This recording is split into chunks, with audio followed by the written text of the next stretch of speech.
All right. If we can call everybody to his attention here, we're going to call the meeting to order. If there's empty seats, maybe if people can squeeze in any blank seats that are free just to give people extra space. And I think we've got some staff. Do we have some carryover seats into the hallway if we need? Okay, great. Thank you. As we call the meeting to order, I just want to acknowledge that we're gathering here in the traditional territories of the Coast and Straits Salish peoples.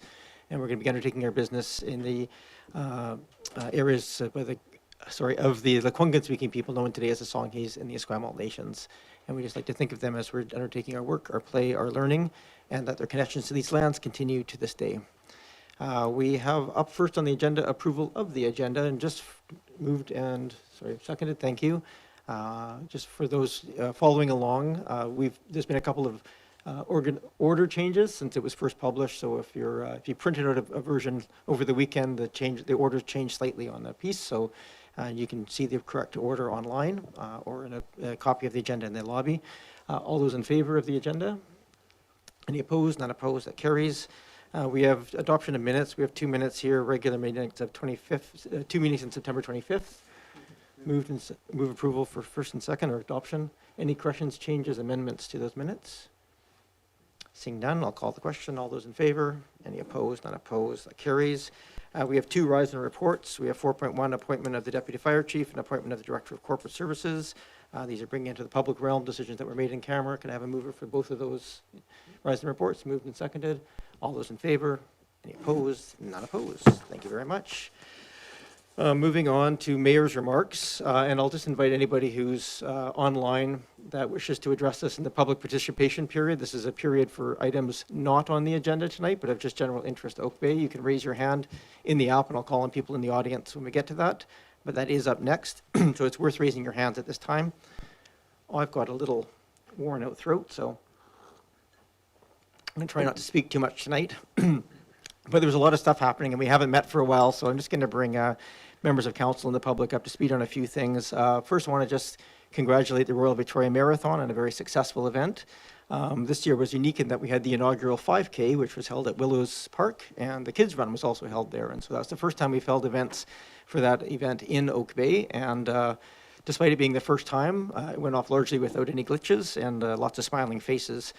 Last Thursday, members of the Songhees Nation also joined residents and councillors from Oak Bay to unveil the Stikaya sculpture at Cattle Point.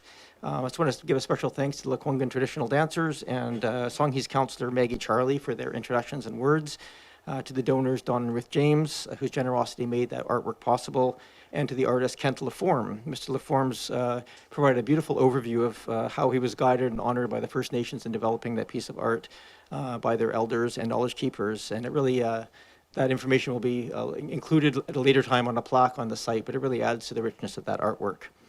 Also, just on September 30th, there was 2 events that council attended. One was a small event over at the high school in front of the Snawyeth pole, put on by Reconciliation Oak Bay, and then a much larger event with the South Island Powwow hosted by the Songhees Nation. And I had the honor of going out in the grand entry as part of the dignitaries there, but just want to congratulate Songhees. They put together a really remarkable event, only the second one, and really found a nice balance, balancing both solemn reflection and hopeful celebration in one event. And so thanks to all the members of council who attended both of those events, and to the Songhees for putting it on. Also, just want to let people know, Friday was the unofficial announcement of the Greater Victoria Police Foundation. This is the first time we've had a police foundation on the island, and it's a means of helping build community connections for police services in the region. And I'm really excited to see police leadership, police boards, and quite a few members of the community all coming together to find ways of developing better relationships with police and the communities they serve, and putting on a number of events and educational pieces. Also, of course, since we last met, the housing released their housing targets for the initial 10 municipalities, and so I just I'm not going to spend time on that tonight, but certainly the target of 644 new and occupied units within 5 years is close to our own housing needs assessment, but it's going to be a challenge meeting that. So we're just looking forward, and I really do appreciate Minister Cowlin's words speaking of partnership to help achieve that those numbers and solutions together. So. Looking forward to considerable assistance from the province, we hope, to help see some of those housing needs met. And finally, I think this is just important to acknowledge the horrors this weekend in Israel and Gaza. Just going to let people know that there will be a solidarity and prayer vigil happening at Centennial Square on Thursday from 5:30 to 6:30. The vigil is focused on bringing home safely the hostages taken from Israel, but also on a halt to violence against all civilians in Gaza and Israel, no matter where they may be. And the organizers asked specifically that prevent politicizing that event. They just asked for no other signs or placards, just candles be brought to that. So that's this Thursday at 5:30. That concludes my remarks. A little bit longer than usual, but there's been a lot going on. With that, we move to the public comment and question period. This is an interesting period. Sometimes we have nobody, and sometimes we have lots of people. But this is not for items on the agenda. I imagine most people are here to speak to items on the agenda. But we have this at every meeting of council and the committee of the whole. And we allow people up to 3 minutes to speak to items that are of interest to the community broadly or to council. And we can do that. Otherwise, we'll get public input at the time of each agenda item on the agenda. So anybody online or in person wishing to address council on any general matters of interest, please come forward.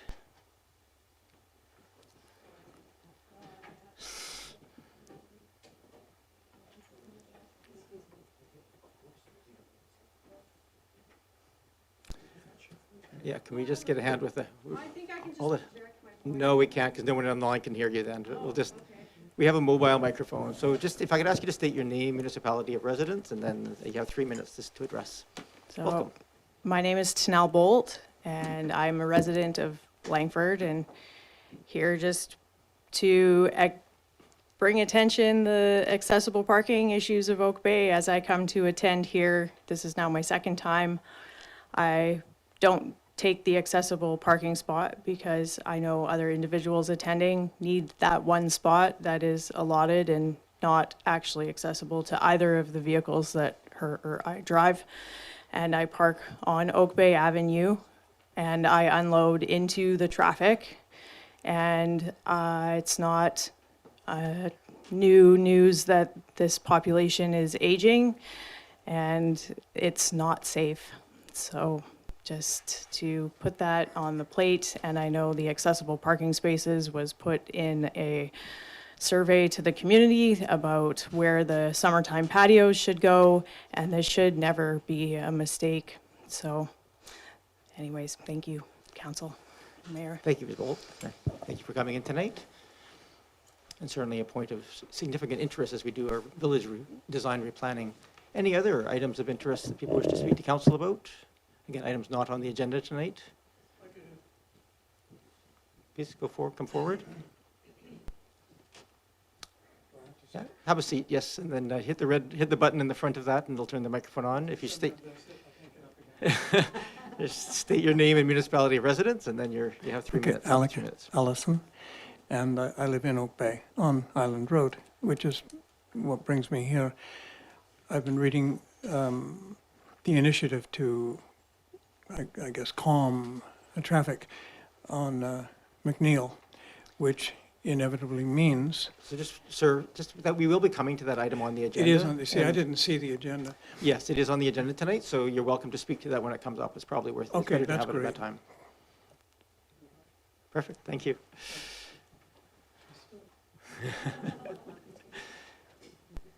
Is there anybody else who wishes to address council on any matters of interest that are not on the agenda?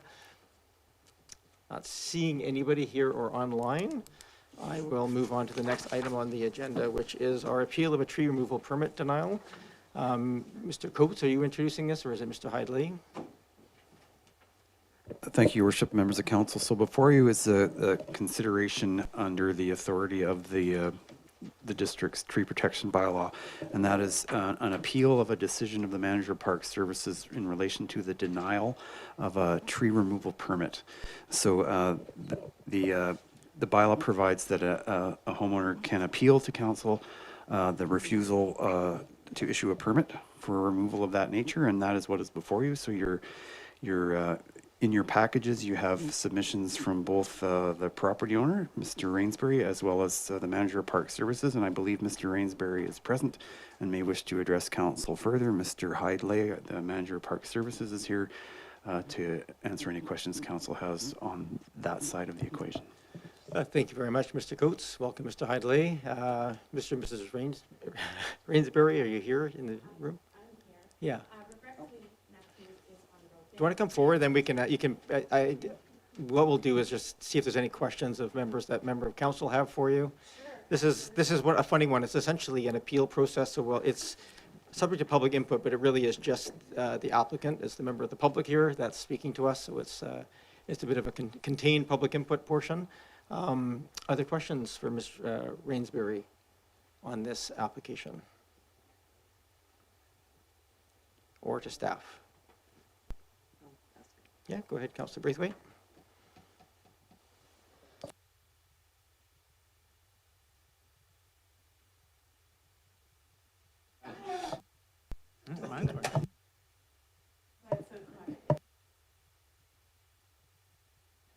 And then turn it on. Push the button on the back. Yeah. This was going to be a very fast meeting if no one was allowed to talk, but I think that's probably getting some trouble. Thank you very much. Yeah, I did have a question, and I'm not sure whether it would go to staff or the applicant here. When I went and looked at the tree today, and it looks like part of the garden has been removed or it's fallen away, and so I'm just wondering if I can have an explanation as to whether or not that was removed or whether or not that has just fallen away or eroded over time. So if you can, Ms. Ms. Rainsbury, perhaps just give your name for the record, Okay, and yes. then just all comments should be directed through me to council staff. Thank you. I am Natasha Rainsbury. I do live at 2540 Esplanade. And to answer your question directly, that we have not removed garden from that area. When we were lucky enough to get that house approximately 5 years ago, the home had a laundry list of deferred maintenance as well as neglected garden. So we spent about the first year trying to resuscitate what was there, and that side has always been the way you see it now, save that the tree is having a grand time. It's coming through the driveway, and we don't know exactly how far the root system has stretched, but did you notice the driveway? Yeah, so we're a little bit concerned for future. We would like to resuscitate the garden, and if you noticed on the one side, we have put in a pollinator garden. The former owners had a hardscape, and so we're trying to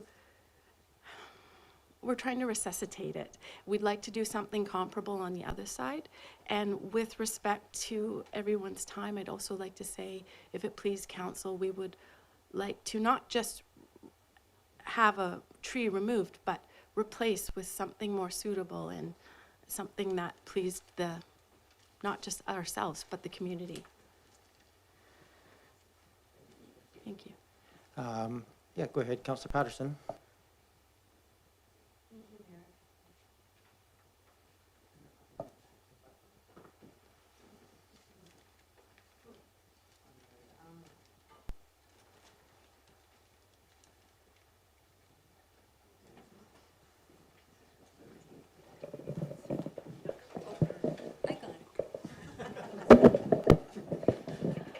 This is a self-service council. Anyways, thank you, Mayor, and through you to perhaps to our district staff or to the owner of the property. There has been work done also on the adjacent property to the north, and the driveway, and particularly the fence that was installed on the north side of your lot. Does that fence, was that part of the new development, or is that part of it? Do you own that fence? The fence, it's co-owned. The black fence that's there, it's co-owned by us. The neighbor wanted the fence, and in all honesty, I would say it benefits us too. So yeah. Thank you. I've just got a delicate question probably for Mr. Hidley on this one. And as a layperson looking at that tree, it's a tree that grows very, very large and tall on what I know to be very sandy substrate. Is it secure to have a single tree of that size? Because there's no other trees around that. Is it a tree that would be strong and secure given the location of it facing the winds and so forth over time? Or is that location of any concern at all? Thank you for the question, Your Worship. I would suspect that the tree is well anchored in the soil profile in that area. Okay. Thank you.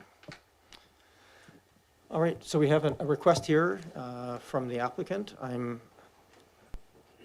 We basically have have three options. We can uphold the denial, we can overturn the denial and authorize the issuance of a tree removal permit, or we can modify this in some other way, shape, or form. I'll make a motion to overturn the denial and authorize the issuance of the tree removal permit. Is there a seconder? Seconded?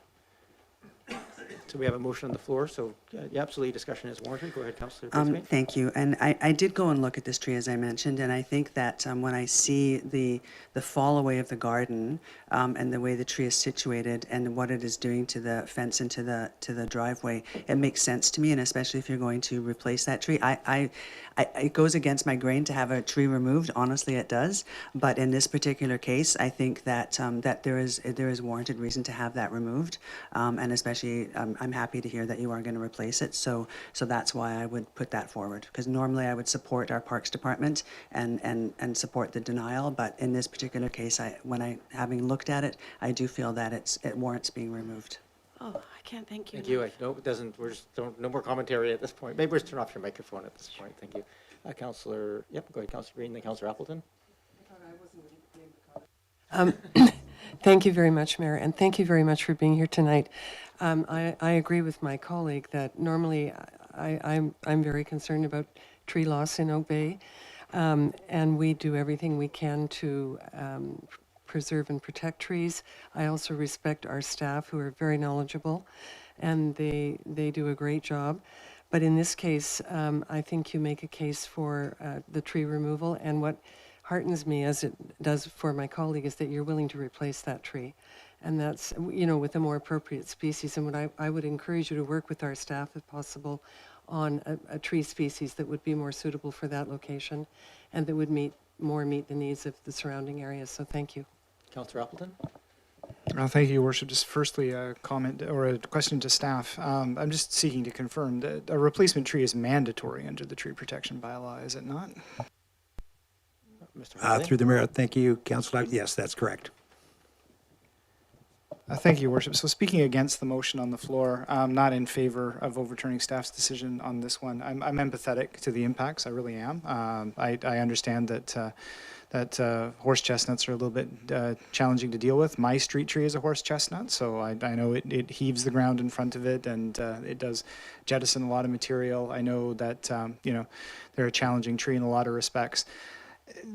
This is a significant sized tree in good health in the public sphere.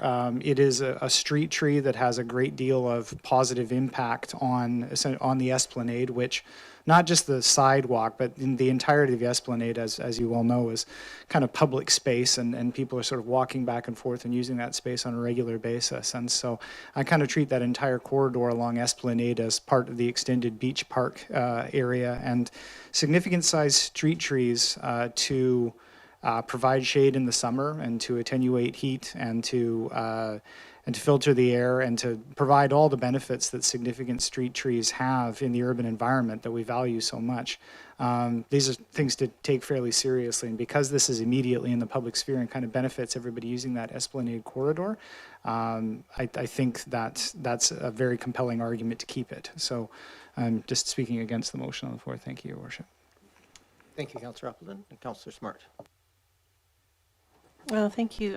I also wish to speak against the motion on the table. I have great empathy. I read your letter carefully, and it can be costly and frustrating, some of these concessions that we have to do, but it is, I agree with Councillor Appleton's comments. It's a significant tree, very healthy in the public sphere, and when you look at that entire avenue, it's a placemaking tree, and I would hate to see the precedent that this would create, taking down to significant healthy trees. Thank you. Thank you very much. Any other discussion? Councillor Patterson. Thank you, Mayor. I also will speak against the motion that's on the floor. I think I support definitely staff's recommendation. There was every opportunity at the time the fencing landscaping was done to actually accommodate more appropriately the tree. That wasn't done, and so I worry about allowing installations of driveways and fencing that compromise a tree to force out a tree. I think that tree is a significant one on Willows beachfront, and there are not many larger trees of that size and type along the oceanfront. So I think it really does benefit the streetscaping. I also recognize that the tree is can push up some of the roadway, but it can be mitigated by the type of driveways that are put in so that it accommodates that. And I suppose most trees, especially when they grow larger, can be thought of cumbersome in one way or another, but it doesn't mean that they should all be eliminated. I believe that the staff report is quite accurate. The tree is in good health. And well anchored, so I don't see that there's any risk imposed by it. So I can't support the motion that's on the floor. I do side with the recommendation by the district staff. Thank you. Thank you, Councillor Patterson. Any other discussion before I call the question? Not seeing any. So the motion on the floor is to overturn the denial and authorize the tree removal permit. So vote in favor would see the tree removed and replaced. The vote opposed would keep the tree in place. So all those in favor and those opposed, I have Councillor Patterson, Smart, Appleton, and Watson opposed. That motion fails. So the tree will remain. Thank you very much for coming to us and answering questions. We move on to item number 7.2, which is the McNeil Avenue traffic calming final design submission. We do not have Mr. Rennick here with us today, but we do have Mr. Memura, who's filling in, who's a fairly recent joining us as a manager of engineering. Welcome to the meeting, Mr. Memura. Thank you, Your Worship. I appreciate the opportunity to provide an update on the McNeil Avenue traffic calming project. So I'm here today to present the second detailed design submission for Council's consideration, as well to seek further direction on the potential widening of McNeil Avenue between Falkland Road and Foul Bay Road. So staff has worked with the consultant to further develop the detailed design to incorporate active transportation design elements along the McNeil Avenue corridor, with a primary focus on reducing vehicle speed, improving pedestrian safety, and cyclist safety. So this project has been broken up into two phases. Phase 1, Falkland Road to Transit Avenue, and Phase 2, Falkland Road to Foul Bay Road. The purpose of this was to ensure staff could come forward with Phase 1 of the project that is shovel-ready, as per the BC Active Transportation Grant, and to submit for the 2023 intake. And if required, for Phase 2 to be pursued as part of the 2024 grant intake. So I'm happy to take any questions at this time and provide further details on the traffic calming measures and technical aspects of the design. Thank you very much, Mr. Memura. Our process here, and this will be true for pretty much all the public input portions, we'll take questions to council, of council to staff, or if there was an applicant, to the applicant, but we're the only applicant here. And if there's any clarifying questions, we'll take any comments from the public, and then we'll come back to this table for a motion and some direction. So with that, is there any questions of staff from members of council? Go ahead, Councillor Watson. Thank you. Yes, to the staff, please. I just have a question about Phase 2. A lot of work would be required and proposed even to get that ready, or for us to even think about if that was the direction that we were going to follow. And I just wondered if at the end of the day we decided that Phase 2 was actually going to be more of just like Phase 1, how that will increase our costs over maybe doing it now. Like if we decided today that we were going to do a more similar treatment for the rest of the roadway that we have for the portion from Falkland to Transit. How would delaying doing the same kind of thing on that last portion change our costs and change our potential access to funds? Thank you, Councillor Watts. I'm assuming you're sort of asking if we could wrap it into this phase, that for that Yes, section. I think that, under a thank you for similar clarifying. design. Yes, yeah, yes. Thank you. Mr. Memora, do we have a sense of what the cost impact would be if we extended the eastern design up the hill? While I don't have, through you, Mayor, thank you for the question. While I don't have a detailed estimate of what that cost would be, essentially just going with the sharrows, is that the intention? Just for clarification?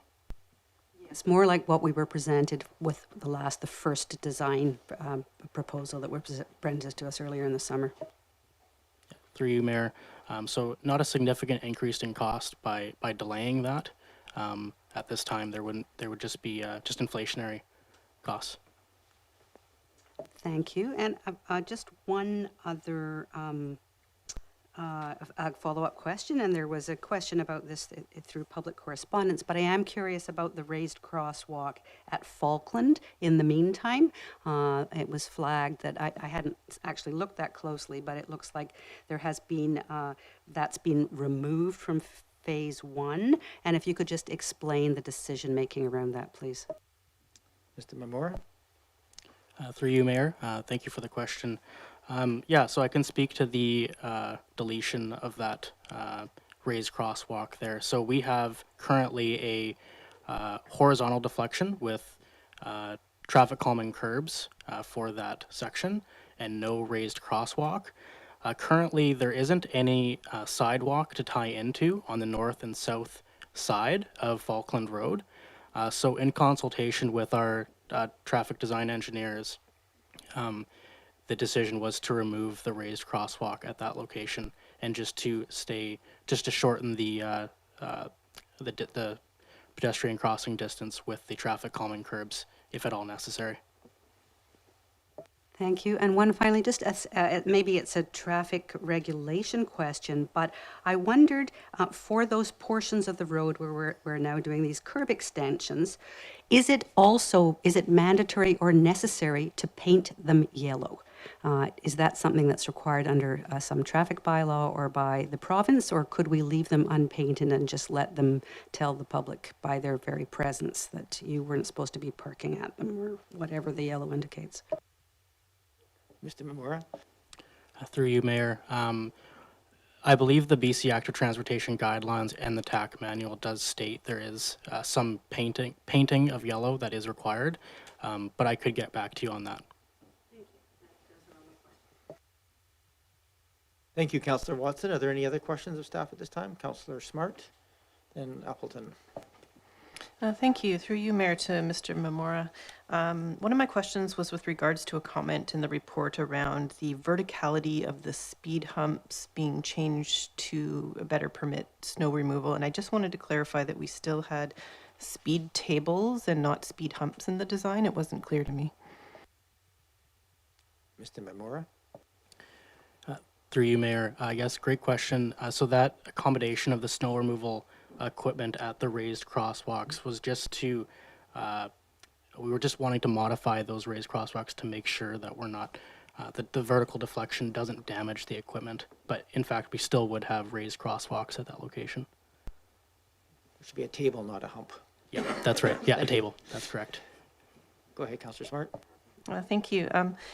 The other question I had was just on the clarity of where the gardens are in this design versus concrete bump outs. There's a comment about all of the increased areas having gardens, and yet most of them occur at the corners. And I was just wanting to clarify whether there were 4 garden areas in this design or maybe 16. It really wasn't clear to me where those existed, and I wondered if you could tell us either how many by count or indicate the locations of those, please.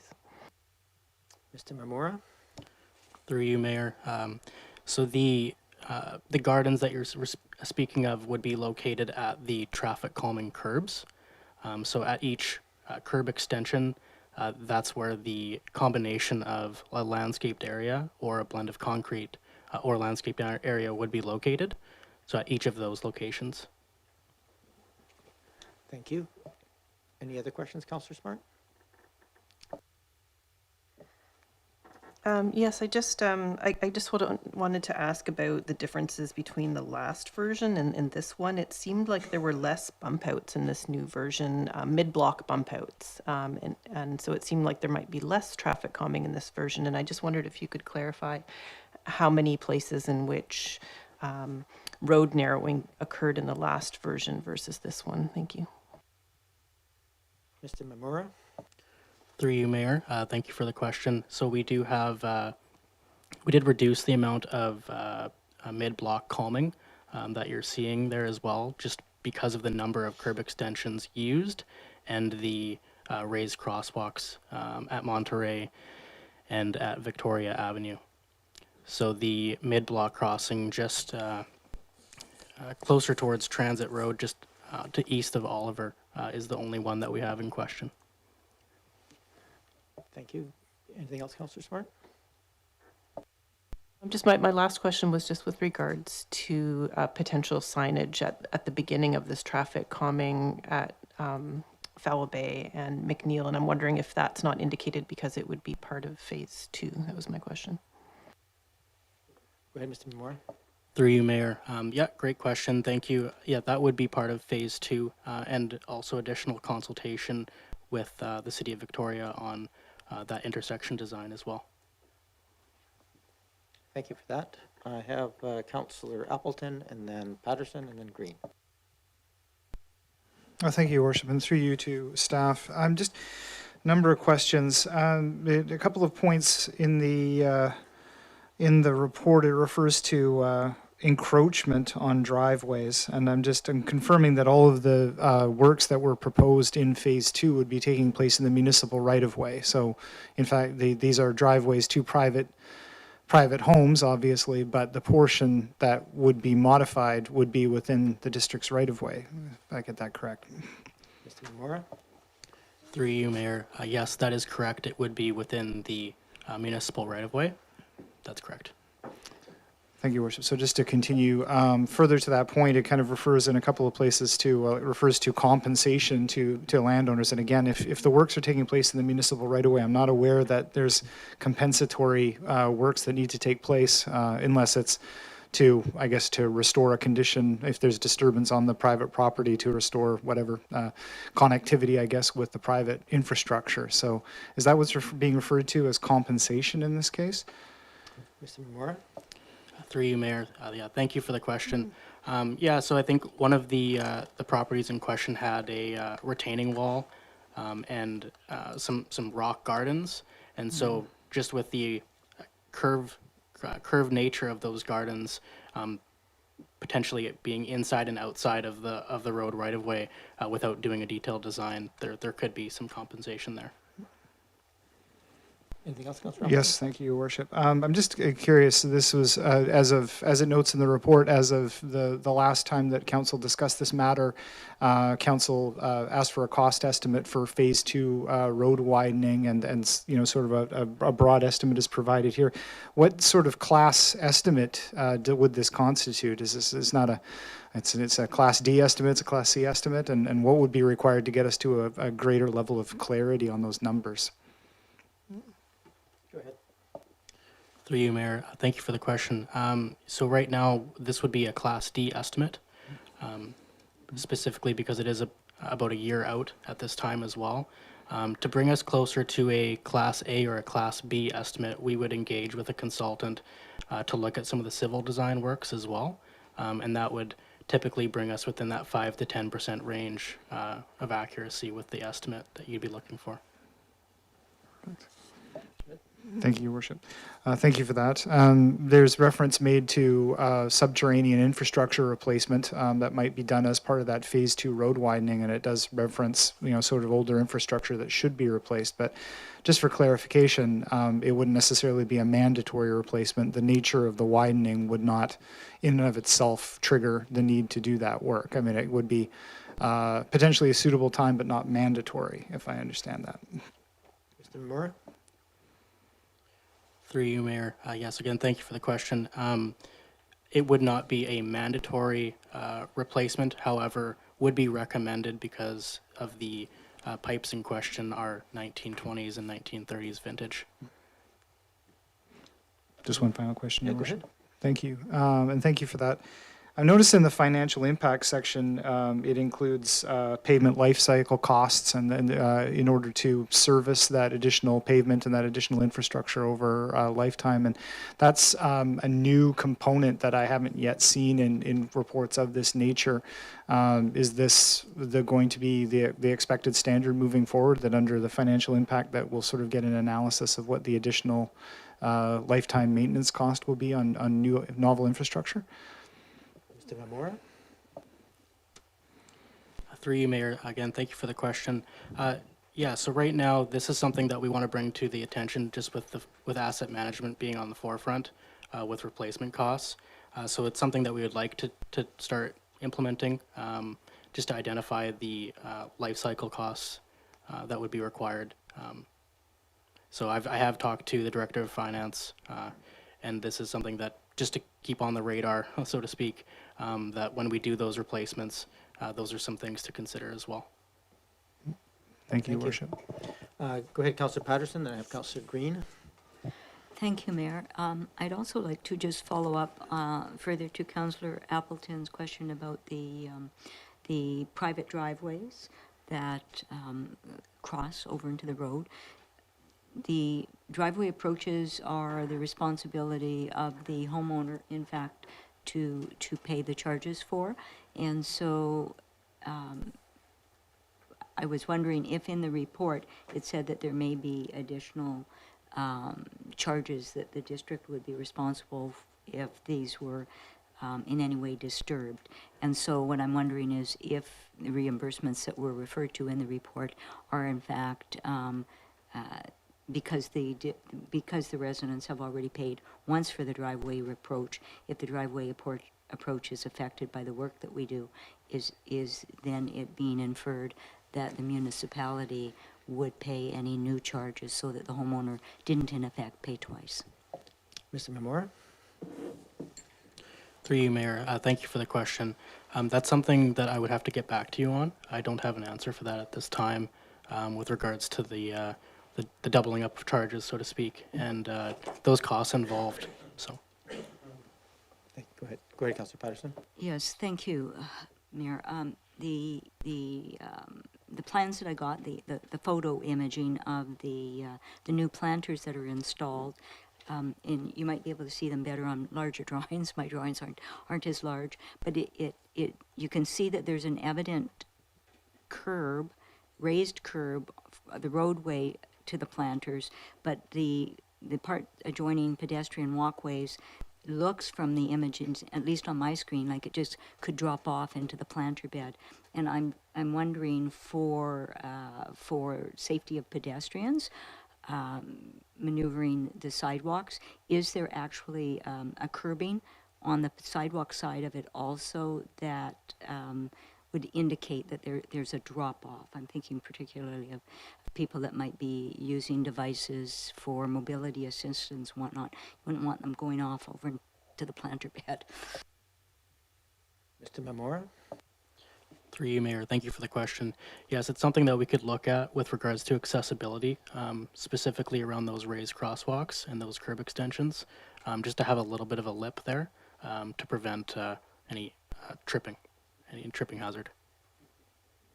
Thank you. I have Councillor Green next.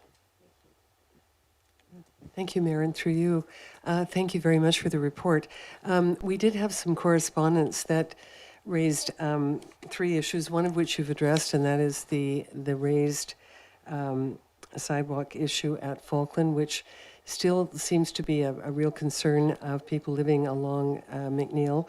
So I'm just wondering, although it's been deleted from this particular design, is it possible to have a look at that as well when you're reevaluating other extensions and curb issues? Is it possible to have a look once again at that issue?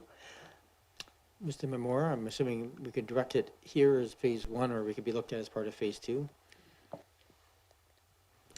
Through you, Mayor, that is correct. We could look at that as phase 1 or phase 2. Conversations with our design consultant spoke to just general observations with regards to the necessity and the warranted, it being warranted to have a raised crosswalk in that location. And again, just because we do also have the horizontal deflections being the traffic calming curbs, at this time, the advice given was not to include the vertical deflection, which was the raised traffic calming curbs. So it is something that we could look into further if directed. Thank you. The feedback comes from people who actually live on McNeil and I think are very concerned about safety ultimately. The second point that was raised was about the alternating speed limit. And in July, we talked about a 30-kilometer-an-hour speed limit for the entire street that we felt would be also a pro-safety concern. Is there any chance that will be reconsidered as well? I see that it will be alternating speed limit between 30 and 40, but it seems that some residents are concerned about safety issues again with that alternating speed and then a whole traffic calming situation there. So could that be reconsidered in phase 1 or 2? Thank you. Mr. Mora? Through you, Mayor, thank you for the question. Yes, it's something that we could consider. One of the key points I wanted to make tonight is, and I think you guys had communicated in the July council meeting, was signage not being as effective as good design. And so that's something that we're really aiming for with this phase 1 is to let's have the phase 1 design prove out that it will bring us down to speeds that are more in line with the 40 kilometer an hour mark. And then we've also kept those school signs as well to keep those in place. Further monitoring and watching for compliance as well would be the next step as far as the gauging if we want to change that from a 40 kilometer an hour to a 30 kilometer an hour. But first, proving out to make sure that the design is working for its intended purpose. Thank you. And then the third issue was the parking issue. That currently it would be alternating parking. Again, this has been identified as potentially hazardous given the other aspects of this design. So I just wondered if that are you reconsidering the parking issue as you move along? Would that still be on your radar? Thank you. Go ahead, Mr. Mora. Through you, Mayor, thank you for the question. Just give me a moment. I'll just open up to the right page here. That's fine. Thank you. It may be helpful too, because one of my questions was just around where that parking is, because there's some locations where there's icons for parked cars, but there's lots that looks like there's parking spaces, but no icons for parked cars. So maybe you could just confirm. That's right. What is actually parking spaces available? Absolutely. So as it stands right now, where the yellow line is located on the drawings, that's where parking is not allowed, and everywhere else is parking would be allowed. And so the point in question is between Victoria Ave and Falkland. Mm-hmm. So that is an area where we looked at it with our consultant again to accommodate that is those buses as well to make sure that the turning radiuses and the cars in that area of question can be safely accommodated. So there's the reduction in parking there isn't just blindly removed in that spot. It's been thought through with our design consultant with regards to safety of the cars as well that would be driving east and west and making that left turn onto McNeil Avenue. Thank you. Go ahead, Councillor Green. Thank you. And finally, through you, Mayor, and thank you very much for answering the questions. Finally, once the design is completed, if there are continuous issues, will residents have opportunities for input on possible remedies, and how would that be handled? Thank you. Mr. Mora. Through you, Mayor, thank you for the question. Again, I think that's something that we can review with our traffic engineer. If there was some opportunities that were continually quote unquote problem areas for parking where it needed to be opened up, I think I would let the traffic engineers speak to that if that was something that was brought up again at a later time to address. Thank you. Councillor Braithwaite? Thanks so much, Mayor. And Councillor Green actually touched on one of the questions that I had, and it was in regards to the 30 kilometres. Because in one of the letters that we received, it did say that it would be a challenge for the intended shared street to function safely at 40 kilometres, as sharrows are recommended to be used only in lower speed environments. And it says that that would be detrimental to the district's chances in its upcoming grant application if we don't reduce it to 30 kilometers an hour. So I wonder if you can touch on that, if that's true, if it reduces our chances if we don't reduce the speed to 30 kilometers. Mr. Mamora? Much as you can read the mind of the province. Through you, Mayor, thank you for the question. That's right. So I'll answer this the best way I can. All active transportation projects that improve pedestrian safety, cyclist safety, and in this case, reducing vehicle speed, have in my opinion, an equal chance of receiving funding. And I think the design that we've put forward with Phase 1 has a great chance of doing that. Anything else? Thank you, everybody. I think most of you have answered my question. So just all I have left here is just in the diagram, and I just want to confirm there's a difference in depth of some of the bump outs. The one on the corner of Victoria seemed quite large, and then the equivalent one on Falcon was quite a bit smaller. I mean, the bump outs going into McNeil. Is that accurate, or is that just curious if that's actually part of the design, that some incur further into the traveling lanes in some intersections than others?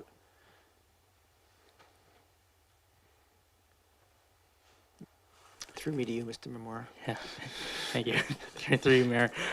Yes, that is true. On first glance, I believe there are some that do protrude a little bit further.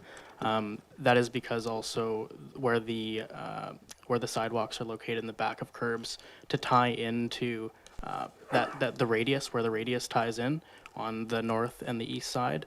Sometimes there may be a larger radius or swing with the traffic calming curb. Okay, thanks for that clarification.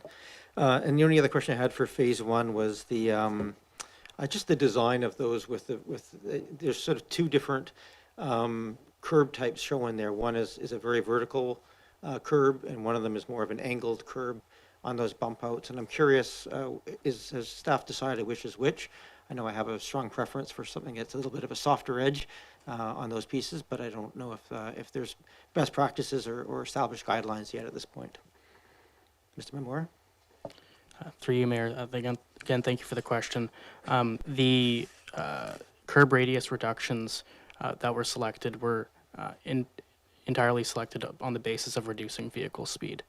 So that was something that was, with regards to the curvedness of the traffic. Sorry, my apologies, I wasn't clear. Just in the curb design themselves, there's the one on the left-hand side has a vertical and a square. The curb itself is just like a 6-inch vertical cement curb, and the other one shows, as example, has a slight raise and then an angled in edge to it, a bit of a softer edge. And so just curious which of those is being considered here. Sorry, I understand your question. Through you, Mayor, yes. It would be the vertical curb. So it's classified as a barrier curb as per the MMCD design guidelines. Can I ask the question as to why that type of design? And I just know that they're totally unforgiving if a cyclist bumps into it or a car bumps into it. They're incredibly damaging, as opposed to something that's more of a reminder or a piece if someone's an inch off in their piece of the curb. Yeah, through you, Mayor. It's a great question. I think respectfully, I think it's an internal debate between active transportation, even in the guidelines themselves, with regards to if you have the rolled curb on one side with the pedals maybe potentially hitting, like you said, being damaging. at the same time getting the safety of cars not having the chance to roll onto the curb as well. So there's some pros and cons to either curb, but it's something that we could, if again further, if desired, could be looked into further. Thank you for that. And then I think the recommendation's supportive of the approach taken with phase 1 and phase 2. But in the phase 2 portion of the report, it talks a lot about the widening of the road. And I think one of the ideas contemplated in the last meeting was not widening the road, but taking the curb and extending so it would be a buffered bike lane in the sense that it would be at the pedestrian level as opposed to the road level, and get rid of a lot of the concerns raised there about having to move drainage portions and trees and those sorts of things, because you could accommodate that. So it could maybe and in fact the report starts off referring to it as road widening and later refers to it as sidewalk widening as phase 2. And I'm just curious if we can maybe what would be required to get some cost estimates of that approach of doing more of a sidewalk widening as opposed to a road widening approach to the bike lanes. Through me to you. Through you, Mayor, that is something that we could look into. One of the I will just add one point there. I know what you're referencing with regards to widening out the sidewalk pathway. We did have some internal discussions about that. There are some drainage considerations, knowing that we have to angle the crossfall of the asphalt pathway towards the pedestrian sidewalk in this case. And then also with the sidewalk being older, we would have the new bike lane up against an older sidewalk, and just internal dialogue and conversations around still having the street light. While you may avoid having to do some of the underground work at the time, there's still the street lights and the regrading involved. And so that's where we looked into actually widening the road to accommodate a 1.8 meter unbuffered bike lane between Falkland Road and Fowl Bay Road. Okay, thank you. I would certainly be interested in getting a cost comparison between those two. I think if there's similar prices, that's one question, but if there's significant cost savings or options, then that would be worthwhile from my perspective. But recognize that's phase 2, and I think tonight we're primarily focused on whether or not we're going to move forward with phase 1 or with any changes in direction. I'm going to go, I have Councillor Smart and Councillor Green for a second time. Thank you. Through you, Mayor, to Mr. Moore. I'm just wondering how sort of seamlessly we could potentially move from phase 1 to phase 2 from the perspective of, the community potentially being frustrated at half of a project being done and perhaps the most dangerous part not being resolved. Is it possible that if we approve phase 1 tonight that we could then fairly quickly design phase 2 and not have a huge gap between the two? Mr. Memora? Through you, Mayor, thank you for the question. I think, I don't see a reason why phase 2 and phase 1 can't work seamlessly together. In fact, that's what we always want. That being said, phase 1 that we're bringing forth today is to make sure that we can hit the 2023 active transportation grant deadline, and then we just buffered the phase 2 just so that we can, if desired, apply in the 2024 window. But of course, we would be looking at design of the civil works, depending on the level of complexities with which phase 2 would require.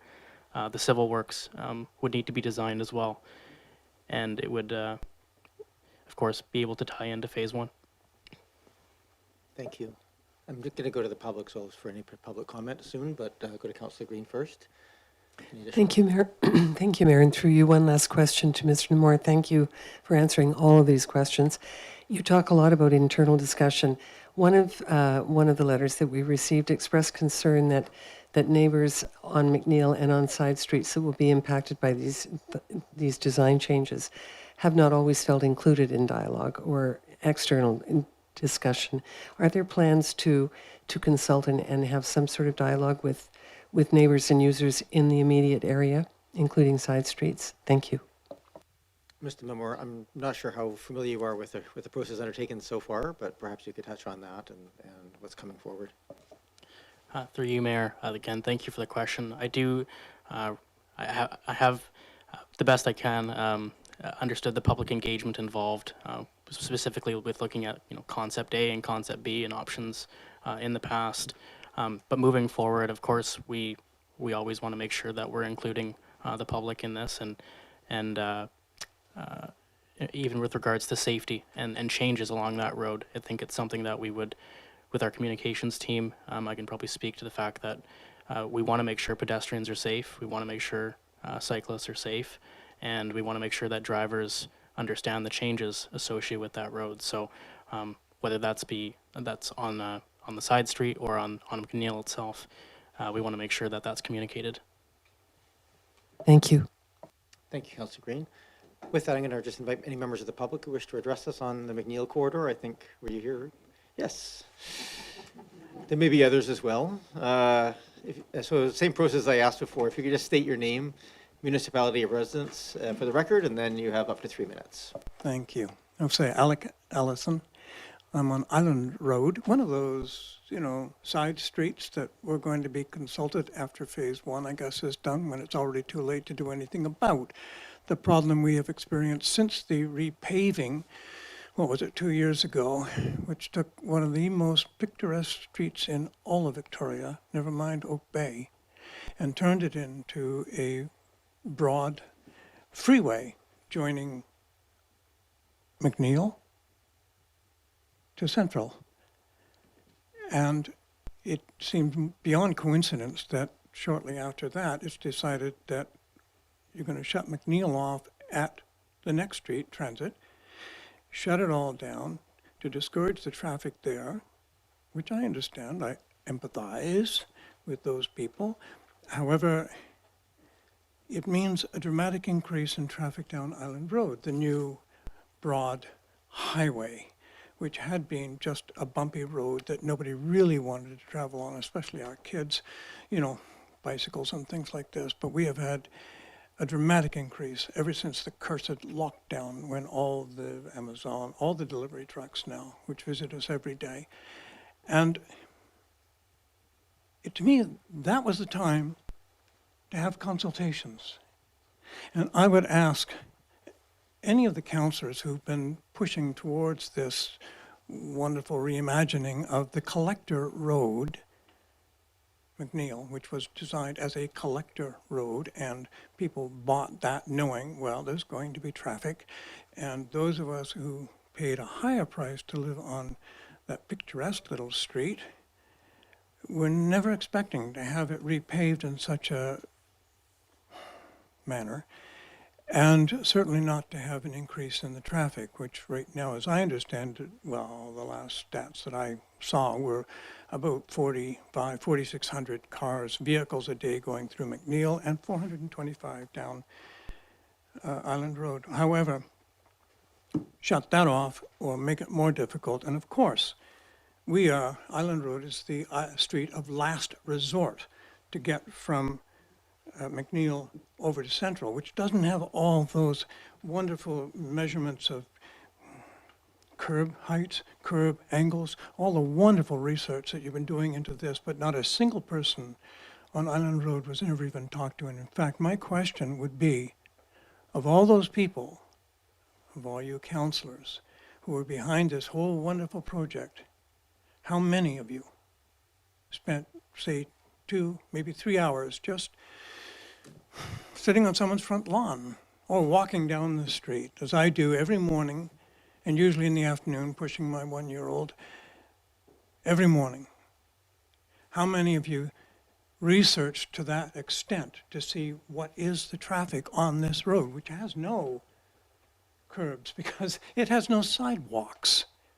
And instead, it has all these gravel pits since the repaving, where people now park their cars. So now the only venue for walking, for pedestrians, is that highway. And they have to compete with all of that traffic every day. And, forget your arguments about could it be 30, could it be 40. People don't look at those signs. Are you kidding? Honestly, you have to be really naive to think that people you will have be about 10 the seconds signs. left. Okay, it's another thing. I'm just saying, Sure, we got one on our street, 30K. It is a 30K street, by the way.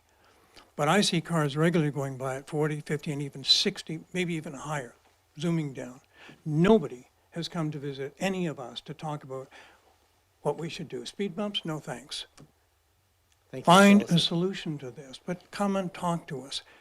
But what you're doing is Mr. Ellison, our procedures bylaw is very cart before the limited horse. under 3 minutes, You so- should have done this research before you embarked on this insane project. And to those people, one word, shame on you. Well, Thank you. 3 words. Shame on you It's 3 words, for yes. going ahead with this without even talking to us. Thank you. Thank you. Great question, eh? Any other members of the public who wish to address council on the, yeah, please come forward.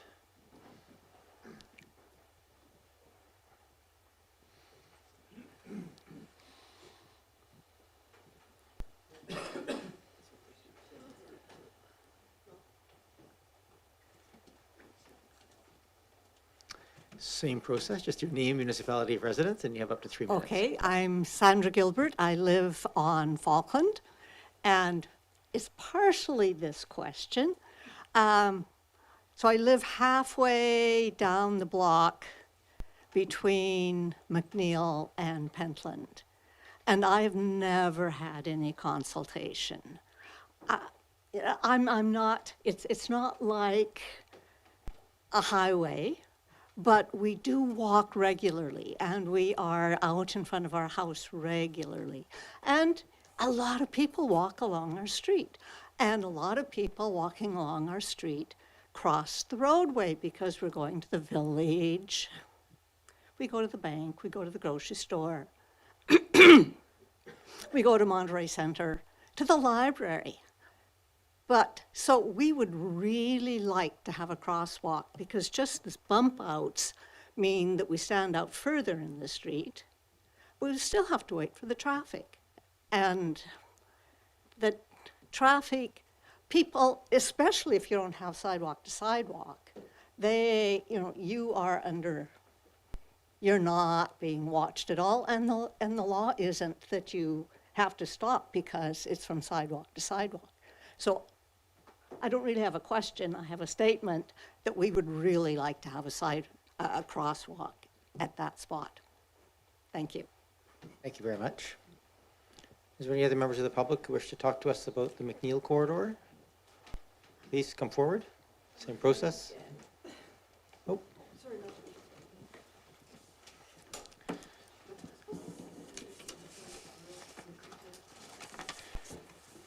Same process before, just name and municipality of residence, and you have up to 3 minutes. Tanal Bolt in Langford, and just hearing about this for the first time and hearing that maybe not paint on curbs. Paint is an accessibility feature. People with low vision, people on bicycles, people in the rain, people driving, we need to see those curbs, and I know far too many individuals, especially with the bike curbs downtown that are not painted, that trip on them. And elderly individuals turn around, don't see it out of their peripheral vision.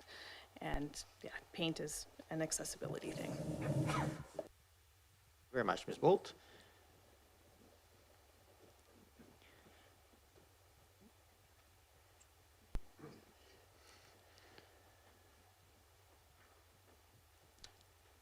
Welcome.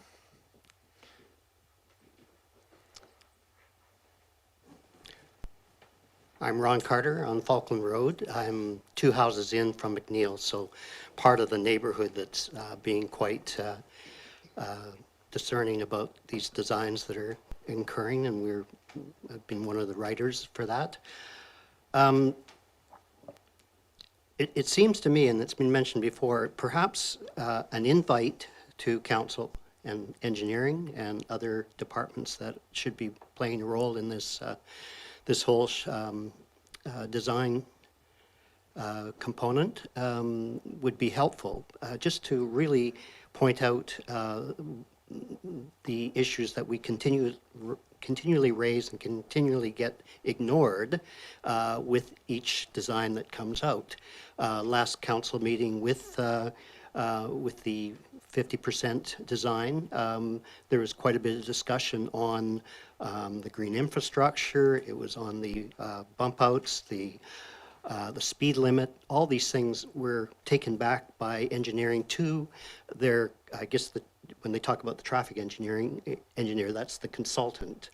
And somewhat, I'd say, ignored that to come up with a 100% design component for McNeil, and ignore I think the vision of bump outs, vegetation, all these traffic calming elements that are really important and proven to be very important for slowing traffic. And I do agree that design, slowing by design rather than speed. But then there's the 30. There's no hardship in driving McNeil at 30 kilometers an hour, especially when it's getting so much busier and backed up because of what the city has done with Richardson, et cetera. The lineouts are getting further down.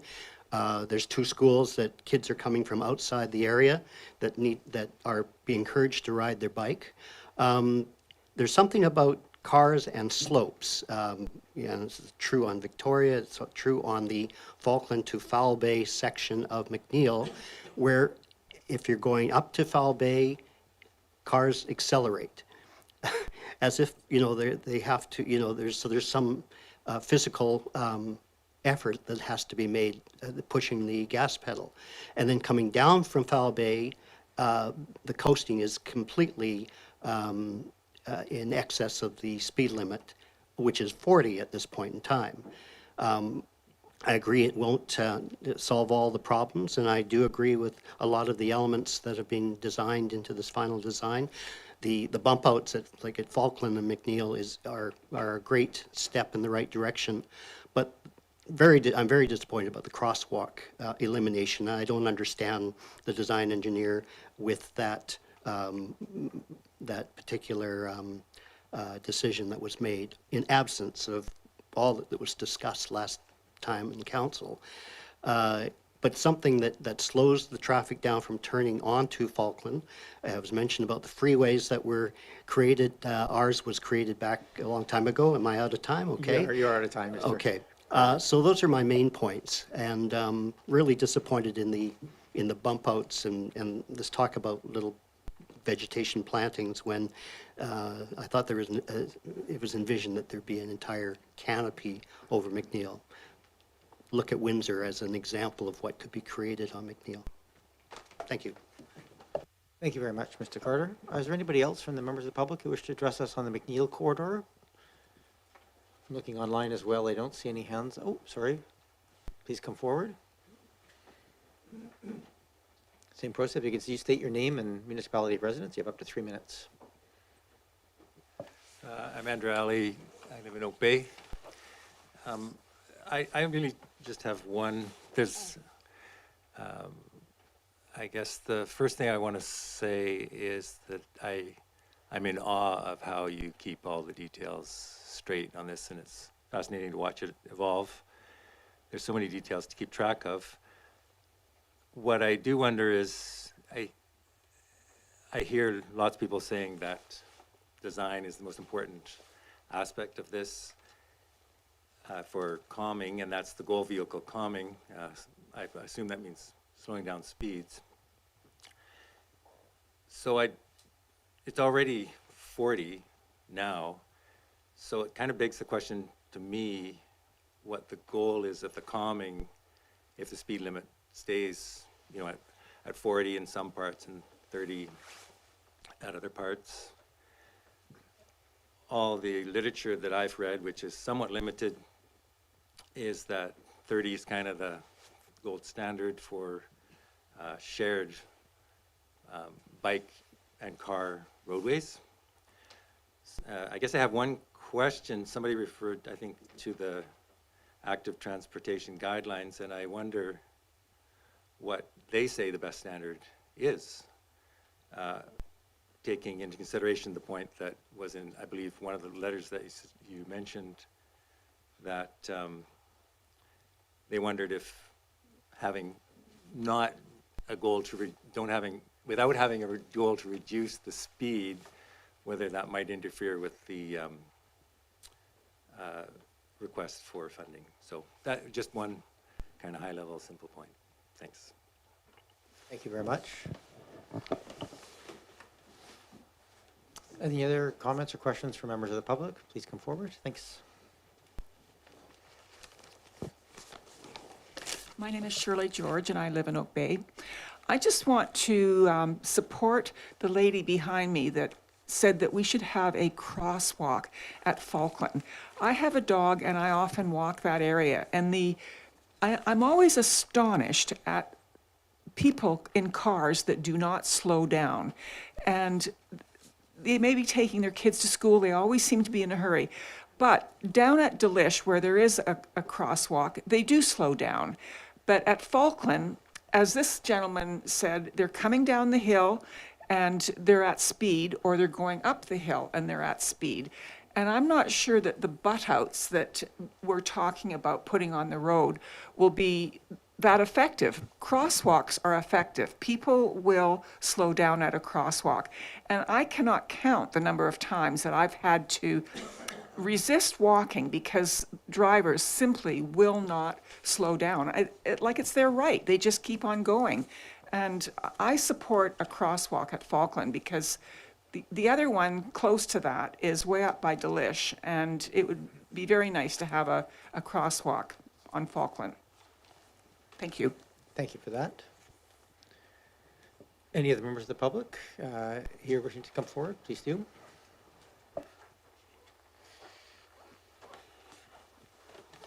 Ed Wasinski. I live on Falkland. I'll be very brief. The issue for me on that area of Falkland West is that cars speed up going down the hill, and it's viewed as a bit of a freeway. And even if we didn't have a crosswalk, it occurs to me, couldn't there at least be an elevated part of the road that would intrinsically encourage people to slow down? Thank you. Thank you for that. Brevity always appreciated. Brevity and clarity. Any other comments or questions from members of the public? I feel like I was rushing before, but I want to make sure I give time for people. I don't see any other hands popping up or any other heads poking around the corner here, so I'll come back to this table. We have in front of us, is there any questions that were raised by members of public comments that raised any questions here from members of council? Go ahead, Councillor Appleton. Just one briefly, Your Worship, through you to staff, and it was alluded to earlier in terms of post-implementation monitoring of speeds, and I can see the logic behind assessing the effectiveness of the interventions by doing some post-monitoring. So is that contemplated as sort of built into the project as far as a post-implementation speed monitoring? Mr. Memora? Through you, Mayor, yes, that is correct. Post monitoring would happen as part of this project. It's something that we've definitely flagged to our design consultant as something we want to make sure that our project is working for its intended purpose. Thank you. Go ahead, Councillor Smart. No, thank you. Through you, Mayor, to Mr. Moore. I just wanted to ask the question that was brought up around what is the best practice for the traffic speed for sharrows on a shared road. Mr. Memora. Through you, Mayor, thank you for the question. I don't have the BC active transportation guidelines in front of me. I can't recall the exact speed limit that would be recommended for sharrows. That being said, the guideline is also flexible with the amount of traffic calming on the roadway that's happening, and that's why it's a guideline and not a standard, because it allows designers to have the flexibility where it necessitates. Anything else, Councillor Smart? No. Thank you. And don't see any other questions. I'm just going to see if there's any other questions I had captured there I wanted to flag. I don't think so. I think just maybe Mr. Memorial for clarification. The question was to ask what was the point of calming if the speed limit's not changing. I believe that's the answer to that, is that it's there to sort of naturally guide the desired speed. But perhaps you could just talk to that very briefly. Through you, Mayor. Again, yeah, thank you for the question. So there was a study, a speed study that was conducted on the McNeil Avenue corridor in 2021. The 85th percentile speeds were generally between 40 to 45 kilometers an hour, indicating poor compliance. So the traffic calming design measures in place for phase one look to bring vehicle speeds down to the 40 kilometers an hour. Thank you. And the other question I think that was raised, I had in my thing here, was when we did talk about this last time, there was contemplation of using, where possible, trees in some of those bump outs to provide some of that.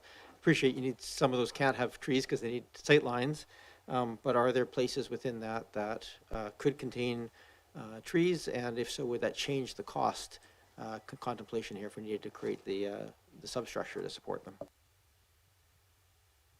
Through you, Mayor. Again, thank you for the question. There is a minimum depth required to support those tree plantings.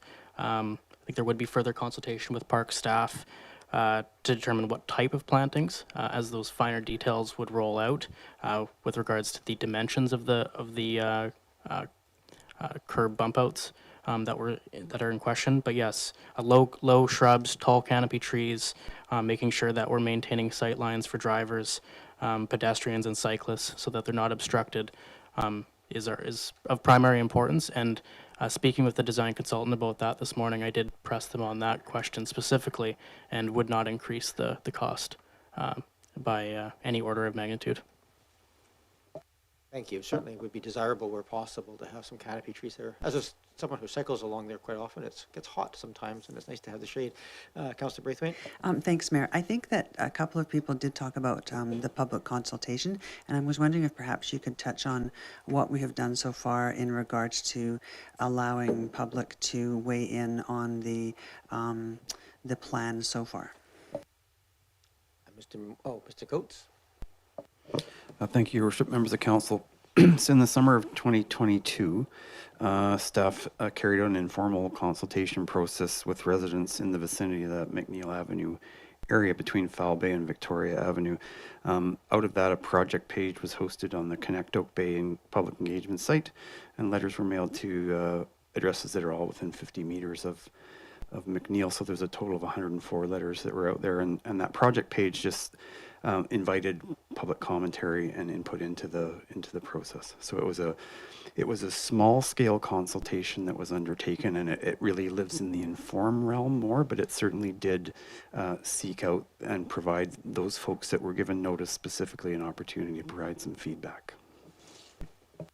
Go ahead, Councillor Braithwaite. Anything else? And then also, obviously, and all the meetings that we've had so far, we've been able to take in public correspondence. Your Worship, through you, yes, certainly the reports that council has considered have been in the public input section of the agendas for that, and there's 2 or 3 that come to mind. Thank you. Councillor Green? Just a follow-up question to Mr. Coates through you for clarity. That informal consultation took place in the summer months?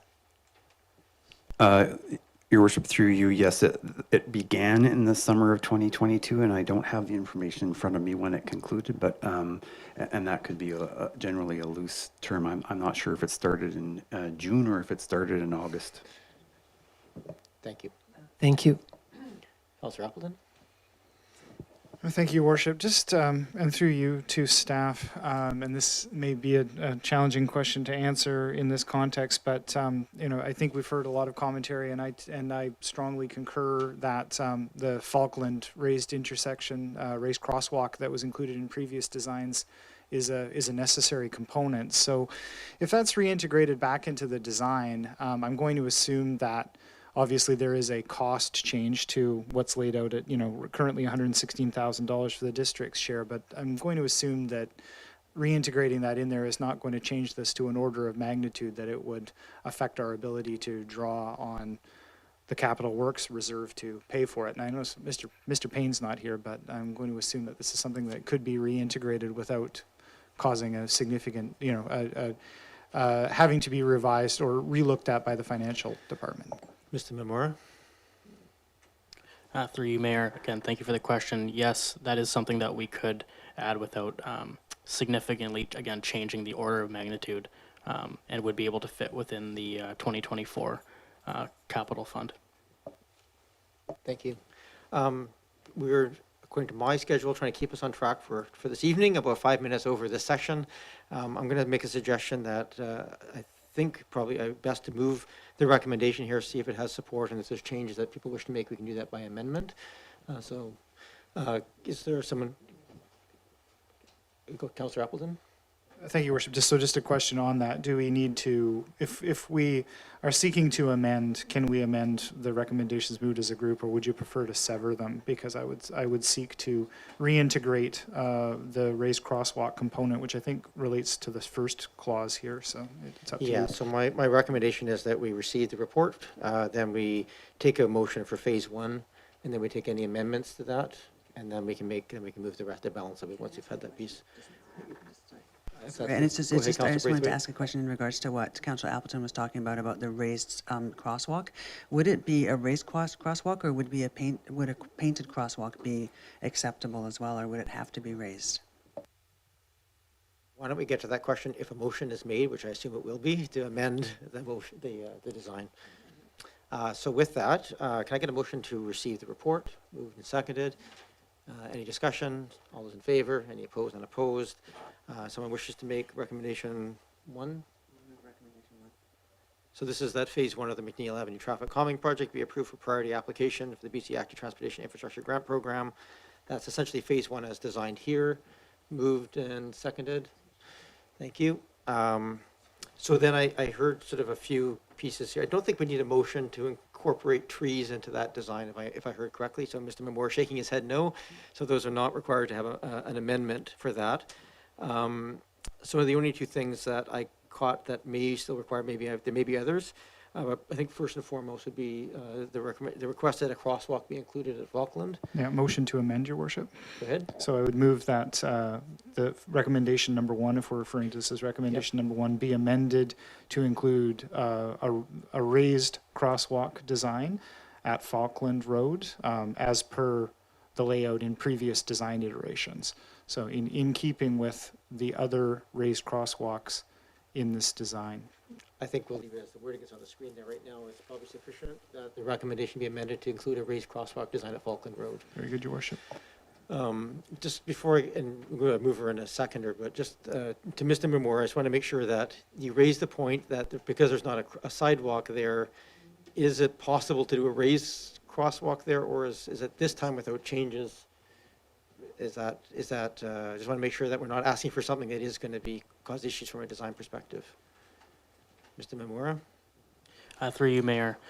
Yeah, it's something that I don't foresee an issue with implementing a raised crosswalk there. I think naturally the commentary was that the crosswalk led to nowhere on both sides of the road because there was not a north-south corridor for the sidewalk to continue on Falkland. However, I do appreciate the sentiment for when one does cross the road, a raised crosswalk, if desired, would be requested. Great. Thank you for that. Just want to make sure we're not asking for something that can't be done. So the motion's on the floor here to amend to include a crosswalk at Falkland. Is there any other discussion? So if I call the question as adding this to the inclusion of option 1. Go ahead, Councillor Braithwaite. I'm still kind of wondering how you actually do a raised crosswalk when there is no sidewalk. I mean, does it end in dirt? Does it end in gravel? So my apologies, because I think there is a sidewalk there. Just the sidewalk doesn't continue down Falkland. Is that the point? Okay. Yeah. Through you, Mayor. Yes, that's correct. Just on the north and south side of both on Falkland Road, there is no sidewalk. But there is a small transition as it transitions to the ditch, so that we would be trying to accommodate that raised crosswalk as best we can. Yeah. Thank you. So the amendment on the floor is to include a crosswalk at Falkland in the design. Not seeing any of the discussion, I'll call the question on that. All those in favor? Any opposed? Not opposed. So that is now as amended to include that crosswalk. And the only other thing that was really probably just me and nobody else was just the question of whether or not those bump out should be vertical or angled curbs. So I'll just turn to anybody here wishes to raise, because right now I think the design includes vertical curbs, not angled. Not seeing any other members here who care about as much about this as I do, so I will leave that one alone. Just like making notes of what was raised. Is there anything else that people wish to add to this? Go ahead, Councillor Green. Yes, thank you. I'm probably the only council member that lives half a block off McNeil and Roslyn, so I know this area well, and I empathize. The speeding is horrendous, and if anything needs redesigning and help in terms of traffic calming, McNeil does. But the two issues that are outstanding for me at this point, one is the 30-kilometer-an-hour speed limit. I don't know why we just can't go ahead and do that now. I'm not. I'm no offense to anyone, but post completion analyses, et cetera, that's a long time off. We have a phase 1, phase 2. I really think this speed limit needs to be altered as soon as possible, and so I would like to see that included. And the other thing I would like to see included is some form of more formal consultation with neighbors and side street neighbors. I think that would be helpful. I think I heard loud and clear tonight from people that they would like more input, and if that's possible, I would really appreciate that being built in somehow. And summertime, with all due respect, summertime is a difficult time to canvass people. A lot of people are away, school is out, so I would hope that there is some form of consultation that isn't necessarily in the summertime, and perhaps in the fall when school's in. And someone did raise the point, there are 2 major schools in that area, and there is a lot of school traffic, and vehicle traffic, cycle traffic, and so on. So that's what I would like to see included as well. Thank you. So, Councillor Green, just to address them, one, I think you have to put a motion on the floor to amend the design to change it to 30 kilometers an hour over the length, if you wish to have that discussed, because we have a motion right now that doesn't include that. Second of all, I think the issue of further consultation, I'm not sure how we would manage that one. At this point, we're giving direction for design to go for granting applications, so that would essentially defer this project until if you wanted to get some further consultation attached. Yeah, I'm sorry, I didn't realize it was just design only. I think your question was, are there any other issues that are missing? And these are the 2 for me. Thank you. Okay. Go ahead, Councillor Appleton. Your Worship, I will test the will of council. I will make a motion to amend to include the specification for 30 kilometers an hour speed limit through the extent of the project. So this is get the motion up on the floor there.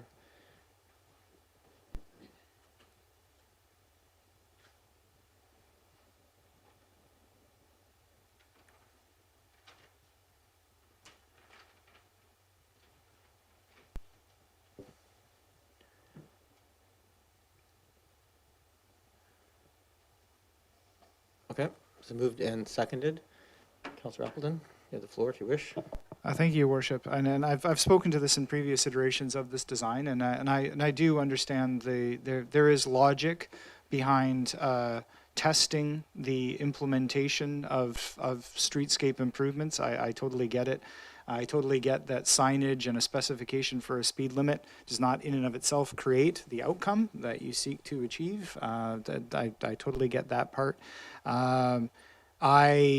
To move to further to a question that was raised earlier, in order to achieve an all ages and abilities street design along McNeil, which has not been achieved yet, but with the idea of moving in that direction, we would be very challenged to create separated infrastructure on McNeil. So to move in that direction, the speed limit must be lowered to 30 kilometers an hour to achieve that all ages and ability standard, which is what I believe we should be looking for on all major arteries like this that are expected to carry significant cycling traffic. So I believe that 30 kilometers an hour is a suitable goal for the McNeil corridor. I think, as somebody mentioned, driving 30 kilometers an hour down McNeil should not be a hardship, and it still gets you where you need to go. So thank you, Your Worship. Thank you, Councillor Appleton. Councillor Watson. With respect to the motion, I have a question for staff, if I could, please. To Mr. Marmori, please, if we agree to this and move forward, what are the various implications around signage, including the requirements for the existing school districts, which must be at 30? Do we have to re-sign the whole street? Do we still need to use differentiated signs for the street plus the school zones? What will be the signage outcome if we move to do this? With your permission, Councillor Watson, perhaps you could also just talk to, does the design change? It's been designed to support a 40-kilometer-an-hour design. Does that change the design nature of the street as well? Mr. Memora? Through you, Mayor, thank you for the question. It is something that we have discussed with the consultant, the 30 kilometer an hour speed limit. As far as the design goes, I don't believe there is any significant changes. We are implementing a large number of curb extensions and raised crosswalks throughout the corridor. And a reduction to 30 kilometers an hour would be appropriate here, given the prevailing trends around the area.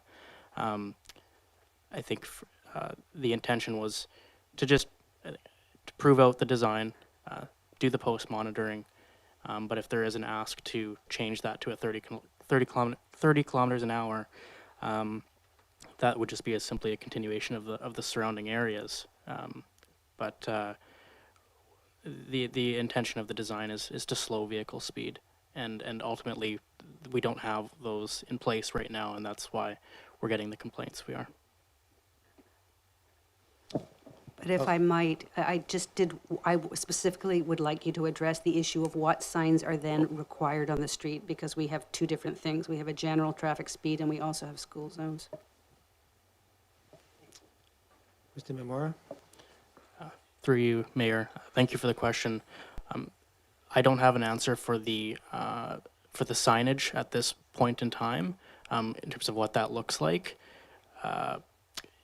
I can say, though, that we have talked about signage throughout the McNeil corridor with our consultant, and we've removed the amount of necessary signage to the extent that's safely possible to maintain the aesthetic of the roadway. A minimum amount of signage is required by transportation, by TAC, Traffic Calming Manual, and the BC Active Transportation Guide. But as far as the specifics on the school zone versus the general signage, I don't have an answer for you at this time. Thank you. Councillor Smart? No, thank you. I was just going to comment on the motion that I think the success of this project is that our most vulnerable road users are safe, and I think that holds a higher priority than testing out a design to see if it works. I don't feel like it's an ethical response for us to essentially tell people to speed up once they turn onto McNeil when we're asking young children to share the road with cars. All the reading that I have done indicates that 30 kilometers an hour is the best practice for sharrows, and I don't want to put any of our vulnerable road users in a precarious situation with this design. Thank you. Is there any other discussion? Yes, Ms. Williams? Thank you, Your Worship. I just wanted to remind Council that the McNeil Road is a collector road in the OCP, so it is designated as a collector road. So changing it to a 30-kilometer road will require an OCP amendment, and certainly consultation around that OCP amendment, as well as with the neighboring communities to determine, a study to determine where the 4,500 cars that travel that road right now would go, and consultation with those people. So what Council could do is certainly direct that as a part of Phase 2, this be rolled into the planning stages, at which time we would likely have some data from Phase 1 to share with you as well. Thank you. For some reason, yours is generating static. I'm not sure why. Well, with that, thank you for that clarification. Okay. I think just in the interest of time, trying to move this along at a reasonable time. The mover and seconder would still like to see this motion included. I'll continue to move to a calling of the question. Ms. Williams?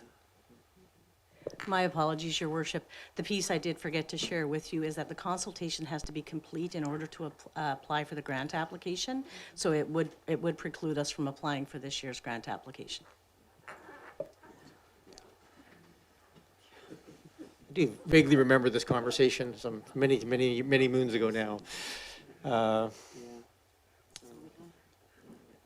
I have a mover and a seconder as a motion. Do you leave it on the floor, or? I'm happy just to call the question on it. It's gonna, well, Councillor Appleton?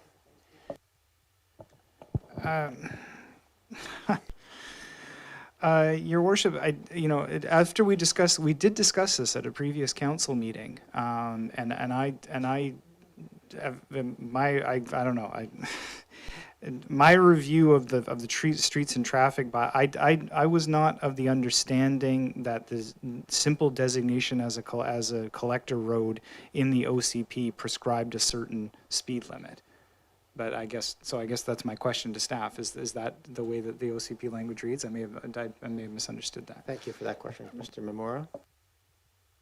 Through you, Mayor, again, thank you for the question. The design of the road, McNeil, the intent of the road is a collector road with traffic volumes consistent with historical and data and traffic speeds under the 40 kilometers an hour. So yes, it's something I forgot to add there as well, is that yes, if we wanted to go to that 30 kilometer an hour mark, there may be unintended consequences on neighboring roads when you are now directing someone wants to go faster somewhere else, and now there's a that wasn't part of the initial scope of the study with our traffic design engineer. It was something that was focused just purely on McNeil. I have a motion on the floor here. Go ahead, Councillor Appleton, is the mover. Your Worship, I'll withdraw it. Only be withdrawn with the seconders. Seconders agreed to withdraw it, so the amendment is off the floor. I think it would be worthwhile for us to understand the ramifications of that change as part of phase 2. I'm just getting some nods from staff on that one. Sounds good. So is there any other discussion before we get to the main motion as amended? Just wanted to ask a question of Ms. Williams around the consultation piece that she mentioned. Do you mind if I do that just quickly for clarity through you to Ms. Williams? You mentioned that it requires consultation with another community. Is that what you said? I wasn't clear. And did you say wider community or another community? And what other community? Thank you, Councillor Green. I think this is a referral to changes to the OCP. I can just jump in, Your Worship, members of council, to that question. So when an OCP amendment is under consideration, there's also an obligation to consult with neighboring municipalities on the change. And in this case, because there's a contiguous boundary with the City of Victoria, that would be an automatic consultation. I don't know it well enough to know if there's another one there, but at minimum it would be that. And so there is that external consultation that has to take place in addition to whatever consultation would normally take place for a community plan amendment. All right, thank you. I think part of the phase 2 piece coming back would just be to get absolute clarification if changes to the speed limit automatically trigger that, or if there's some mechanism there by which a collector can still have that. I'm not entirely convinced 30 kilometers an hour is the right path there, I think, but I would be curious to know what that would look like in terms of the options. So, are there any other amendments or changes or discussion on the motion that's on the floor? Not seeing any. I'm going to call the question. All those in favor? Any opposed? None opposed? That carries. Now, I'm just curious, the second piece here is, this is a district share funding in the amount of $116,000 be confirmed. Does that need to change with the addition of the crosswalk, or can we leave it as is for now? Mr. Memora? There would be a small increase in the amount of $116,000. That number would need to be confirmed, but it wouldn't be outside. It wouldn't be outside of the what would be funded from the active transportation grant, or outside of the Capital Works Reserve. But yeah, I mean, approximately 116,000. That number will work. Okay, so we can leave it as the wording as is for now. Okay. So moved and seconded. Thank you. Any discussion on that portion? All those in favor? Any opposed? None opposed? And then the second one, that the shovel-ready, next two can be moved together, I think. The shovel-ready status be confirmed, and then if approved, commit to completing the project in advance of the grant deadline. Moved? Seconded, thank you. Any other discussion on those two pieces? Councillor Appleton? Nope. All those in favor? Any opposed? None opposed? That carries. Right, we're a little bit behind where I was hoping to be at this point, but go ahead, Councillor Appleton. Arising, Your Worship. Go ahead.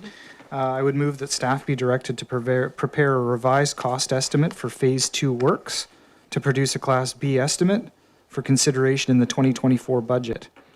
And further, that the estimate consider both designs that involve road widening and sidewalk widening. Did you send that electronically by any chance? No. Can you read it aloud again? Moved that staff be directed to prepare a revised cost estimate for Phase 2 works, to produce a Class B estimate for consideration in the 2024 budget. And that the estimate consider both designs that include road widening and sidewalk widening.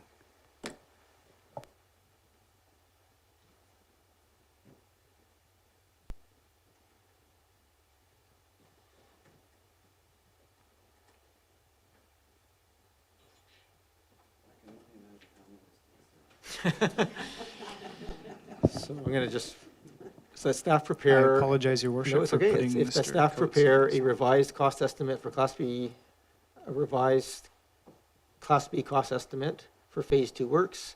For consideration in the 2024 budget.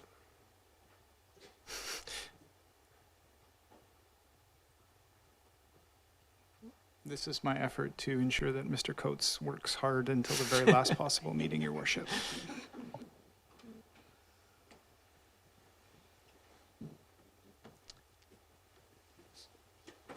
So just maybe just the staff prepare a revised Class B cost estimate for Phase 2.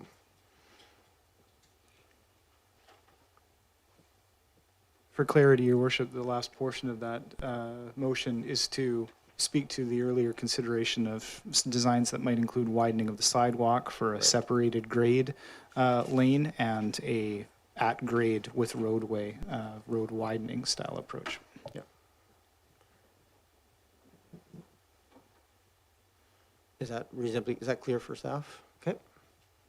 So what would come back with this would be costs essentially for Phase 2 works, one with a road widening option, one with a sidewalk widening option, and for consideration within the 2024 budget cycle. Great, thank you for that. Is there any discussion? Oh, is there a seconder? Seconded, thank you. Now, is there any discussion? Yeah, go ahead, Councilor Braithwaite. I'm just wondering from staff what the time requirement of this would be to be able to get this estimate. Is it going to bump something else that we're looking forward to getting, or is it doable within staff time? Go ahead, Mr. Mamora. Through you, Mayor, this is something that we can commit to in 2024. It's in line with what we've planned for 2024 capital works. So we can commit to that today. Great, thank you. Councillor Smart.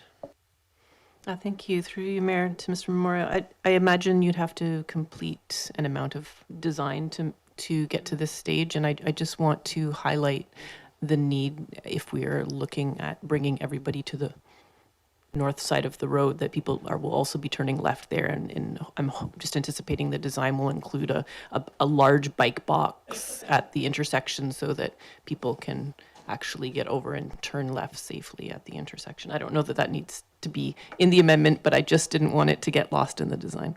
No, it does not need to be in the amendment. That'll come as part of the design. Thank you. All right. Not seeing any other hands, I'll call the question. All those in favor? Any opposed? None opposed? That carries. To rush anybody? Okay, no other motions arising. Thank you for that, Councillor Appleton. Moving to item 7.3, we have the Kiwanis Henderson Park Playground Replacement Contract Award. Mr. Meikle is here.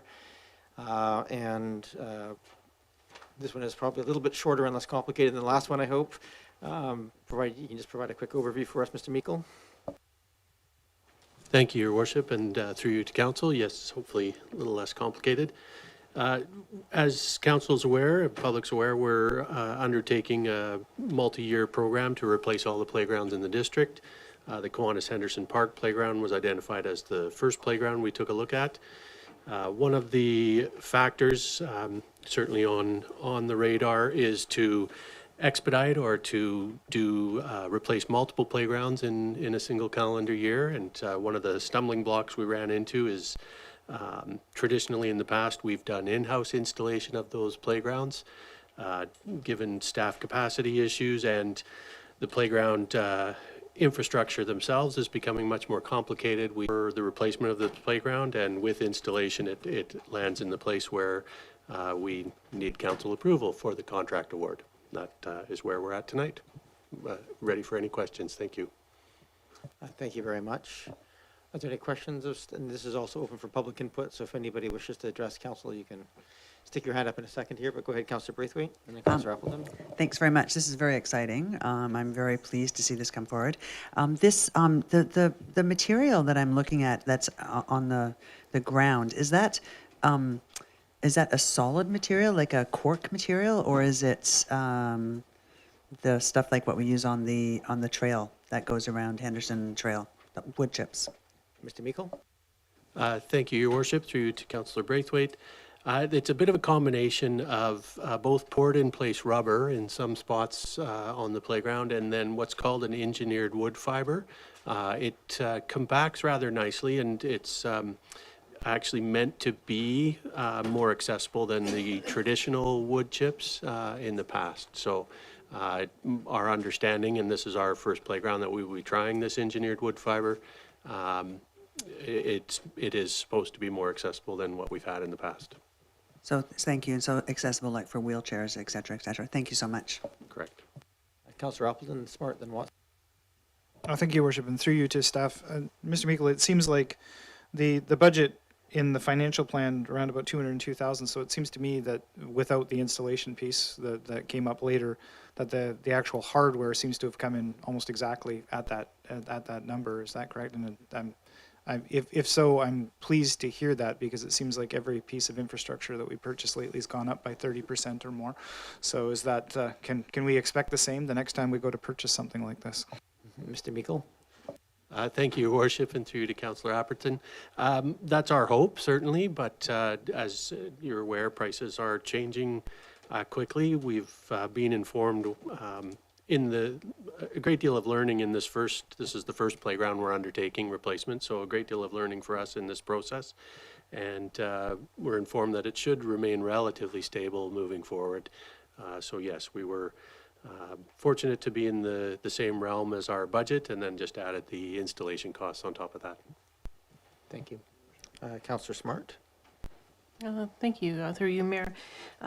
To staff, I just wanted to ask about this new engineered wood fiber. Are we going to end up with more of this product in the landfill because it can't be recycled, or is it actually perhaps more sustainable because it's using recycled rubber that would be in the landfill? Can you comment at all about whether this will be a more sustainable product moving forward if for future products, or if we might actually be creating something that we're having to throw out? Mr. Meikle, probably a good question for both the compressed rubber and the wood fiber products. Thank you, Your Worship. So the wood fiber product is a natural product. I believe it's just the way it's constructed, or in this case perhaps deconstructed to create the wood chips, allows for it to kind of fit together and mold together better, so it compacts differently, is my understanding. So it should be sustainable and shouldn't land in the landfill, so to speak. It's same as we would with other playgrounds. We will need to replenish it over time, as it unfortunately does get dragged away and carried away. But and then the poured-in-place rubber is more of a solid ground. It's not flaky rubber. It's not a particulate matter. It is more of a solid state, and that allows for better transportation of wheeled mobility assistive devices through the playground. Thank you very much. I have Councillor Watson and then Patterson. Thank you, Mayor. Through you to Mr. Meikle. Just a couple of questions. One, I don't see them in the design because they're probably not part of the design, but could you just comment on the availability of seating around the new play area for caregivers, parents, anybody who wants to sit down and be part of the scene but not on the play equipment itself? Michael? Sure, thank you, Your Worship, and through you to Councillor Watson. We'll have there's existing seating there, and the plan is to retain that seating. It may move slightly during construction, but be put back in place. And then once the playground is in place, we will look at what additional space is available to add benches and seating. We will be coming forward with some discussion around reviewing our memorial bench program, and that exact topic of some benches around playgrounds has come up. So we will be taking a look at that, but the intention is to retain the seating that's currently available there and add to it if possible. Thank you. And just one further question. Would you please comment on the retention and or replacement of the swings? I think you knew I was going to ask that question, but I know that that has been brought to our attention by one member of the public. Thank you. Mr. Meikle? Sure, thank you, Your Worship. Through you to council. Yeah, the swing set, we purposely did not include that in the request for proposals. It was actually a piece of equipment we had purchased fairly recently in the last couple of years, so we are retaining that. It was a bit of an oversight on our part. We did go out to the public for to get some votes. They had 3 options of playground designs to vote on, and we just, an oversight on our part, did not specify that the swing set would be kept and would be retained.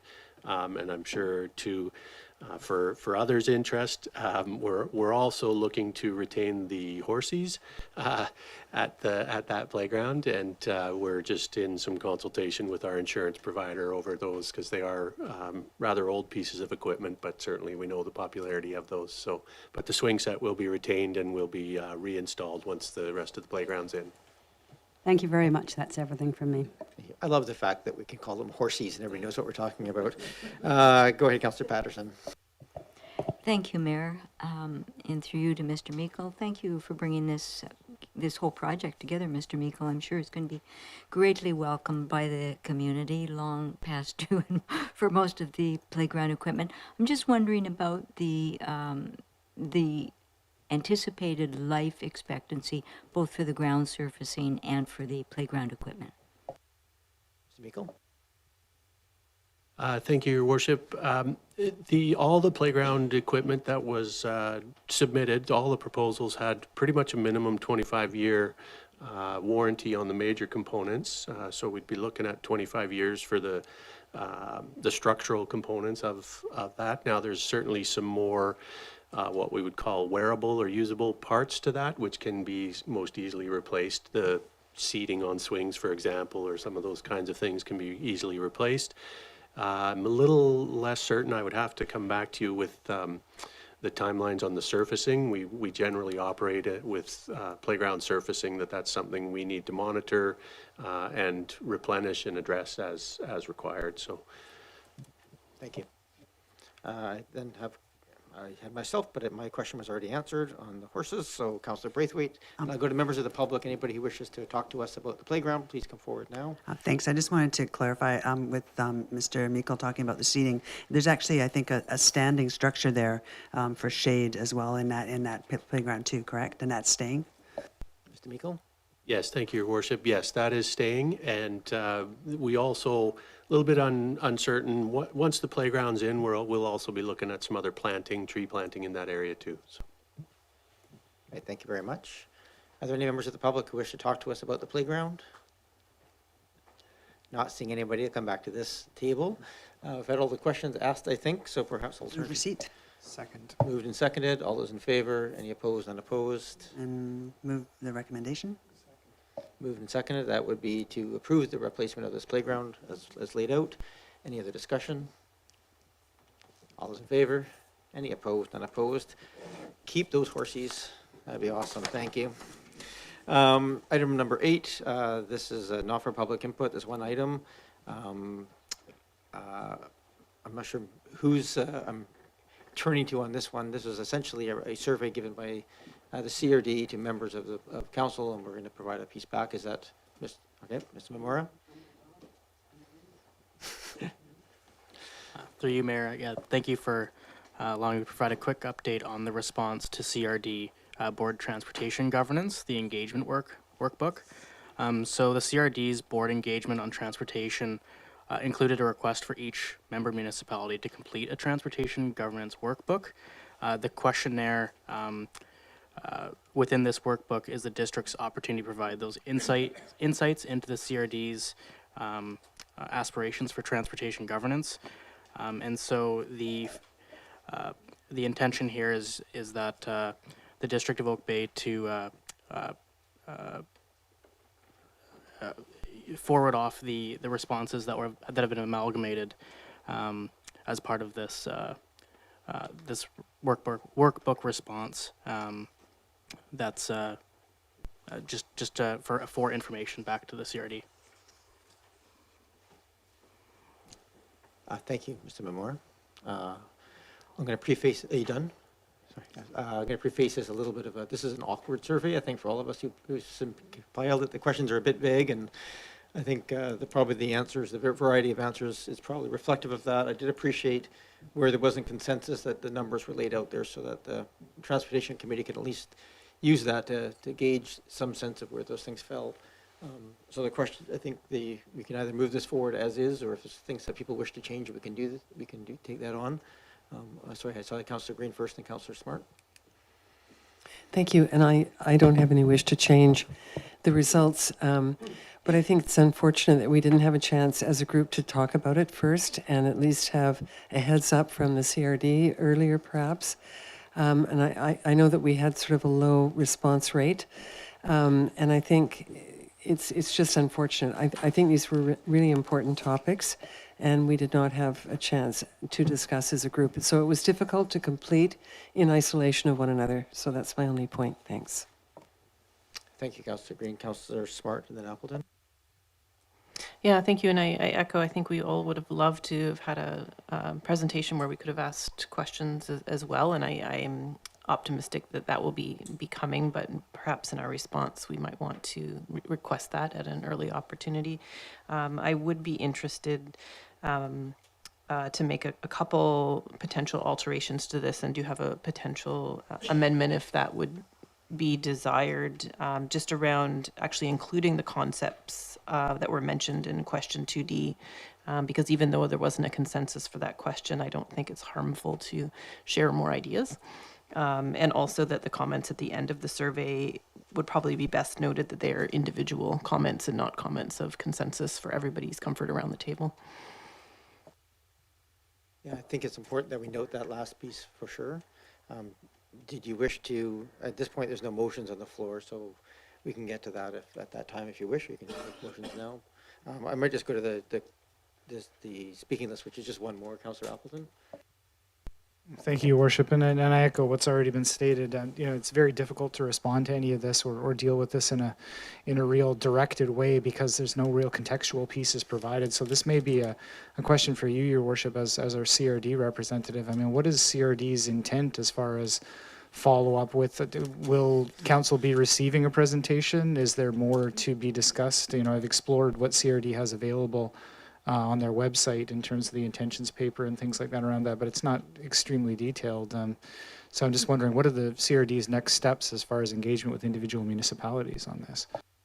Thank you, Councillor Appleton. The short answer is I don't know. This is being handled at this point by the Transportation Subcommittee, which I'm not a member of, so I'm not haven't been paying super close attention to what they are. I do know that the report back from staff on the transportation piece was looking at not trying to go whole hog and establish a complete transportation authority at this point, but to look at ways that they can kind of add incrementally to value at a regional level, and perhaps use that as a building step towards perhaps a future transportation authority. And so I believe this was intended to, it went out to councils, but also to other bodies like the Regional Transit Commission, Greater Victoria Regional Transit Commission, who are also asked to submit. And as I sit on that body, they struggle with it similarly. There was only, I think, 4 of 8 members of that body that actually provided responses, and the response was just sent back in that format, saying we did not have consensus, weren't clear how this would apply to us. And please do include us in future consultation as things move forward. So I think it was an attempt to get a litmus test of the region to see if there was hot button issues or strong consensus in certain areas that they might want to focus their efforts. But I don't know the discussion that happened and the nuance at that committee table. Councillor Green?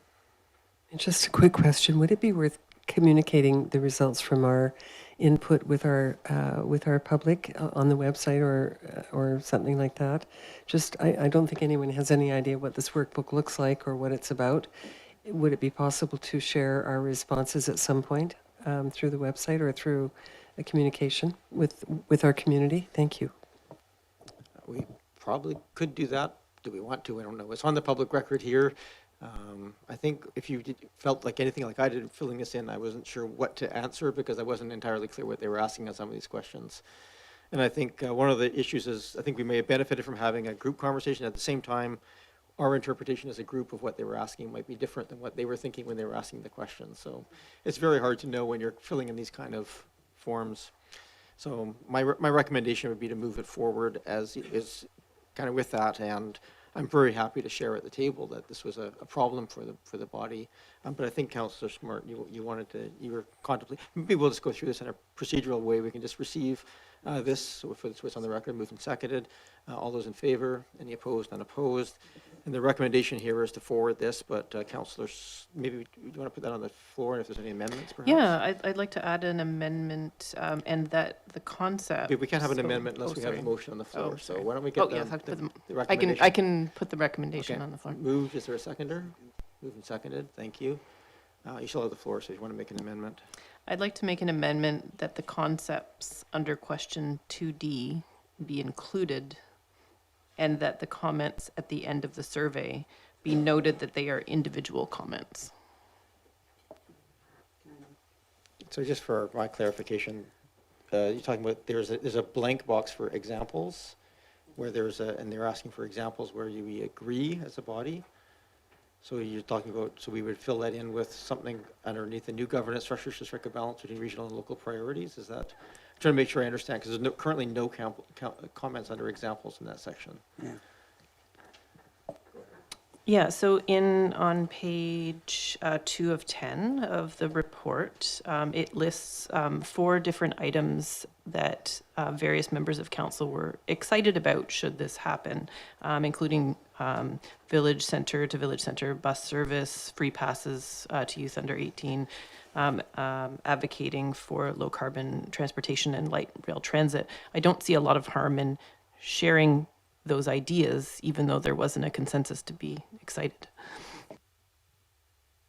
So your motion is essentially to add those to the last section of this thing, just and with a caveat, these are all individual comments, not consensus of the body. Okay. Is there a seconder for that? I'll second because I have a question. Sure, go ahead. So my question is that we're going to have the comment that it's individual comments on both section 2D and on section 7, correct? That would work fine for me.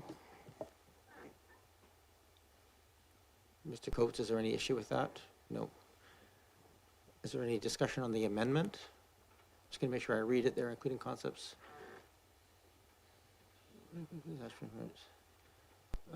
The amendment should be to include concepts that were mentioned in 2D, not just including. Oh, I see. That would be tagged onto it, including concepts that were mentioned in 2D.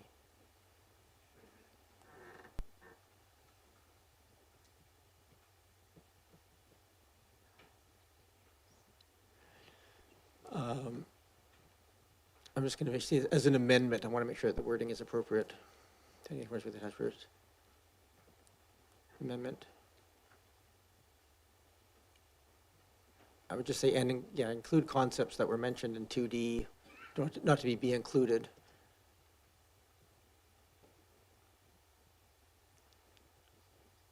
And note the comments, it doesn't have to say section 7, because that would include all comments.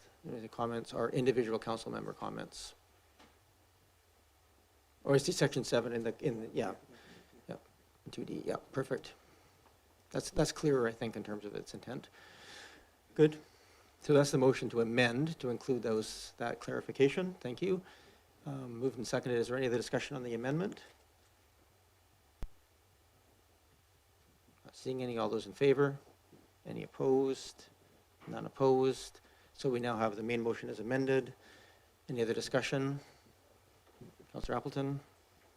Thank you, Your Worship. So I'm in the unpleasant situation of having to vote against the motion on the floor. I do want to communicate to the CRD some of the significant information that's actually being asked for here, but unfortunately with the design of the survey, the lack of preliminary information, and the risk that this sounds like a unified council direction, you know, when in fact it's sort of an amalgamation of various responses.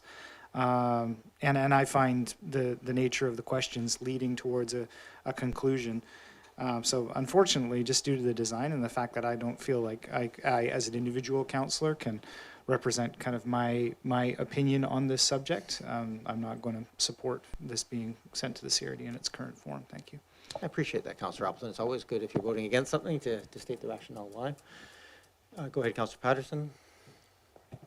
Yes, thank you, Mayor. I echo those sentiments. I felt in reading this that the disclaimer that would have to go with it would be so lengthy because of the lack of background information we received, the lack of time to have any discussion at the council table, and because it is worded, the governance engagement workbook, it infers that we have actually had discussion, and this is something that as a council we have all agreed on these, rather than just be a compilation of individual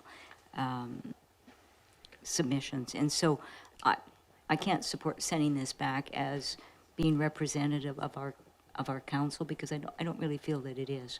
Thank you. Thank you, Councillor Patterson. Councillor Smart.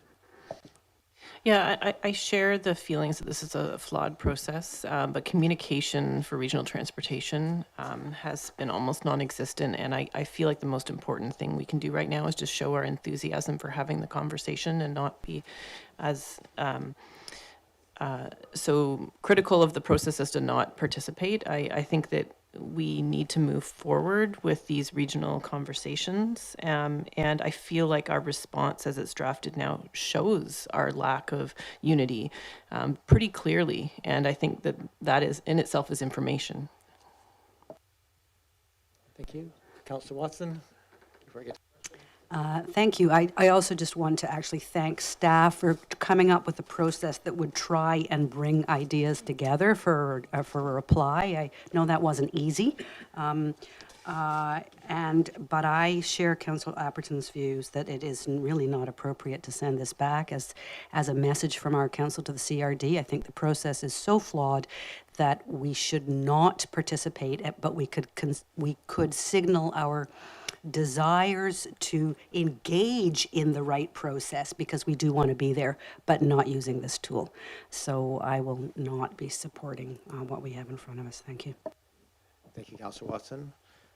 I'm going to speak in support of the motion. Yeah, I agree it's flawed. I agree it's thing, but I think the muddledness of the response is an answer that they should hear, and I think it's going to be echoed around the region a little bit. And I think it also it would not be the truth. I think my concern would be if we didn't respond, that would be signaling a disinterest in participating in the process. So I think it's important enough for us to be part of the process at this point.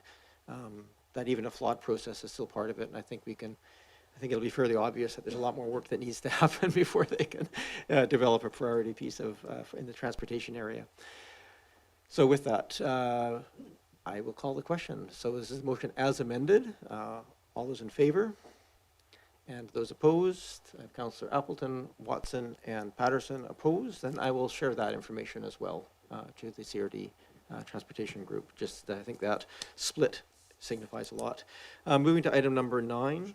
Motion arising, Councillor Appleton. Motion arising, Your Worship. So I would move that an invitation be extended to CRD staff to present contextual information on the Transportation Governance Review to Council. Moved and seconded, thank you. I have to get that up on the screen so everybody knows what we're talking about.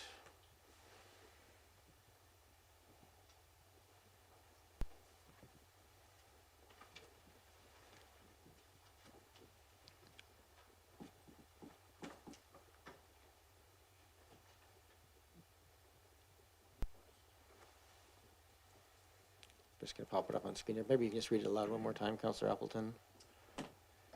Thank you, Your Worship. Yeah, so moved that an invitation be extended to CRD staff to present contextual information on the transportation governance review to council.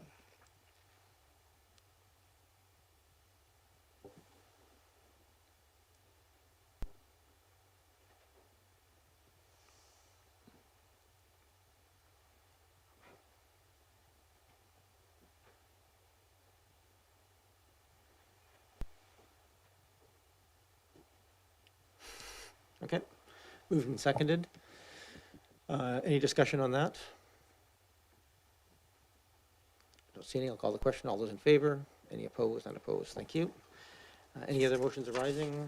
Not seeing any, we'll move on to now item number 9. We're getting into land use pieces, all available for public input. First up, we have 2 upland siting and design, both with variance permits. Mr. Muller, you're here. Welcome. Thank you, Mayor. Thank you, Council. First one. The district has received an application for an upland siting design permit and development variance permit for the property located at 2445 Lansdowne. The work includes but is not limited to upgrades in fascia and soffit, rock cladding design, redesign of the porch and guardrails. 4 out of the 5 windows on the west side of the house are being replaced, and a redesign of the front-facing attic dormer. A review of the building plans and supporting documents was conducted by staff with incorporated feedback from the advisory design panel. The proposed renovations and upgrades are considered to be adhered to the intent of the upland siting design guidelines. In relation to the work being conducted in the late 80s, prior to the adoption of our current zoning bylaw, the primary residence was raised for the purpose of creating an occupiable basement. As a result, the building height now extends above the current zoning bylaws, a maximum of 7.32 meters to a height of 8.67 meters for the difference of 1.32 meters. As the applicant is now applying for a building permit for renovations for their attic, they are also looking to adapt their front-facing dormer, which would change the occupiable building height from an increase of 0.7 meters from 4.57 to the allowable 4.57 to 5.27. The district requires them to bring into conformance the prior existing non-conforming height, and they're seeking to bring into in conformance or seek a variance for the occupiable height. The project creates a considerably new expanded use out of the existing footprint of the house and improves the aesthetic value of the home, and we don't believe there'll be any adverse effects to the neighboring properties. Also, the applicant is in the Zoom waiting room if they so choose to speak to them. Very good. Thank you very much, Mr. Muller. We have, I think, the applicant and owner are, maybe not both, are here with us. Yeah, I see Mr. and Mrs. Bonnet from Bonnet, Finlayson Bonnet Architecture online, available to answer any questions. Are there any questions from members of council to the applicant or to staff? Lots of heads shaking here. Is there any members of the public that wish to talk to council about this application? Checking online as well. Not seeing any hands popping up. So back to this table. Move receipt. Move in second. Receipt of the report. All those in favor? Any opposed? None opposed? Recommendation. So this is to approve both the upland setting and design and the development variance permit, DBP 00142. Any discussion? Go ahead, Councillor Watson. Yes, thank you. I just wanted to say that I was, in response to the advisory design panel's comments, which I attended that meeting, that the applicant has come back and addressed that dormer pitch and matching slope and did a nice job of that. So I think that those outstanding concerns have been satisfied with the revised submission. I just wanted to add that. Thank you very much. I think you've been waiting a while, Ms. Bonnet, for probably not a lot of Q&A. I'm going to call the question. All those in favor? Any opposed? None opposed. That carries. Thank you very much for that, and good luck with the project. Thank you. Thank you very much. If they were only all that simple. 9.2, upland siting and design and variance permit for 3475 Beach. Mr. Muller, you're taking this again. Thank you, Mayor. Thank you, Council. The district has received an application for upland siting design permit, development permit, and development variance permit for the property located at 3475 Beach Drive to allow for the construction of a new single-family dwelling. A review of the building plans and other supporting documents was conducted by staff, and the design and proposed development is considered to adhere to the intent of the upland siting design guidelines. The proposed house features a substantial structural qualities and has an appropriate compatible design that complements the upland setting. As the subject property is located within the hazardous conditions development permit area, a development permit is required to authorize the demolition of the existing house and for the construction of the new house. The applicant's consulting engineer provided a geotechnical assessment report that outlines the steps to be taken to ensure the safety of the building, and given its proximity to the steep slope with a history of slope instability, these recommendations have been incorporated as conditions into the draft development permit. And the proposal considers to comply with the design guidelines found in our OCP for the hazardous conditions DP area. The applicants are further seeking a request for a development variance permit to relax the minimum combined yard setback from 12.19 meters down to 10.1 meters. Staff note that the side yard setbacks individually comply with the zoning requirements, and there's no significant impact to neighboring properties that is likely to be caused by the requested variance. The advisory design panel reviewed the proposal at their July 18th meeting and passed a resolution in support of the DP, DVP, and upland siting design permits. Thank you, Mr. Muller. Are there questions for the applicant from any members of council? Go ahead, Councillor Braithwaite.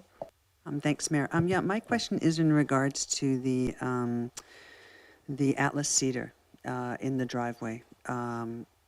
And actually the configuration of the driveway. I went out today and had a look at this property, and there is a little bit of a slope as you enter into the property, but not so much so that I think that they need a driveway that's as long as or as winding as it is on these plans. And I think if they change the driveway just slightly, they would be able to not have to cut down that quite big Atlas cedar. So I just wonder if we could maybe talk about the design of the driveway. Hello, Christian Barnard here. I'm responsible for the landscape design. I am online now. The entire site was designed for accessibility. The slope from the road to the proposed house was just far too steep to accommodate the client's needs. So we took the driveway and slowly sloped it all the way to the front of the house. We are replacing the tree canopy with 7 replacement trees. So to answer your question, it was an accessibility issue for us.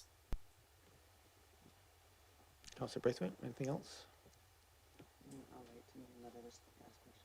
Okay, are there any other questions of the applicant? Go ahead, Councillor Appleton. Thank you, Worship. Just following up on Councillor Braithwaite's question and the comments. Accessibility moving forward for us as a district will have a specific meaning in terms of accessibility for persons who require specific accommodations. So are we talking about accessibility as in terms of a design which is required to ensure accessibility for people with certain needs? Or are we talking about a design function here? We were talking about the client's ability to traverse the grades. I don't have the exact slope in front of me, but I am. It shows a 6% on the landscape design. Okay. The slope from the original sidewalk down to the house, I believe, exceeded 6. I'm not exactly sure what fire needs to get down there, but it was mostly for the client's ability to be able to traverse the site comfortably. Anything else, Councillor Appleton? Okay. I have just one question. I think it'd be more for the architect or owner, and that was just, I didn't see a letter of validation or justification for the setback relaxations. I appreciate they're both individually within the allowable setbacks, but the rationale behind the combined setback requirement in the uplands is that there's, substantive greenery on cumulatively on the sides of the building that could lead to a more park-like setting, and so perhaps the owner or the architect could explain why those sort of 6 feet or little over 6 feet of width could not have been accommodated within the building design. Bob, I'm going to hand that off to you. Yeah, please come forward and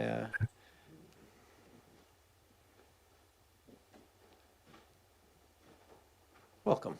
Thank you. Bob Ingram, Salish.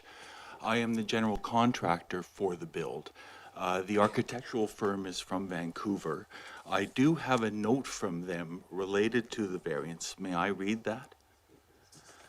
A small corner of the proposed home, 93 square feet in area, single story, and to a maximum distance of 6'10", is proposed as non-conforming. However, the single-story home is primarily massed on the north side, and the allowable building area and generous setbacks and yard spaces are being afforded to the property. The encroachment does not create any significant overlook to the neighboring property to the south, and only one small opaque window proposed for the elevation, and a large amount of existing and proposed plant material will provide screening between the properties. The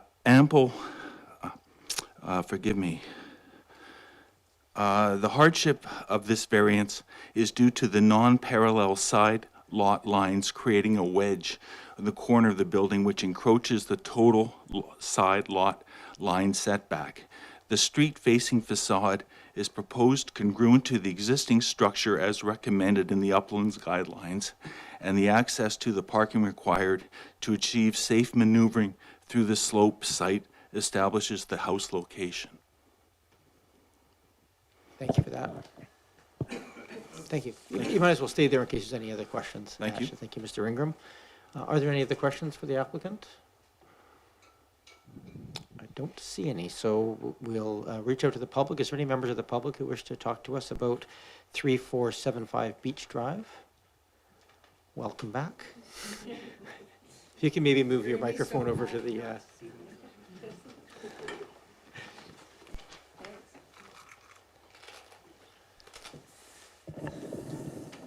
Tanal Bolt, Langford, and just because accessibility came up again, 1 in 12 is the building code for an accessible slope, which is less than 5 degrees. 1 in 16 is preferred by people in wheelchairs because 1 in 12 we cannot get up with even groceries on our lap. And if they're already struggling with their mobility, Oak Bay should be the place where every renovation, every new build, everything is thinking of accessibility and applying a lens to it. So 5 degrees is minimum. Thank you for that interesting piece of information, Ms. Bolt. Any other members of the public who wish to talk to us about 3475 Beach at this point? Must be here for something else. I'm not sure what that could be. Okay, we'll go back to this table. I'll start with a motion to receive because it's certainly the simplest. Moved and seconded. All those in favor? Any opposed? Unopposed? Then looking for a secondary motion. Perhaps we'll get a motion as laid out here and we can debate that. Or the alternate. Sorry, I missed where you were.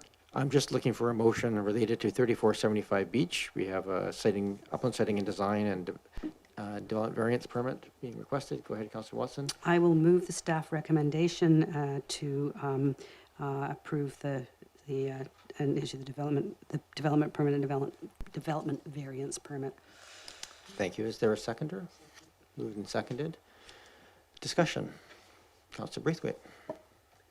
Thanks very much, Mayor. I'm actually going to have to vote against this application, and not because of the driveway, because I really appreciated the explanation about accessibility for the driveway, but because in my mind, and I've said this over the years on council, when you have a bare lot, and especially a bare lot that actually doesn't have that many hindrances, I don't think, to be able to fit the house that they're suggesting within the footprint that is allowable. And so for that reason, because they're asking for a variance for 6 feet, I think they could find some way to take that 6 feet out of this house. It is quite sprawling on the lot, and because it is uplands and it is a park-like setting, and you mentioned yourself, Mayor, that there should be greenery on either side, and I don't see that in this particular case, so I will be voting against this application.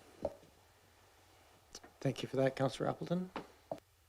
Thank you, Your Worship. And similarly, I'm not going to support the motion on the floor for very similar reasons as Councillor Braithwaite. I think when you're starting from scratch, essentially, or starting from get-go, these are very large lots, and the interest, obviously, with high-value lots is to create, a very large edifice. I get it, but the Uplands siting and design guidelines are there and specific about maintenance of a park-like setting. There's a number of significant trees up there, whether native or non-native. And the retention of the maximum amount of those trees is a real priority when considering an upland siting and design submission. And in addition to that, I've seen repeatedly a number of different designs that incorporate, large-scale driveways. I'm not going to comment on the accessibility component of the driveway because it should achieve that goal. But driveways as proposed that we've seen in a number of different occasions are extensive. And should be the driveway consideration should be included in the submission and the design concept, such as to minimize the impact on the park lake setting and retain as much green space as possible. So to my mind, the driveway is an integrated piece of this whole. This is too extensive, and it needs to be revised. So that's my take on it, Your Worship. Thank you. Thank you, Councillor Appleton. Any other, Councillor Smart? Yeah, thank you. I'll echo the comments. I also don't have an issue with the driveway, but I do feel like the hardship described is not one that, if we agree to on this project, would be precedent setting for others. I don't see the hardship in the combined variance. Thank you. I'm not entirely clear. Are you speaking in support of or in Sorry, opposition to? apologies. I'm speaking against the motion. Okay. Thank you. Any other discussion on the? Yeah, go ahead, Councillor Green. I too will be speaking against this application, but I do appreciate also the comments of my colleagues and also the input from staff, but I will not support this. Thank you. Thank you for that. Any other discussion?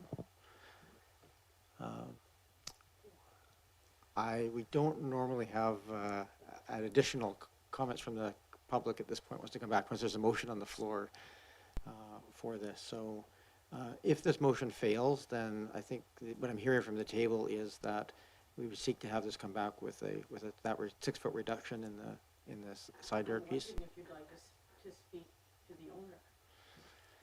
I made the invitation to come and address the question of the setback at the time. But in the interest of making sure we don't miss anything, please come forward and you have to come to the front and give your name. Pardon me? You need to come to the microphone. Yes. And provide your name.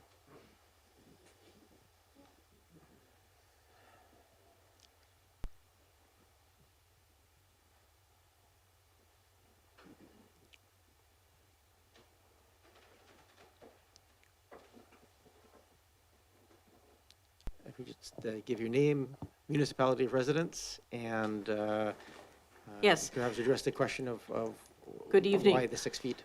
My name is Jane Danzo, and I'm the owner of 3475 Beach Drive. If there were one tree on that property that I wanted to keep, it was the one that you have zeroed in on. But we have been over 2 years in the planning of this particular home. During those 2 years, my mobility issues, unfortunately, have developed. And it was important that I have easy access without stairs to everything. We started with a 2-story building that included an elevator, and that was something that I really didn't want. I wanted a 1-story approach for everything. The driveway was a very complicated issue to place because on the one hand, we have the utility box. This is at the far end of the Beach Drive frontage. The other end, there is a lamp post. And so when you look at the property and you say, well, you know, it's a large property, it is, very much so, but it is a complicated one in terms of the terrain. And so I agree, the driveway is long. And as a matter of fact, it's a bit of a concern for me that people are going to have to either walk all the way down to the front of the house, or they're going to have to take this very carefully engineered driveway in so that when they get out, that they are stepping one step into the property. We retained all of the oak trees, of which there are many. In mid-October, early October, the back lawn, waterside, is a carpet of acorns. And that will go on from year to year. We did consider all of the trees, the tree canopy, and as I said, it has taken 2 years to get us to this point. And so I would like to recommend that you come and have a look. If you are reluctant to go ahead and approve this, I think that having a look at the actual difficulty and being taken on a tour might prove to be useful.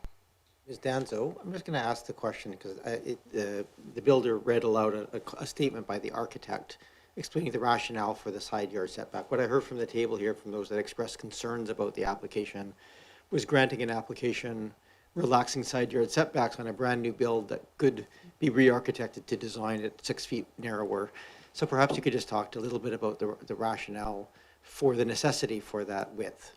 Well, in order to get everything on one floor, for example, I hope to live there throughout the rest of my life, and there is a caregiver suite that is included on the main floor. And so because in order to get the spread of the individual rooms and to accommodate the caregiver, it took up more room horizontally than it would have if we had gone up 2 stories. Thank but the problem therein was my mobility issue. Thank you for that answer. You're welcome.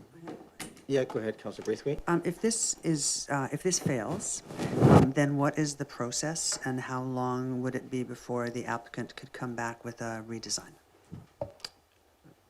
Do you want me to stay, or? I know this would be a question for staff at this point. Ms. Danzo, thank you very much. Thank you for turning off the microphone as well. Mr. Green? Good evening, Your Worship, members of Council.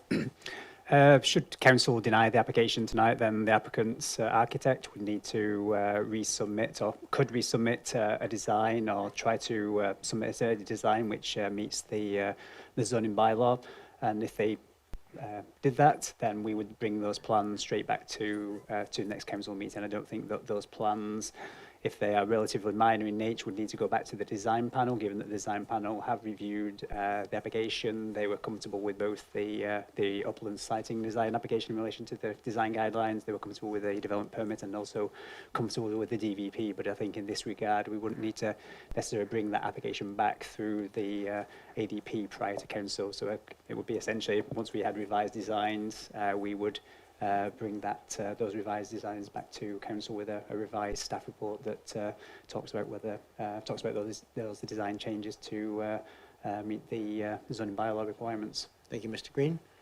Councillor Braithwaite, was there anything else you wanted to ask? So we've been having comments made at this motion on the floor to approve, but a number of people have spoken against. But Councillor Smart, you wish to speak again? Thank you. Through you, Mayor, to staff. I just wondered procedurally if it's an option for us to approve based on a minor modification to have the design conform with the combined side yard setbacks so that, in a sense, staff could approve the project based on that small change. Through your worship, I would prefer that, given that council hasn't delegated development variance permits or to staff, that I would suggest that staff bring that those revised plans back to council for council's consideration. I'm just going to point out, though, if that was the direction, it would not have a variance. It would come back without a variance, and I appreciate we haven't delegated the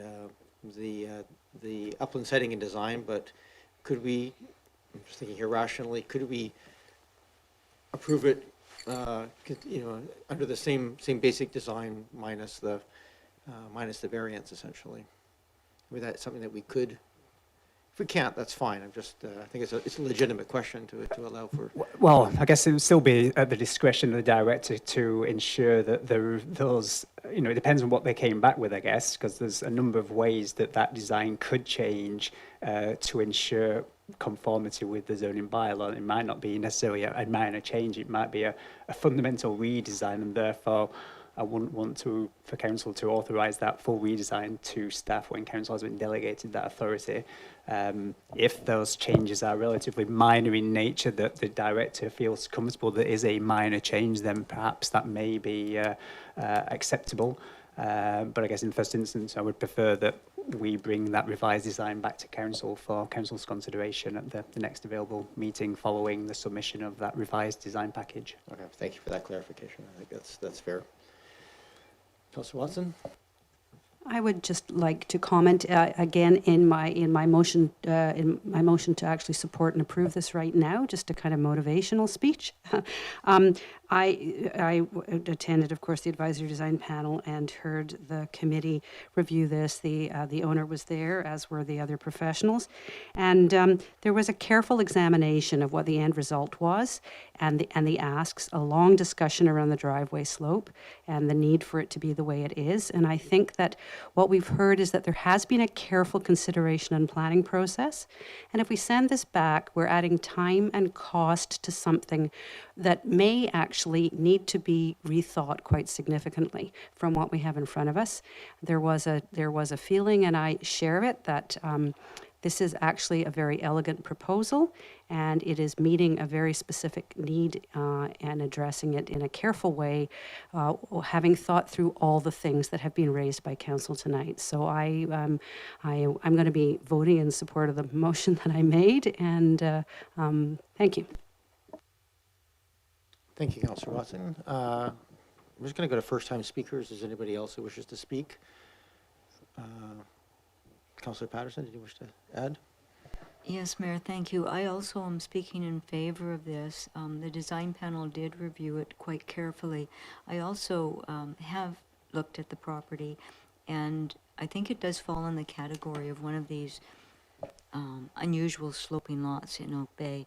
And so it's not quite so much that it's just on a flat surface and you just lop off a few feet here and it's easy to deal with and redo the design. I think it is more complex than that, and I think that's what the design panel took into consideration, was the complexity of working with this design on the lot. And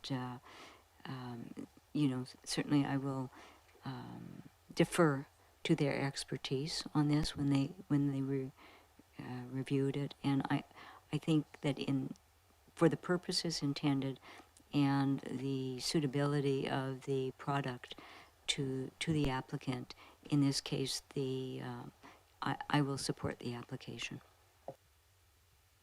Thank you, Councillor Patterson. Councillor Green? And then I'll speak. Well, they always say that the one thing we can change is our mind. And I have to say that the owner's statements were compelling and provided a much greater and more human context to the situation. So I will be supporting the motion as stated. Thank you. Yeah, looking at the actual square footage that is in that combined yard setback and understanding that there are constraints around the topography and accessible paths, I am going to vote in favor of the application. Okay, thank you. Councillor Braithwaite. Okay, I'm jumping on the bandwagon. I mean, yes, thank you, Ms. Danzo, for coming and speaking, because I think it does make a difference when we're able to hear the time and energy that you've put into that. And thanks to Councillor Watson for letting us know about the comments from the advisory design panel. I normally do not change my mind on something that's a bare lot to then allow a variance on there, but in this particular case, I'm going to change my mind, so I will be voting in the affirmative. Can I just ask that we not applaud or boo, because there's lots of valid opinions around, and we just want to make sure that we're having a respectful place that anybody can feel free to share their opinions on as they come forward. I don't see any other hands up on this point, so the motion on the floor is for approval. So if the motion passes, this will go forward. If not, we'll have to go back for some redesign before it comes back again. So I'll call the question on the motion. All those in favor? And those opposed? Councillor Appleton opposed. That carries. Good luck with the project, Ms. Danzo, and builder and architect. We move on then to item number 9.3, which is the 2326 Oakby Avenue, which I have a sneaking suspicion other people are here for. So Councillor Smart, I understand you need to recuse yourself from this. I would like to recuse myself due to a business relationship with the architect. Thank you.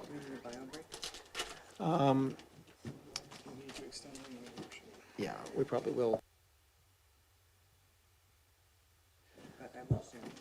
So I'm going to just, a couple of things here. We're probably going to go past the 10 o'clock time frame, so I'm just going to ask that we have a motion now to extend to 11 so we can move this forward. I'm hoping to get through this much sooner than that, but moved and seconded. I'm going to call the question. All those in favor? Any opposed? None opposed? I might also just turn, would Councillor Smart like to go home? I mean, there's only two small items after this that are not. Do you want to just, Mr. Muller? Yeah, but why don't you do that? So just give us a minute here and we'll try and do a little.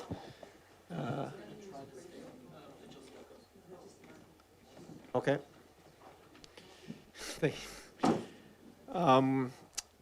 So I may, if people wish to just stand up and stretch their legs for 30 seconds, I think we might all benefit from that. And then we'll get to the item on hand.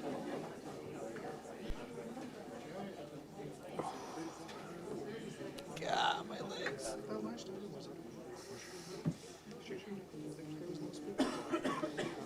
I know. But if you had been sitting in this thing for 2 years waiting for it to come and you weren't allowed to speak at the last minute, you'd just be the angriest person in the world.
Yep. I am going to call everybody to sit back down again. Hopefully you had a chance to limber up a little. Yep. Do I need to formally? You just don't come back.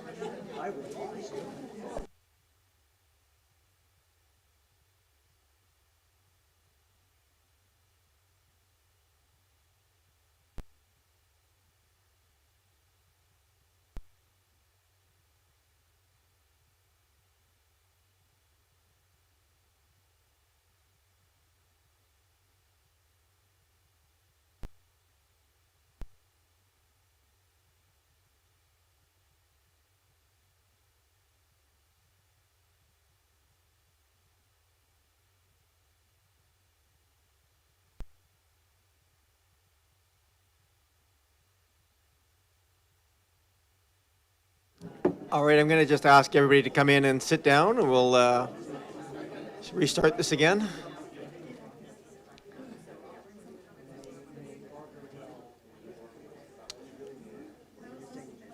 Yeah, we're seeing a couple of councillors. We're just going to wait one more minute before to let the councillors get back to their desk here.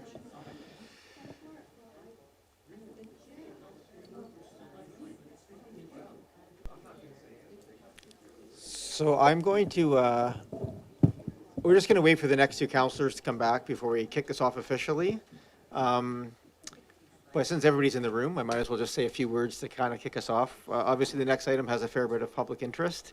Just a couple of quick things I wanted to note. This isn't a public hearing. We're going to follow exactly the same process as we did for all of the land use pieces. So we're going to have a chance, the staff will introduce the item. There's an opportunity for council to ask clarifying questions. We'll invite members of the public to come forward and address council. They can bring points forward. Just ask you to do it respectfully. It's not, public hearings often have a counter back and forth, pro-con kind of piece. That's not what we're doing here. We're just really hearing from the public on the points of view. So just address yourself to council. If you've written submissions, please, we just ask that you don't repeat what you've written. And we're also a bit more time restricted under our procedures bylaw to 3 minutes per speaker, unlike a public hearing where you're allowed for a much longer time frame. So other than that, we do want to hear from people who want to be heard. And so we're going to get to that fairly quickly. I'd also just, two other little things. One, we just want to make sure anybody who has any opinion feels safe and respectful, here. So just, if you have an opinion, share it, but don't ask people not to cheer or boo or anything of that nature. It doesn't happen here very often, but it's always just good to ask up front. And although I did allow the applicant last time to kind of have a second chance once we were up here talking for clarification, I'm not going to do that again. So if you do want to address council, it's really in that time frame that we have available to us to ask questions, and we can then seek clarifying questions at this table. We can choose to ask further questions, but that's not something that we typically take additional hands from the audience. Oh, I just thought of something else. So we're going to follow the same process as we follow for the other land use ones. This is obviously a bit more complicated. So with that, we have members of council back, and as noted, Councillor Smart has recused herself. I will hand this over to Mr. Green, or is that correct? Are you introducing this, or is Mr. Muller? Welcome, Mr. Green, our Director of Community Planning and Building and Planning. Good evening, Your Worship, members of council. Yes, just a brief introduction from myself. The council will recall that council considered this item on September the 11th, and that meeting council directed staff to give notice of council's consideration of first reading. Following that meeting, we placed 2 adverts in the Oak Bay News on September the 28th and October the 5th. And we also sent letters to all properties within 50 metres of the subject property. And that correspondence that's been received following September 11th is attached to the council agenda. I do want to point out that there was an error in my report that I apologise for, that was pointed out by a member of the public, and I'd like to thank that member of the public for pointing that error out, and was able to then rectify that error in the report once the report was re-uploaded. I'm happy to answer any questions that council may have on the application. The applicant and the applicant's team and architect are also in the room as well tonight in case there are any questions of the applicant that council may have. And there's a presentation attached to this as well. Are you Yes. going through that presentation to introduce the I can do if project? council so chooses. It is the same presentation that council received on September 11th with essentially a slight update in relation to the recommendation, for example, as well as some of the building analysis comparables. And so if council so chooses to have that presentation, I'm happy to give that presentation, but essentially it is the same presentation that council received on September 11th and that was attached to the council agenda when the agenda was published last Thursday. Perhaps we can bring up the presentation, just go to the recommendation, because you're right, there was a piece there that included sort of the components that would be attached to subject to essentially pieces.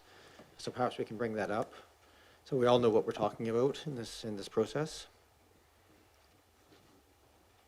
The presentation that I believe, Christina, are you able to access, or what's your colleague's name? So I've forgotten your colleague's name at the back. Mr. Tran? Tam? Please, yeah. We'll just go to, I don't have it here, just I'll pull it up.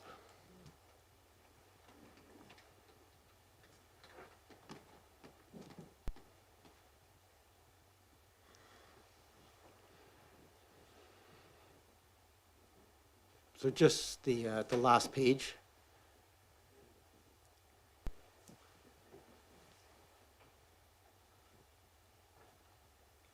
There we go. So that's just, we don't even have to talk to it so much, but just so everybody has the same sense. But anything you wish to cover there? No, Mr. it's just Green? that this would be, I guess the recommendation for this evening from staff is that council give first, second and third reading and withhold adoption of the bylaw until such time as the restrictive covenant is registered to the satisfaction of the Director of Community Building and Planning, and to secure a number of amenities that the applicant is willing to provide. So, and so if you go to the previous slide, that would just show you the recommendation that is before council this evening. Previous slide. Yeah. Oh. Not to the first slide, but keep the second to last slide then. Keep going. Yeah.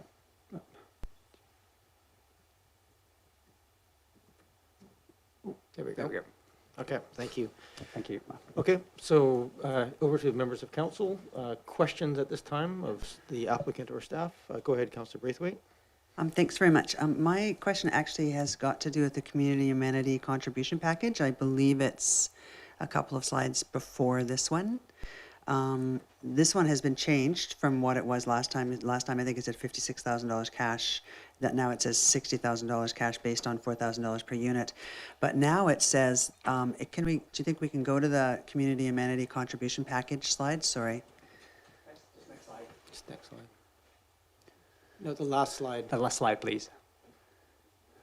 Yeah. No, actually, it's the title of the slide is community amenity contribution package.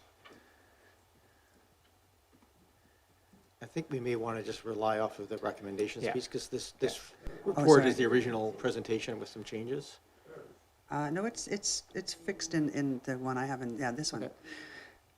No, actually, the one I have on mine is different than that one.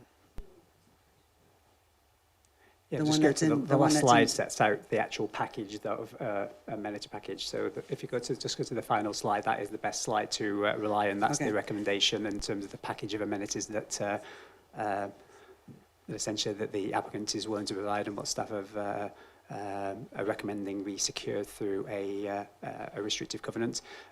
Yes, when I last mentioned, it said payment of a $60,000 amenity contribution in cash, and then off-site improvement works. And previously I mentioned that there was a value added to those, that the applicant had added a value to those, but the value to those amenities is irrelevant, given that we're asking the applicant to provide those off-site amenities regardless of what the cost is. And so what we've tried to do here is just to show that those off-site improvement works, including sidewalk improvements, the bench and enhanced pedestrian crossing, will need to be provided through that restrictive covenant, and not the value is irrelevant, given depending on, obviously we all know that, as we heard earlier, about the cost of infrastructure is going up 30% per year, and therefore we're not asking for a value of those works at this point in time. We're simply seeking that those off-site improvement works be undertaken regardless of the cost of those, and regardless of when they may be built in the future. Thank you. That was actually my question, because in the last slide presentation, it had a value of $140,000 and $140,750, but in this one, all it says is secured through an S219 agreement, and I just wanted to make sure that it was not anything less than what it was in the last presentation. So I'm assuming that it is not, so thank you for that answer. Thanks for that clarification. Are there any other questions at this time of members of council? Councillor Patterson? Yes, Mayor, thank you. And through you, either to our staff or to the applicant, I suppose, added questions that I have to the last presentations I've seen, and not had certain things addressed.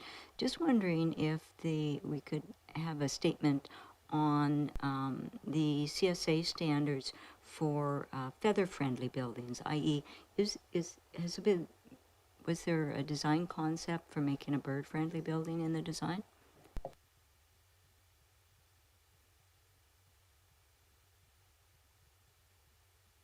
Sorry, Mr. Demont. If you just introduce yourself for the record. Yeah, it's actually, Peter Yorkney. We like to Sorry, switch things up for you. You don't even look alike. I don't know when I do this, but yeah. No, sorry, Peter. Your Worship, Council. So, through you, Mayor, thank you for the question. I mean, it's actually coming up more often these days, and particularly on larger buildings with a lot of glass. We do have, of course, windows, but we do not have extensive glass areas. And with the balconies and the overhangs and the roof overhang, there's also shading provided to those windows. So that should provide enough reflection. We have not followed like any kind of standard in that regard. It's just through good design. And that we don't have, let's say, extensive areas of glass, on this building. Anything else, Councillor Patterson? Yeah, I do have a couple more questions. Thank you for the information. I always forget because so many of the cities I've been in, they do have bird-friendly standards, and so I forget to ask about them here because I think that they will always be adapted into building standards. At the Advisory Planning Commission meeting, the application was presented as not having a cooling system and that it was not required because the building was designed with corner units and opening windows, which would have provided sufficient ventilation. But at the last council meeting, we were advised if the application was approved, the building would be designed with a cooling system. I am wondering if we can have confirmation that the building will or will not have a cooling system? Mr. Hockenbeck? Yeah, no, through you, Mayor. Again, thank you for that question and the clarification. So I have to, I believe at the last meeting there was the commitment made that cooling will be part of the these condominiums. Thank you. Good. Thank you for that very much for that clarification.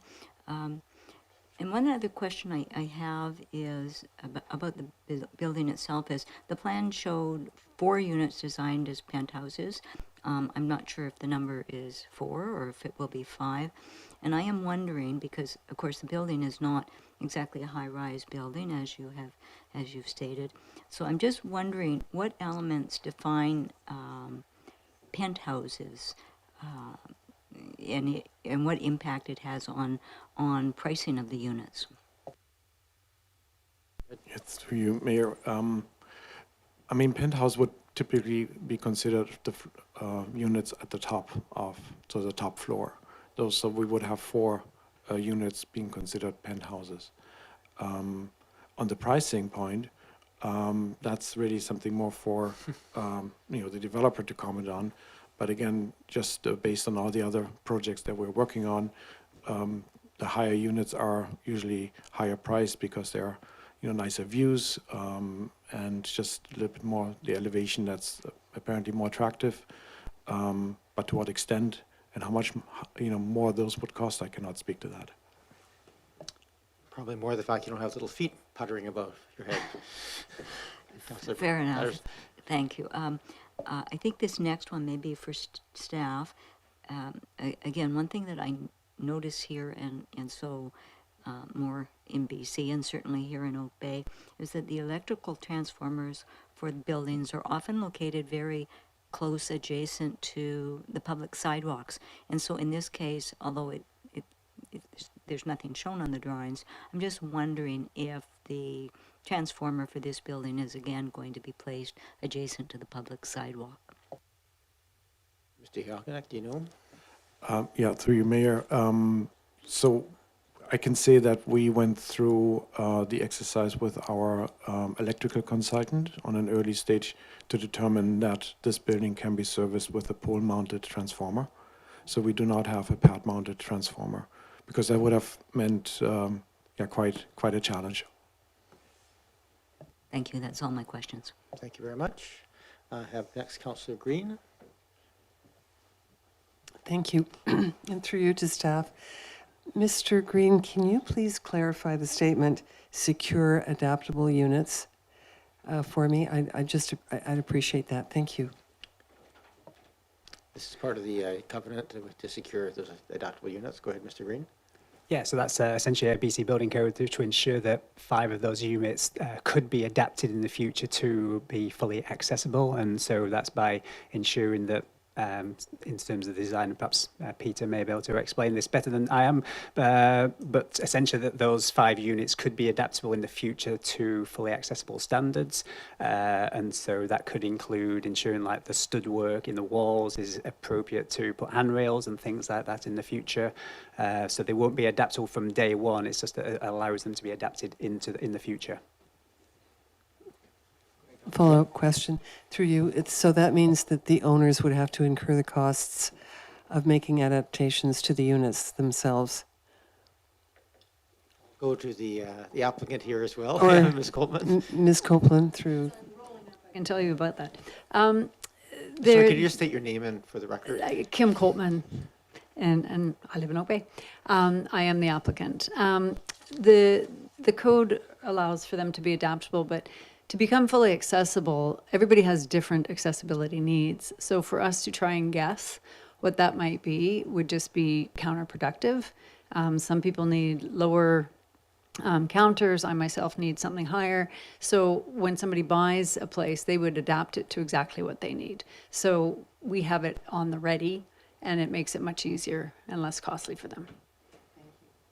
And one last question, through you to either Ms. Copeland or Mr. Green.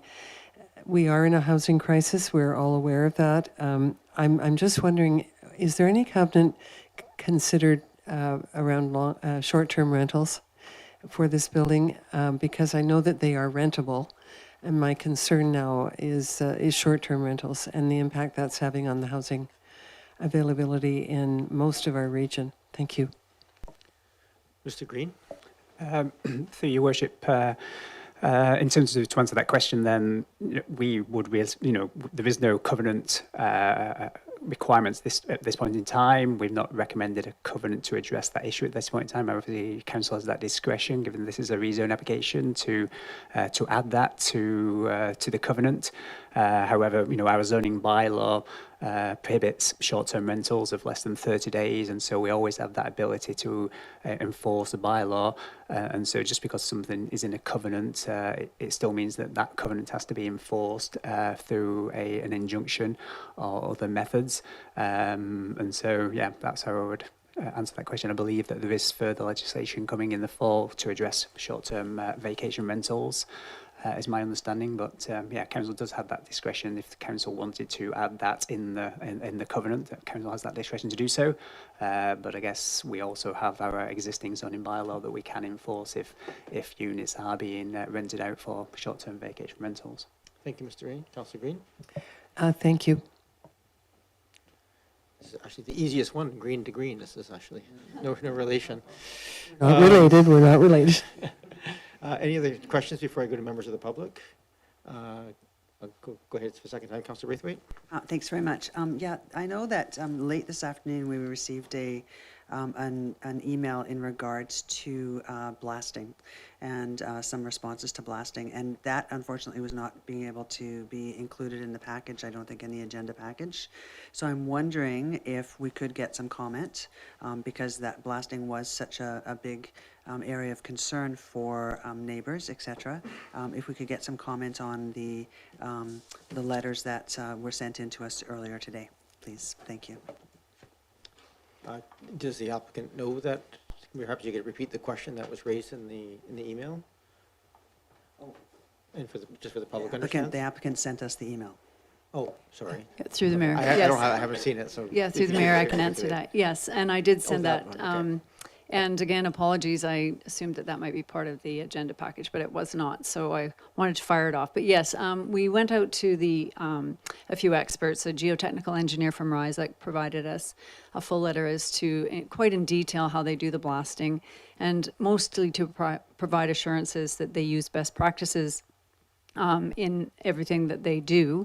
in their blasting. And also we received a letter from HHS Blasting, who do the blasting, and they also outlined the procedures that they go through, such as pre-blast surveys for the neighboring houses to check their houses before they start. There's experts on site to be watching, particularly blasting around the close proximity areas and around the trees. We also spoke with the professionals of Western Grader, and one of the fellows there, Jared Wells, he is one of the authors of a publication that's put out for the International Explosive Experts or something, engineers. It's a long acronym, but he wrote blasting in close proximity best practices and guidelines that is used and followed by all of the blasters and professionals that will be on site. So for all intents and purposes, that person might actually be on site doing the blasting. So I was just hoping that would provide some comfort that it is a very highly regulated industry. There are experts and engineers on site that do it. Blasting is done, I would say, in probably 30% plus of construction these days, and done quite successfully. I know Ryzik mentioned that they're currently blasting right next to a church downtown. I know people that are blasting in Vancouver 5 meters from gas lines, and it is done very, very successfully under these guidelines. Thank you very much, Ms. Coltman. Thank you. Any other questions of the applicant or staff before we go to comments from the public? So what I'll do at this point is invite you to just to sit back, and if there's any questions that arise, we'll probably just document them and then give the applicant a chance to come back and answer those after the general comments. No. So with that, I'm sure some of you here wish to address council. So please go ahead, just put your hand up and I'll call you forward. Everybody will have a chance to speak, so please come forward. And it's the same process that we had before. You don't have to use the whole 3 minutes, but that is the time limit that we have available to each speaker. And by all means, thank you. My name is Shirley George, and I'm a resident of Oak Bay. I would approve this rezoning for this apartment building for a variety of reasons. We have a demand for housing here in Victoria. I mean, Victoria is on the map, and people want to come here, and we need housing. The builder has done an energy step code over and above what Oak Bay has requested. It's a carbon-free building. Everybody is talking about climate change right now, and she has done a carbon-free footprint on this building. She's put panels on the roof so that it facilitates charging of e-cars and e-bikes. And I live on the corner of Hampshire and Smythe, and we had a house that had a lot of blasting done for a build because it was total rock. And what Kim just said, the professionalism was outstanding in terms of consulting the neighbors, making sure there was no damage, and just doing it so professionally. I was very impressed with it. There was a piece that came out in the Oak Bay paper this past week, and it was this little thing here that was opposed to it. And whoever wrote this talked about shadowing and saying that a lot of these apartments will not get sunlight. But this is condo living. This is not living in a house where you've got lots of land around you. People that live in apartments and condos expect that they're not going to have the outlook that you would have in a house. And, it talks about privacy, but again, this is condo living, and people choose to live in condos, and they don't expect to be able to look out their house and see the house across the street. It's a whole different concept to living in a single-family home. And Oak Bay is a desirable neighborhood. People want to come to Oak Bay, and I would very much support this. I think the builder has been more than responsible as far as having a 4-story building instead of an 8-story building so that it coincides and fits in with the buildings adjacent to it. And to me, the design of the building is quite beautiful. So that's my thought. Thank you. Thank you, Ms. Gerard. Please come forward.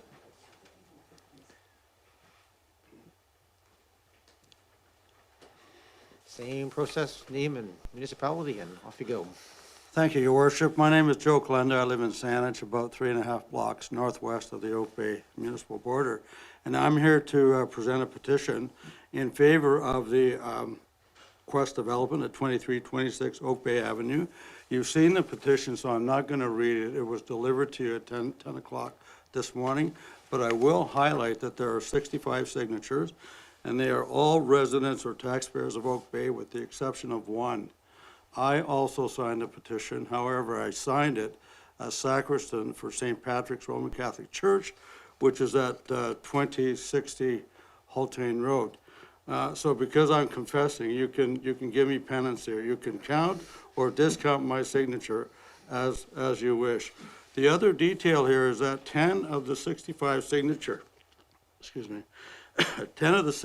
signatures are by proxy, which means the folks that are listed here were not able to sign this petition directly because they were either traveling in the U.S. or Europe, or in the case of two, they were simply indisposed and not available to sign the petition. So they gave me their permission to use their names and addresses, and that permission was given by text and or email. So obviously, I didn't include the text or emails, but if you need to see them, I can certainly send them to the clerk confidentially and so on. And those particular signatures are suffixed by JAC at the end. Those are my initials. So those 10 signatures are proxy. The rest of them were all done by the person. Okay? And so this petition is asking for your unanimous support and thanking you for waiving the public hearing. Thank you. Thank you very much for that. Next speaker, please come forward.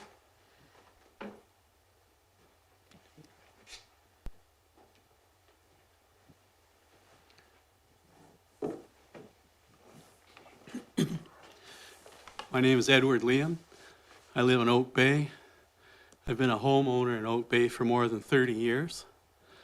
And when the time comes to move, I'd like to move into the Quest. I would also like to see Oak Bay Council follow their staff recommendations. Thank you. Thank you, Mr. Leon.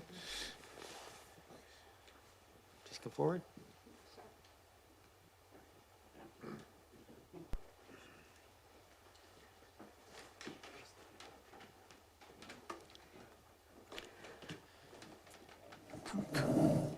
Pat Wilson, South Oak Bay. As a matter of fact, I live on St. Patrick at the end of the first block. So this will be in the proximity of my neighborhood. So over the last 25 years, many of you know me, and my mantra has always been streetscapes and neighborhoods. Well, I think this building fits beautifully on the street, and it just complements the design and keeps a pattern there. And it's also a logical place to densify. The other neighborhoods aspect, well, let me get my notes here. I want to be able to age in my neighborhood. And living in the house I do, we've already modified it to hopefully live on one level. It isn't going to work forever. It would never accommodate a wheelchair or anything of the sort like that. This design has 4 or 5 units that are adaptable. It would be my neighborhood. It would be the neighborhood of a lot of people in the community. And I think this is an excellent, well thought out, well designed, and very patiently presented many times. And I think council should be approving this. It's just, I think, a wonderful addition to Oak Bay. Thank you. Thank you, Ms. Wilson. Please come forward.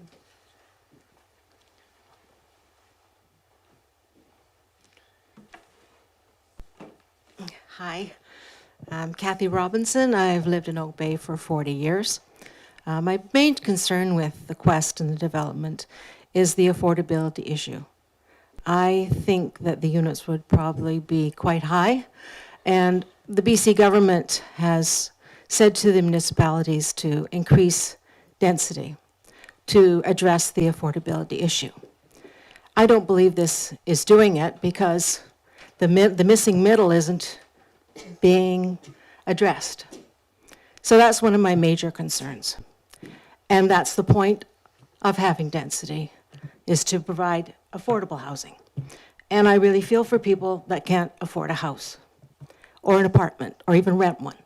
So I think it's really an important issue. Is this quest going to really do what the BC government wants municipalities to do? And the second thing is a precedent. Because this is spot zoning, other lots can be looked at. Oh, we can do the same thing. But Oh, you bumped the microphone. There we go. I lived here 40 years, and I've loved the quaintness. I was on the Heritage Commission for 5 years. I do love Oak Bay, and it has a certain quality. And if this happens to take off and lots are used for spot zoning because we want more density, what is this density going to accomplish? Is it going to help the people that need to be helped? And I don't see the Quest really addressing that. And the OCP has really not been involved in this, and maybe we need another OCP. Thanks, Ms. Robinson. Thank you. Next. Please come forward.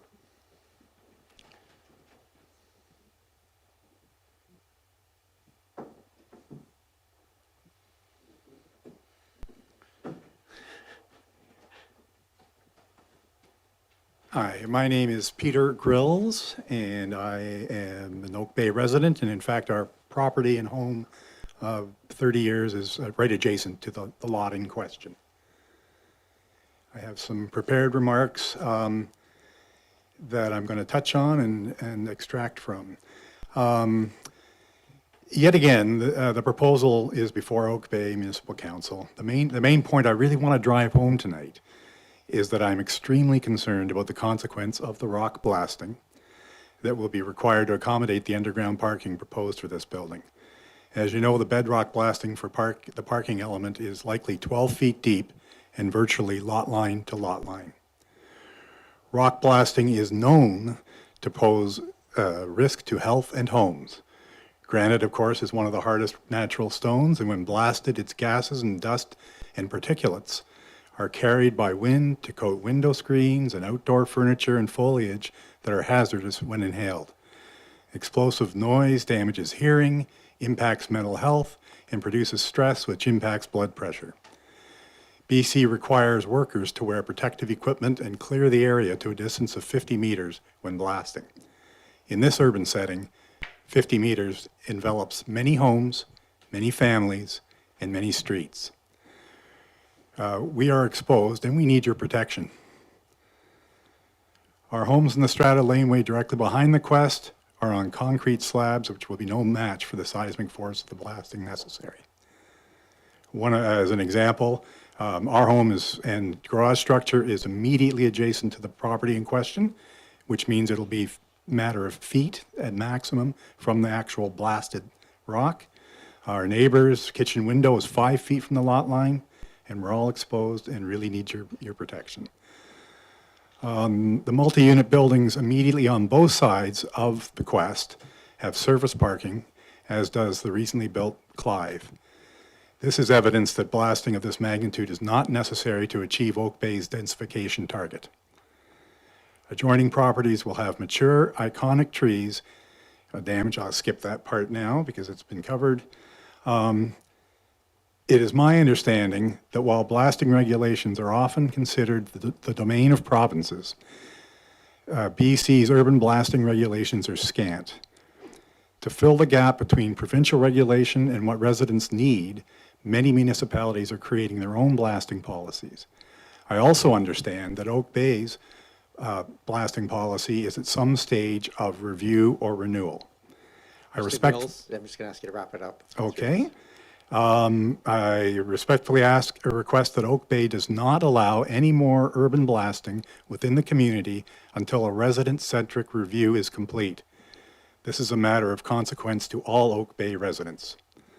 To be clear, we're not fighting densification. We acknowledge and support the need. We are fighting to protect our health and our homes from being unnecessarily damaged by blasting. Thank you for the opportunity to speak to council on this very important matter. Thank you, Mr. Grills.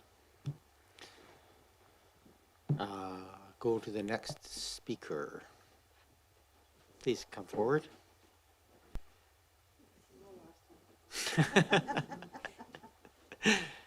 You're all the way from Langford. You might as well speak. You know, it's just, yeah. Be grateful I don't live here. Tanal Bolt, Langford.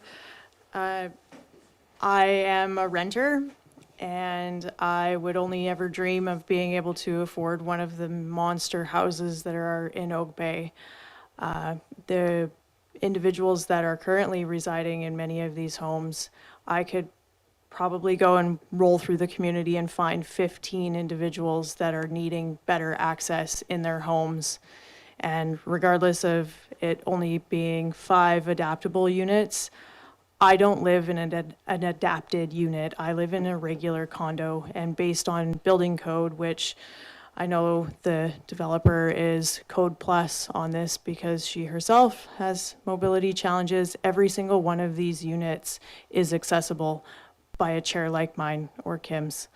That means that there's 15 opportunities for people to not have to climb upstairs to be in a walkable community where there are other adjacent, you know, you call this high density, but this is not high density. And I don't foresee Oak Bay ever getting to a point where affordable high density is a thing without having approval of projects like this to crack the nut to get there. Thank you very much, Ms. Bolt. Thanks for sticking around. Please come forward.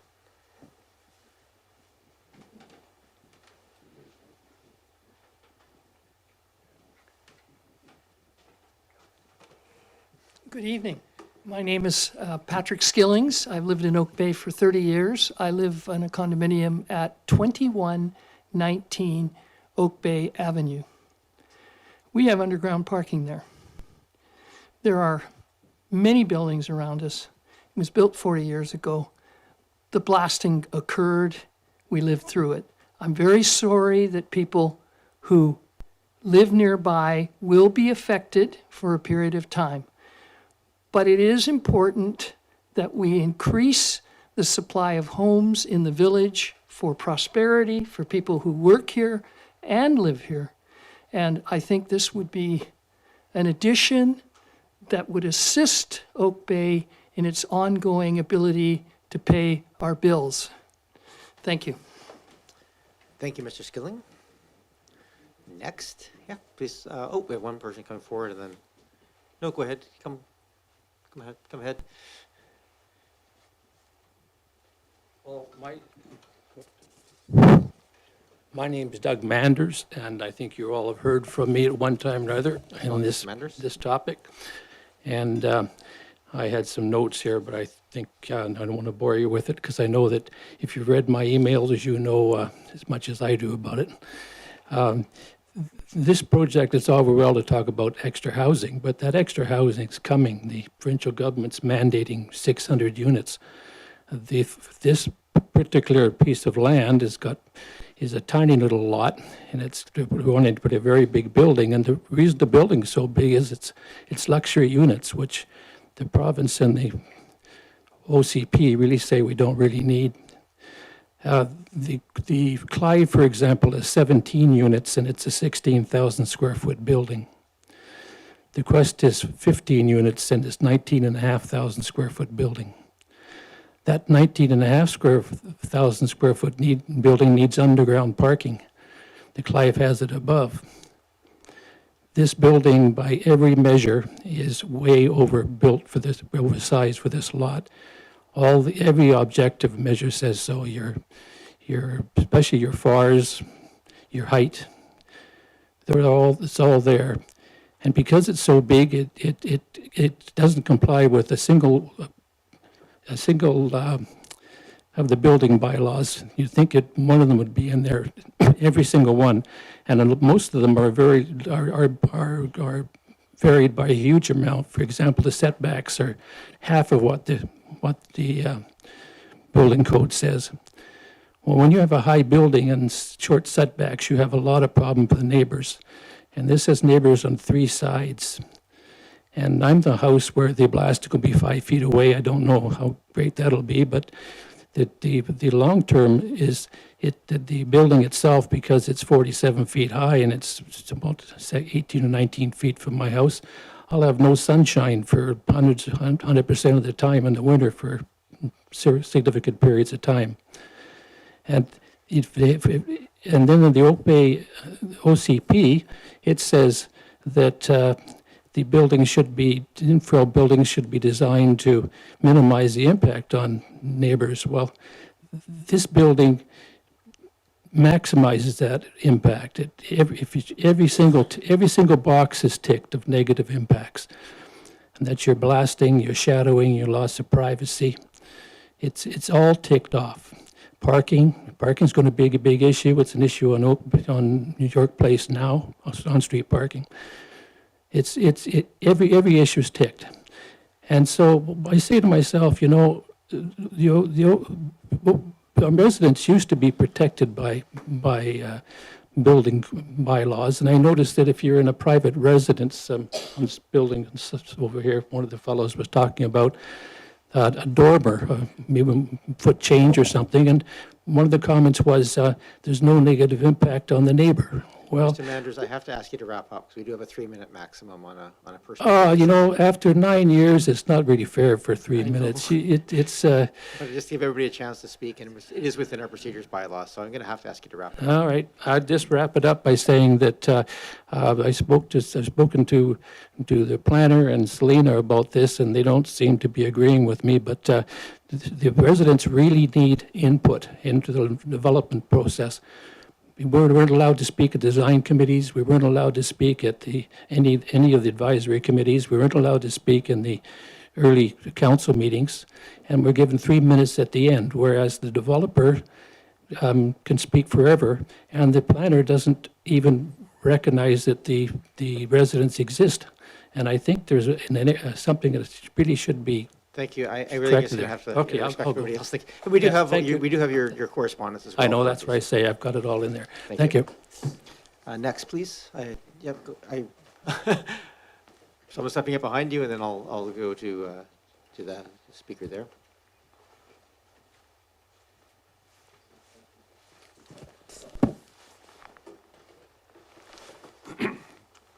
Welcome. Good evening, Mayor and Council. My name is Ron Knoll, and I live in Oak Bay. I'm aware of the provincial government policy to increase the infill density in Oak Bay's future development.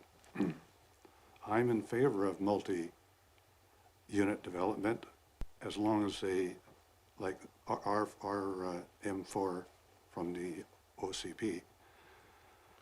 The OCP zoning will respect neighbors and the neighborhood. The provincial government policy dictates that Oak Bay provide housing that is affordable and inclusive and targets the missing middle. The Quest proposal, being a luxury condominium on a small lot, does not comply with the provincial government policy. The Quest, for its underground parking, will require extensive blasting. This excavation will cover at least over 50% of the lot to a depth of 12 feet. It will fully extend from west to east lot lines. This excavation and blasting, I am told, will take 6 to 8 months. This deep blasting will create noise and air pollution as well as potential damage to 4 adjacent buildings. Since there is no side or rear access for equipment or vehicles, they as well as his construction crews will have to park on the avenue or on side streets. If built, this now 15-unit building will be over 14 feet taller than the one east of it. This will shadow the east side and the house to the north. A zoning amendment will be required as there is not an OCP zoning bylaw for such a large building on a small lot. This creative zoning will set precedent for similar buildings on small lots in the future. So there are two choices for council tonight. Follow the provincial government's policy for future infill by rejecting this proposal, or vote in favor of creating a special zoning bylaw to allow the proposal to be accepted, thereby ignoring the valid concerns of residents and giving no real consideration to the impact of a developer's desire for larger profits. Thank you. Thank you very much. Yep, please come forward.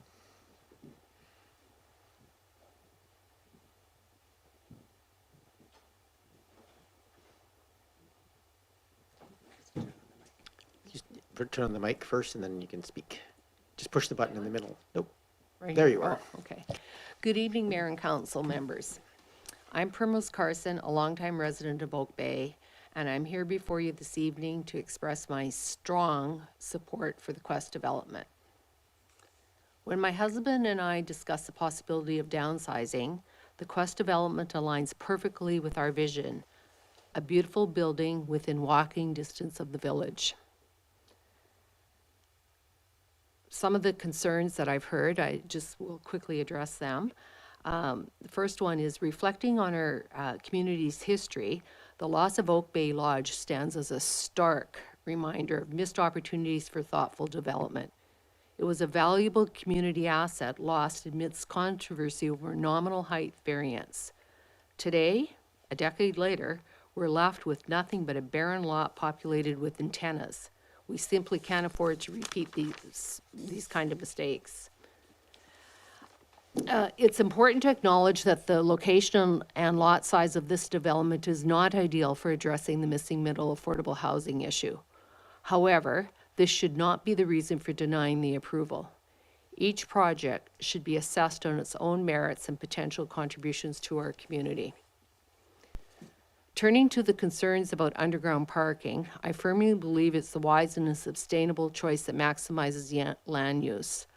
While there will be blasting and temporary construction disruptions, any development in this location would inevitably lead to disruptions. It's a necessary trade-off for long-term benefits, for the long-term benefit it offers. Change is often met with resistance, but it's our responsibility to look beyond short-term challenges for long-term benefits. I recall the objections raised during the proposal of the Clive on Oak Bay Avenue, echoing many of the concerns that we hear today. Yet, you take a stroll down Oak Bay Avenue now, the Clive stands as a testament to how such endeavors can enrich our community. In conclusion, I urge you to approve the Quest development plans. Thank you. Ms. Carson, next. Let's go forward.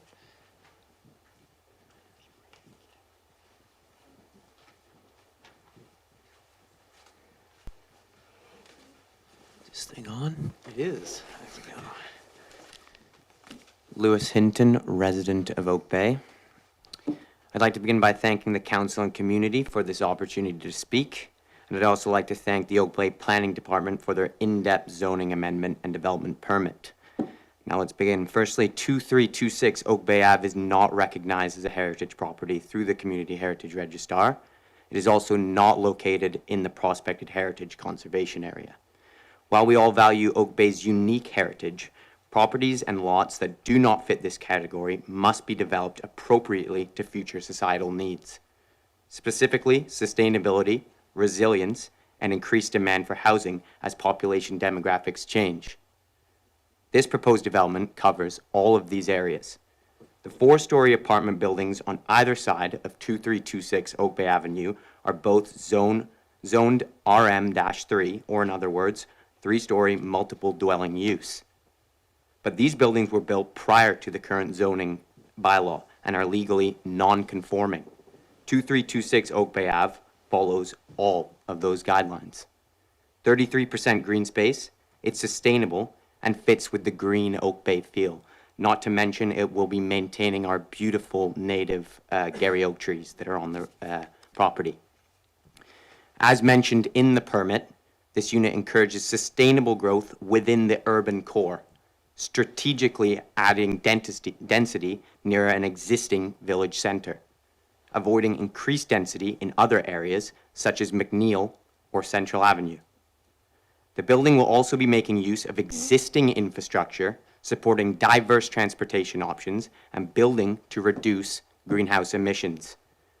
Finally, as Oak Bay is one of the 10 municipalities that have been identified by the provincial government to reach targets on increased housing, Oak Bay has little to no undeveloped land available for development, unlike other CRD municipalities such as Salish and the western communities that possess a lot of potential undeveloped land. Therefore, we must maximize the potential of suitable lots such as 2326 Oak Bay Ave, as identified in our official community plan, specifically Schedule G map for multi-unit residential developments. Failing to follow our official community plan and develop responsibly with the land available, as this proposal is attempting to achieve, we will not generate any new housing. We will not reach the targets identified by the provincial government, which will lead to intervention from the province. This will allow them to take control and potentially rezone our entire community. And to be quite honest, I quite like our current community and official community plan. Thank you very much. Thank you very much, Mr. Hinton. Next speaker, please come forward.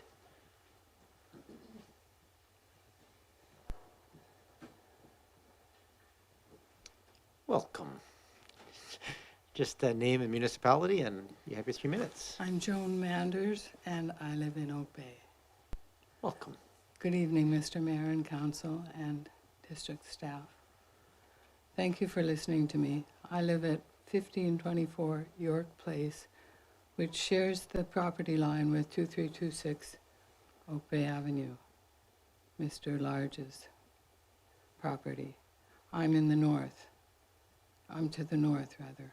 My house is the one that would have blasting 5 feet from my kitchen window and a 47-foot high building 19 feet away.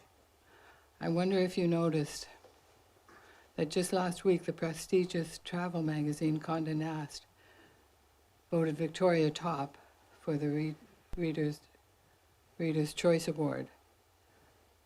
That is the world's best city. Obviously, people like Victoria as it is. Credit for that rating can be directed to the elected officials, past and present, of Victoria and its surrounding municipalities, including you, Mr. Mayor, and council members. Thank you for preserving this beautiful part of the world over the years. Over these years, municipal governments have drafted and enforced building bylaws that have created and preserved our wonderful place to live. I know that the pressure is on you by developers like Mr. Large to downplay these rules. But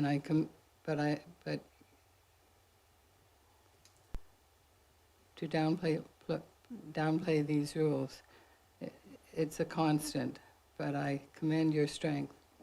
My grandmother was born here in 1886. That's 137 years ago. She was a teacher, farmer, and proud Victorian. She would be impressed to see Oak Bay that in many ways she would recognize.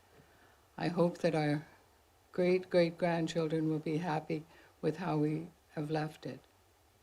I am confident that you will decide not to approve the proposed development for the lot next door. No to cementing over an entire lot. No to months of blasting. No to losing important foliage. No to spot zoning. To quote a famous Canadian, Joni Mitchell, and you can sing along with me if you want, don't it always seem to go that you don't know what you got till it's gone. They paved paradise to put up a parking lot. Thank you. And just as well, Last thing, we had a spot to sign a petition on our website. We did not solicit anyone to sign it.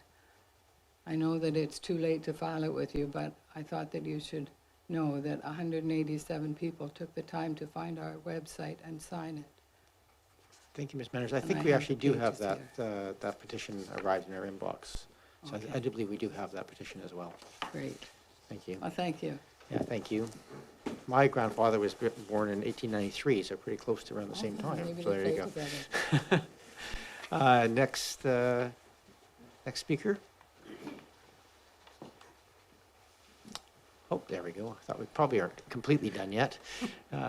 Welcome. Thank you. Inaugurals, we have a house on York Place. It touches it's next door to the Manders, right behind the development. In fact, there's a laneway of homes behind that development. And the responsible thing, I think, is to follow the provincial mandate. The architect here could draw beautiful townhouses, maybe 6 housing families of 4. You'd have a density of 24 families with children.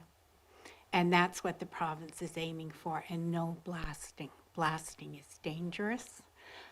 You all know what's happened across the street on York Place with the blasting going on there with another project. You know about the homes that have been damaged. They all started with, we're responsible, we follow all the rules, we'll come and look at your house, and we'll document everything that's been said. And they're trying to deal with insurance companies that are saying, okay, prove it. Even though the crack wasn't there before, it's just wear and tear that it happened now. Pipes being dislodged. We don't have anyone to protect us when they start blasting. Our homes are so much closer to the blasting site than those homes across the street that suffered damage. So the fact that they suffered damage further away on a smaller project that I don't believe it was as deep, means that we certainly will have damage. As it was stated, we're on concrete pads, and the seismic force to destroy granite will do short order with our foundations. And just like a car in an accident, if it's had damage, it has to be claimed when it's being sold, and its value is lowered because of structural damage. It will never be the same as it was when it was new off the lot. So yes, maybe we can get insurance to fix cracked foundations, but structurally, especially in an earthquake zone, we need to keep our homes in the best condition we can. And where do we stand when the blasting starts? In our yard, which is feet away from the blasting, while all the workers take off somewhere else. We don't have earplugs. There's no protection for us, and we are so close to this lot. It's sandwiched in there. And we never gave permission. If you give permission for him to do this blasting for this lot, you're giving them permission to damage our homes. And we do not agree with that, and we do not give permission for that. Thank you. Thank you very much for coming forward. Yeah, please come forward.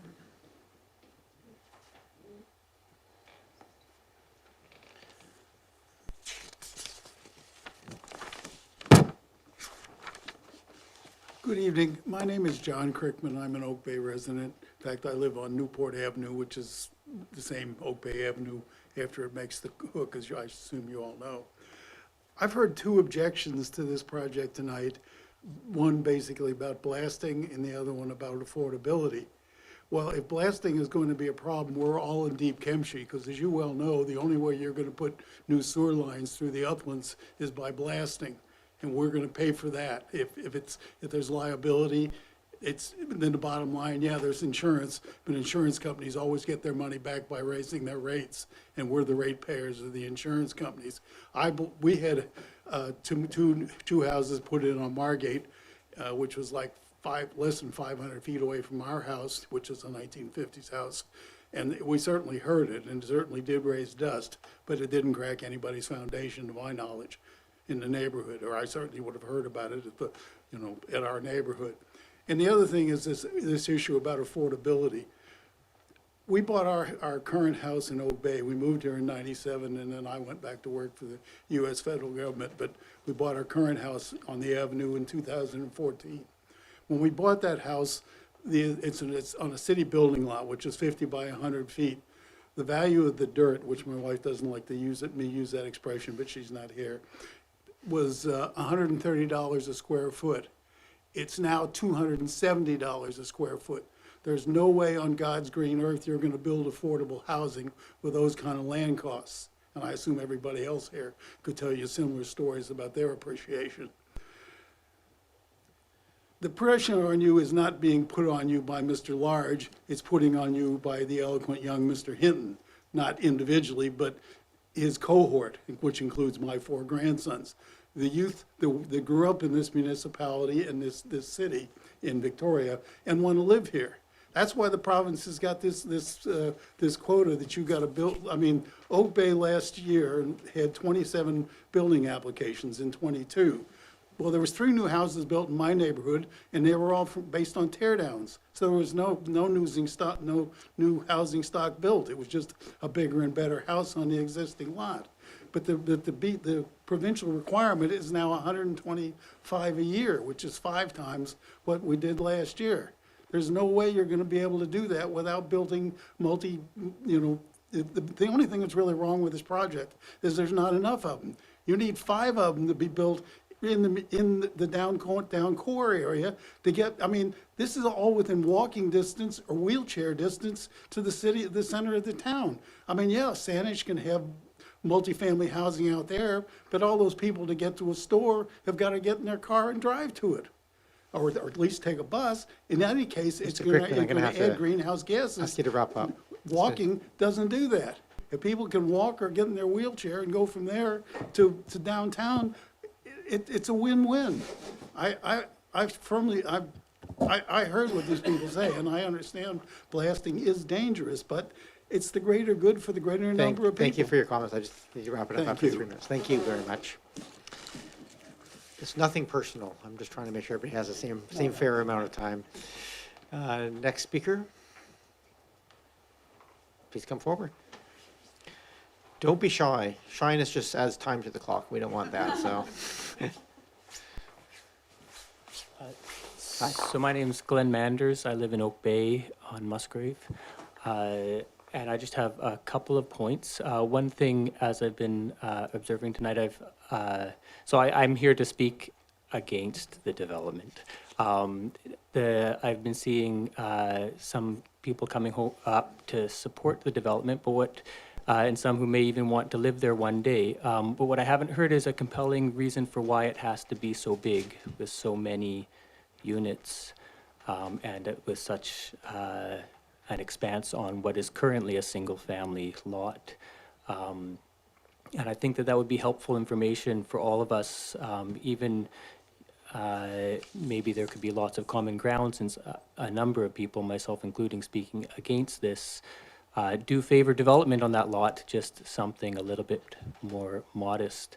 The other point I just wanted to raise is that I saw a very similar proposal come before council some years ago that many of you may recall, and this current one doesn't look that different, and I know there were certain objections at the time, and seeing the amount of stress that this places on Oak Bay residents who live nearby, having to again raise all their efforts to come to these meetings and try to have their voices heard, it seems almost disrespectful to the people of Oak Bay to bring forward essentially a very similar plan without addressing any of their original concerns. Thank you. Those are my points. Thank you, Mr. Manders. I will just say that anybody has the right to come forward, to bring forward applications, and yeah, they can bring forward the same one over and over again, but it takes 6 months of a gap in between. So it is a right people to do so. Please come forward.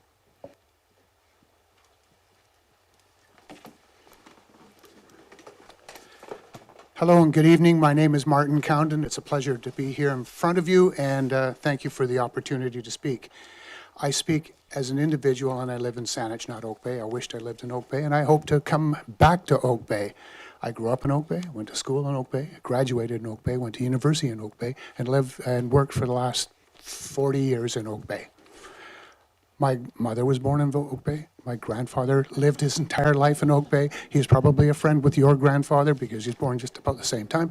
And I could go back further, okay? There's my introduction.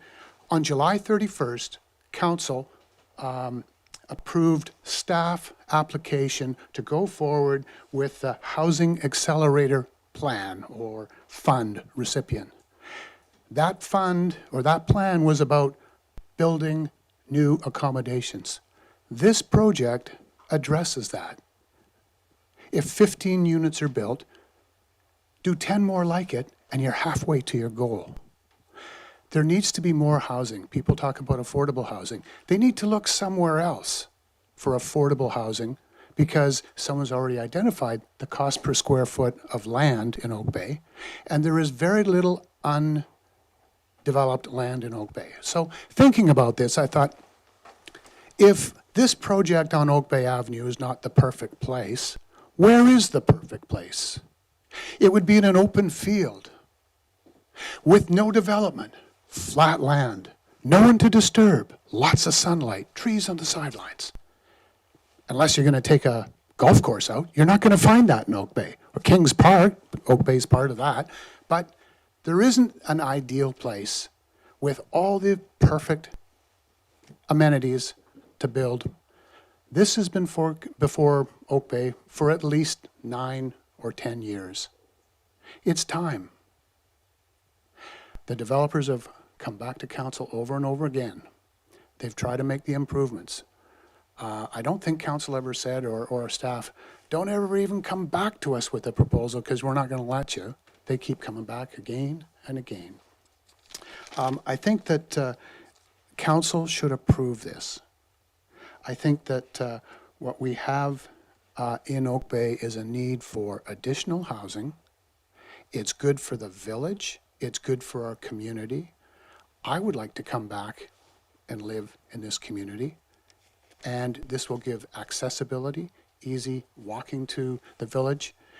You know all the amenities. There's the Clive, and there was great controversy over that because there wasn't parking. Now they're providing parking, and there's great controversy about parking.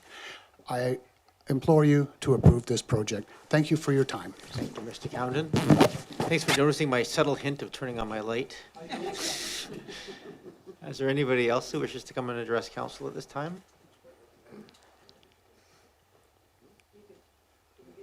Yeah, we'll have the applicants come back again in a minute, but if there's anybody else who wishes to make a comment, I'll take it at this time.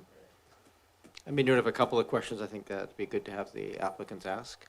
Why don't we come forward? Mr. Yonkanek, Ms. Goldman.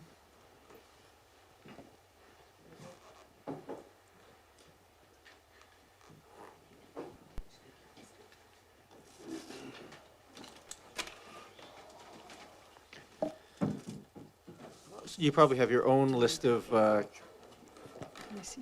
questions that were raised at the piece, but I think there's a couple of ones that would be helpful if you had some insight into. One was, I heard, was how long would the blasting last? If you know that answer. Then the broader question of why does it need to be this size, I think is probably worth addressing as a question as well. And you probably heard some other ones in there. Those are the two that I sort of captured as probably deserving of a response. Yeah, no, through you, Mayor. Again, really appreciate all the comments, and we are here to provide clarifications and answers to the best of our ability, of course.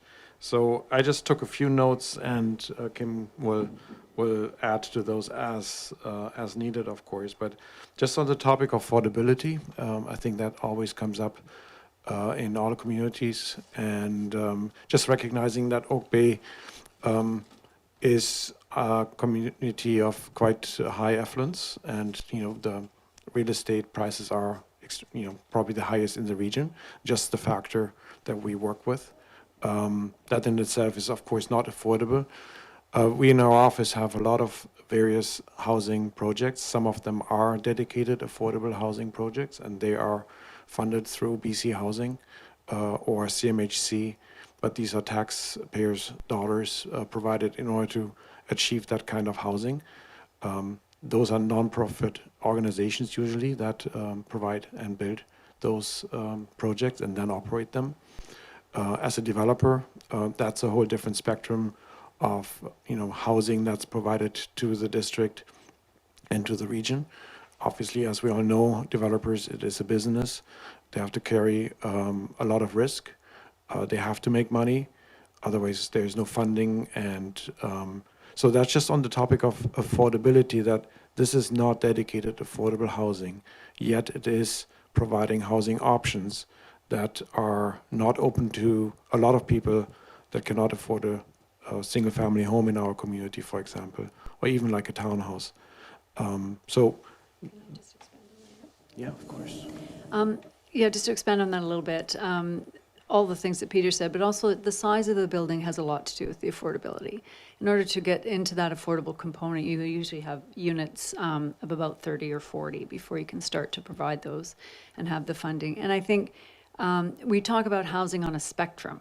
So, as people downsize and move out of their bigger homes, they move into here, they free up that other home that perhaps might comply with some new initiatives that you might be looking at as mid-block townhouses or guest suites with suites and that sort of thing. So it is a continuum. So as people move along, it does free up space for people to go into that less expensive place in Oak Bay.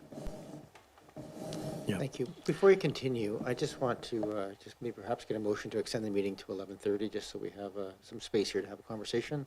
Moved and seconded. Thank you. Discussion. All those in favor? Any opposed? Unopposed? Thank you. We're going to try and be earlier than that, but we'll just give it the time it needs. Go ahead, Mr. Yahakinek. Thank you, through you, Mayor. Another topic, or let's say comments that we've heard tonight, was about the comparison to the Clive and just surface parking versus underground parking, the direct neighbor properties having surface parking. And so as some of you might know, we are the architects of the Clive and went through that process. And the Clive, as you also know, is a rental project. And at that time, it was already determined that parking has to be at grade under the building without a parkade, just due to the fact that it is a rental. So construction costs played a big factor at that point. Also had the advantage of being a corner lot. So a driveway was actually accessible off Clive Drive. And I think it's fair to say that the buildings of the, let's say, the past, going now 50, 60 years back, like the immediate direct neighbor apartment buildings, that at that time blasting was, just almost for very few projects reserved, because it was not developed to the degree of engineering that we have available today. There were also the costs at that time, different machinery. And I think it's fair to say that blasting has evolved over the years to be as safe as possible. Yes, there are insurances, of course, in place.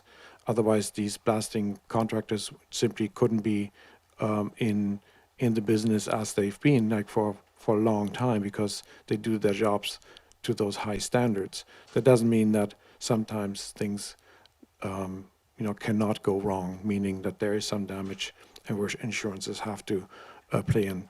I myself had blasting happening right across my house on Byng Street just last year, so we went through that. We also had two houses over during the pandemic, actually the whole ramming happening, because blasting couldn't happen, because insurance couldn't go into the neighbor's building because of the restrictions, of course, to the health concerns. So that was horrific for the immediate neighbors, and even for us, like two houses down. So I have really all the empathy for the direct neighbors that are concerned about blasting, and really thinking through the nuisance and real annoyance of construction when it be, with dust, noise, all of that. But I do like to actually just read out one short paragraph here from CN Reisig, geotechnical engineers, those that you received as well.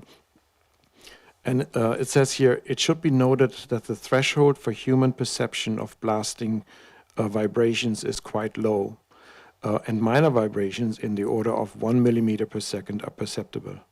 Ground vibrations induced by blasting can result in perceivable movements in floors, rattling of windows, and shaking of items on shelves and walls. While such vibrations may be an annoyance to some, they are well below the threshold of even cosmetic damage to drywall. So just read out this little paragraph just to highlight that we're all aware when blasting happens. It's and just the idea of dynamite or explosives being used is the force, I think, just causes a lot of angst thinking about the process. But again, there are really all the measures in place, and I think we could go beyond that with good communication during construction, with sharing blasting schedules so that neighbors can actually go for a walk. Maybe pets we know are susceptible to blasting as well, so that someone can go for a dog walk when the blasting happens, or just to have that kind of communication really happening and part of the construction schedule and the blasting schedule. And then on the question of length of how much blasting and how long blasting will have to happen, now that is an unknown, although I think it's not a fair representation to say 6 to 8 months. We don't even know if it's all blasting, the extent of the rock, but even if we assume it would be the entire site, it would be far less than 6 months. And it also depends on how sensitive the blasting happens, on how many lifts can happen. So the more sensitive, meaning smaller lifts, and that would take a little bit longer, but it's a matter of multiple weeks and not half a year. Anything?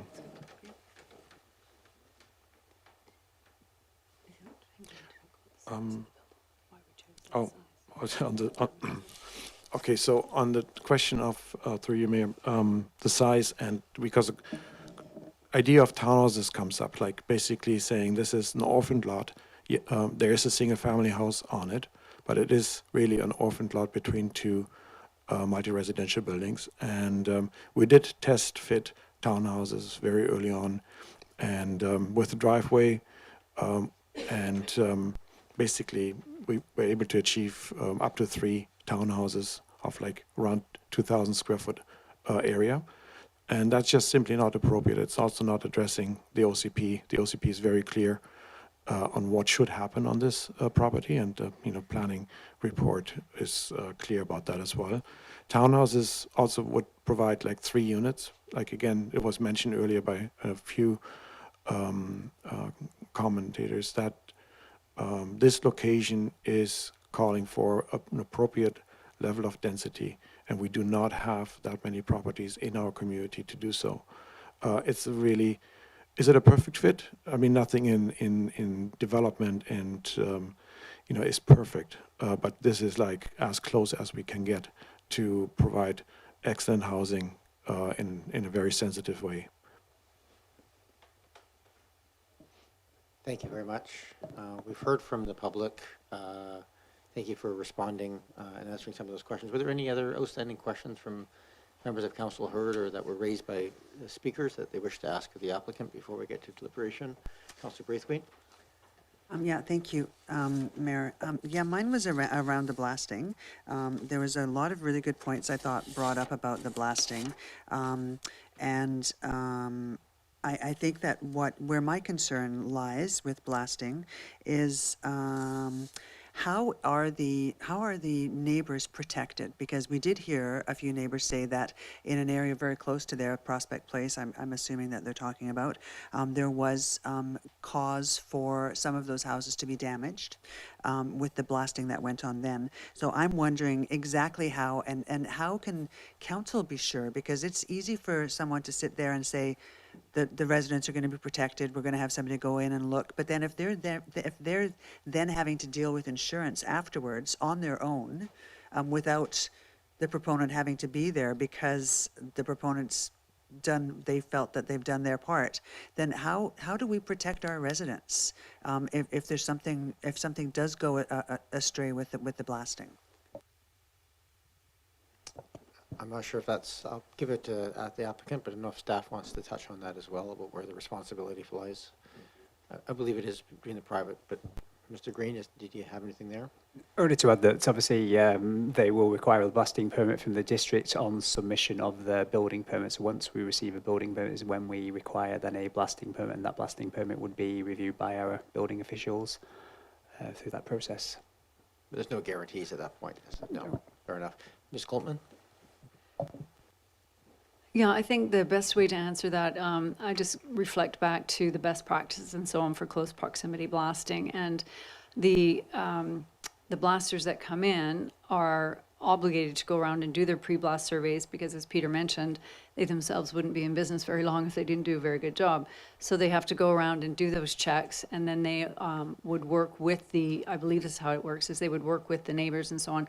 If something was to happen, then the insurance clicks in and they basically are protected through that whole process.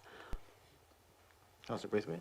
Yeah, I find that hard to swallow only because of what's been happening with stuff in the area around there. And so that's my biggest concern, is what protection can we have for the residents? And also, if it's true that the workers are having to be masked and protected from the dust, etc., and the blasting is happening in such close proximity to these apartment buildings and houses, how are those residents protected in that case? I mean, to say go for a walk, perhaps some of them can't go for a walk. You know, I mean, it's to me, that's one of the biggest things, is that, you know, to be able to protect our residents from things like that. If blasting has to be done, blasting has to be done, but let's protect them in a way that is good and is going to stop anything from happening, or have them to have anything, you know, as far as insurance, et cetera, goes, or health-wise as well. Yeah, through you, Mayor, like, I mean, I understand the concerns, and it's difficult to provide 100% protection because there's no 100%. So how can we get to an acceptable level? I mean, the industry in itself, what we know and what we've shared, is working on those high standards and improving them basically like annually.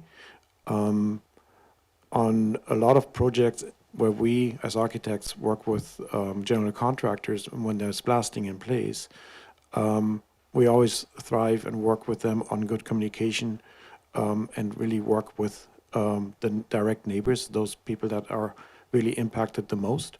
So not in, again, just my personal experience across the street, there's a letter going around, there will be blasting, but I didn't know really when the blasting happens.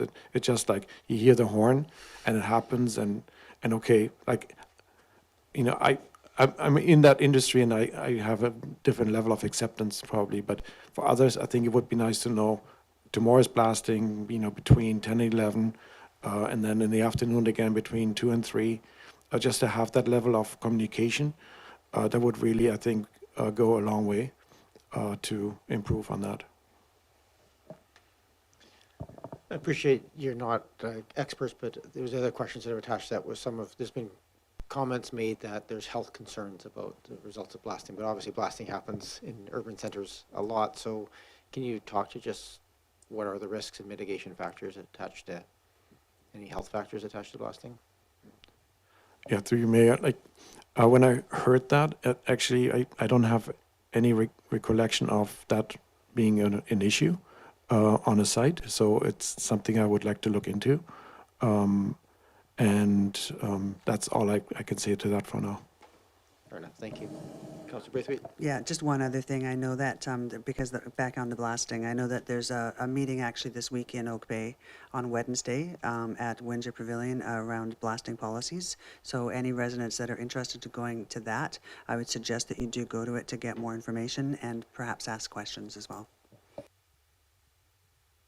Councillor Braithwaite, unrelated to this project, but relevant to many other projects in future. Go ahead, Councillor Green. Thank you, through you, Mayor, and thank you both for being here tonight to answer all of the questions. I just have a comment and a question. I didn't fully understand or perhaps not hear you well. Why was underground parking chosen over surface parking for this particular project? That was my one question. And my comment on the blasting is I think it's really important to understand the context of the neighborhood. That neighborhood has been under blasting for years on a project that isn't too far away. And I think what you're probably sensing is some fatigue. I think people are tired. I think they're tired of blasting and how it affects their quality of daily living. It did occur through COVID as well, which I think amplified the impacts. But I really think it is an important issue. It's not one that we take lightly. Or certainly, I'll speak for myself, I don't take it lightly. So I listen to residents when they express concerns about feeling unprotected. So that's all, just the context. Thank you. Thank you, Councillor Green. I think the second part was more of a comment, and the first part was really the question about the why not surface parking. Through you, Mayor, thank you for that question, just and the opportunity to clarify that further. It's simply the nature of the building design and having landscaping at grade, and we're not in an era anymore to put parking at grade on surface if we can avoid that. I mean, the land is just too beautiful and valuable to put cars there. There is an expense to that, to hide those cars underground, and that gives us an opportunity to have landscaping above. And yeah, like it's just, it would also remove housing on the ground floor because we would have to have cars there. So we would have less units on the same site. Thank you. Thank you, Councillor Green. Is there any other questions of the applicant this time or the staff? Don't think I have any either, so I think thank you. Same process as we had before with land use pieces. That concludes the public input portion of it. We're going to come back to this table. We have a few pieces here, but up first we might as well just get the report received. Move receipt. Moved and seconded. Moved and seconded, thank you. Any discussion on receiving the report? Seeing none, all those in favor? Any opposed? None opposed. That carries. We can take additional questions, but I didn't see any there, so perhaps we'll get to a motion of some sort at this point. Your Worship, I would move that Council give first and second reading to zoning bylaw amendment number 4847, 2023, to create a comprehensive development zone for the property located at 2326 Oak Bay Avenue. Moved, is it seconded? Thank you. And just for those who are curious about process here, were this a public hearing process, we would have had first and second reading, I guess, prior, and then call a public hearing under this process, alternate process. We don't do that. We basically come to a public, we bring it back here for consideration of first, second, and third reading tonight, if that's the will of council. We'll consider that at this point as to whether or not that will move forward. If it does not pass, then obviously that goes away, and if it does pass, then we'll move to a future meeting for adoption. Councillor Appleton, you made the motion. I'll let you speak first. Thank you very much, Your Worship, and I appreciate everybody sticking with us tonight, and I appreciate the fulsome community discussion that this has elicited. There's been some really, really great comments come out of the public tonight, and I really appreciate everybody coming out to share their views. This is very much, to my view, the location for this type of development. This is an area, there's been a lot of talk tonight about the OCP and the relevant zoning. The OCP clearly identifies this lot as being in a multi-unit development area, and identifies that as being the highest and best use for that property. So To my mind, what is appropriate for this site is a multi-unit development and similar scale and similar scope to its neighbors. This is clearly, the OCP calls for that designation because this is clearly a location for a multi-unit, more dense development. It's close to amenities, it's close to transit, it's close to, essentially, it's for those people who wish to downsize, and that's, I think, a really strong target for these types of units, close to the amenities that they're used to using, the Monterey Center and those types of things. It has the very real possibility of keeping people better attached to their social structures that they've built up here in Oak Bay. And as they move out, if they so choose to move out of their single-family homes and into a development like this, the question of affordability has been raised a number of times. I concur that the ability to free up a Oak Bay single-family home that then subsequently could act as 2 living units, 2 homes for people now that secondary suites are legalized in Oak Bay. Potentially in the future, subject to infill housing strategies to provide additional housing units beyond there. I hear consistently from long-term residents of Oak Bay who would like to have a different housing option and are not able to find one in Oak Bay and are forced to leave the community. And I don't want those folks to have to leave the community. So in terms of whether or not something is affordable, whether this is an affordable unit, whether it is missing middle, it is not. I am in favor of all types of housing. So condo developments, yes. Townhouses, yes. Affordable housing, when we can make that happen, yes. All of those things are necessary. So it isn't an either-or proposition. I do want to speak to the folks that raised the issue of blasting, and I really appreciate that. And I think that if this moves forward, that the developer should take under very strong advisement all the comments that have been made about blasting.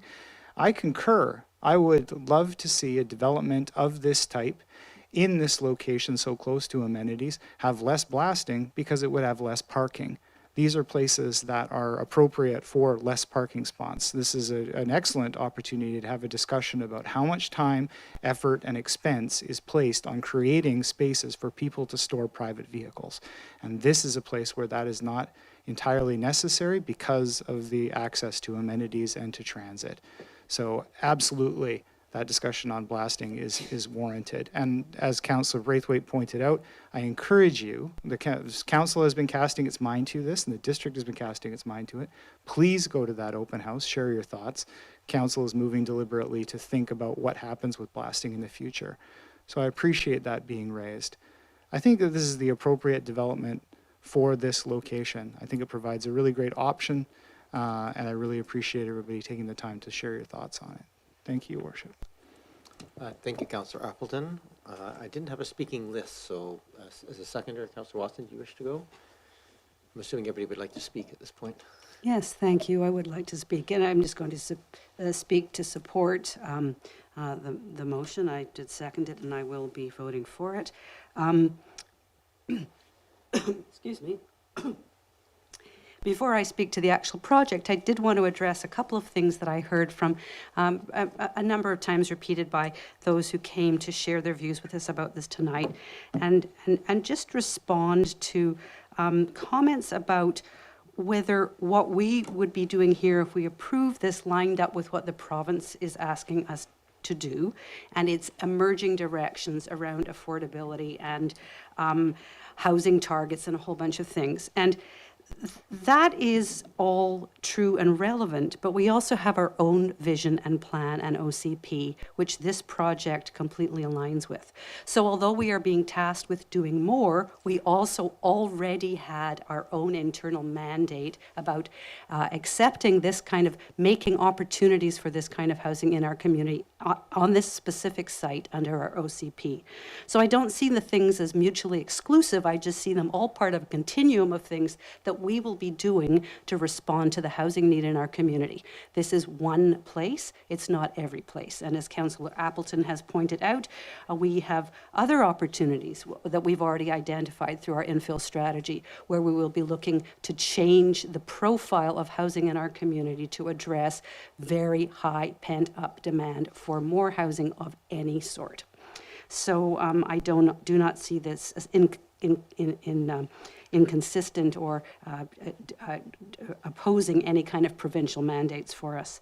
I also wanted to comment on, it did come up a few times in public submissions about site-specific zoning and about how that makes this somehow not quite the right thing to do. But that has been Oak Bay's practice and many other municipalities' practice as sort of standard procedure for all sorts of developments. So to actually create a specific set of rules for a very particular project so that it addresses all the things that have been agreed to is pretty par for the course. So I don't want the public to think that somehow or another we're bending our own rules in order to make this happen. We're proceeding very much as we normally do. So just those two comments. And then to the project itself. This is a beautiful building that meets and has addressed every concern that's been brought up. And I also have to say, even the concern about blasting, the developer is sitting here and very carefully thinking about that and how they will proceed to make this as a smooth as possible process to work well in the community, to bring much needed housing that meets sustainability requirements, creates a beautiful landscape at ground level, meets our own desires to have more choice in the community, to build community, as Councillor Andrew Appleton has said, by allowing people to remain here with, because there are some other options for them that don't currently exist. And to build on the economic life and vitality of our village. So I am just so very pleased that the developer and their team have continued to refine this project to address everything that's been asked of them. And I will be looking forward to raising my hand in support. Thank you, Councillor Watson. I'm just going to, you were just over 3 minutes in your comments, and I appreciate that. No, we're allowed 5 minutes each, just so people know. We get a little bit more time. So, but I am going to try and keep people to their 5 minutes so that we try and get out of here at a reasonable time. I'm assuming other people wish to speak. Councillor Green, I think you had next on the list. Oh, I don't have any hand. I don't have a speaking list beyond Councillor Appleton and Watson. So I'm assuming people wish to speak to the motion on the floor. Okay, I'm happy to do so. Well, first of all, thank you for all of your attendance and hanging until almost 11:30. That's impressive. Really appreciate it. Appreciate all of the input that we've had tonight. And we've had a lot. We've had a lot of input over the last year, actually. I really want housing to be a unifying issue in our community, not a divisive one. And unfortunately, this proposal became divisive last year, and it had impacts for all of us. And unfortunately, some of us who didn't support the project a year ago had suffered some pretty nasty rhetoric and narrative. I would like us to change the rhetoric and the narrative around housing in Oak Bay. I really would. I don't think we have the time to waste on pointing fingers at each other and targeting this community. I think the community is going to move forward on housing, and yes, there are barriers, but I believe this should be a positive experience, not a negative one for all of us, council and residents, and those who wish to develop in this community.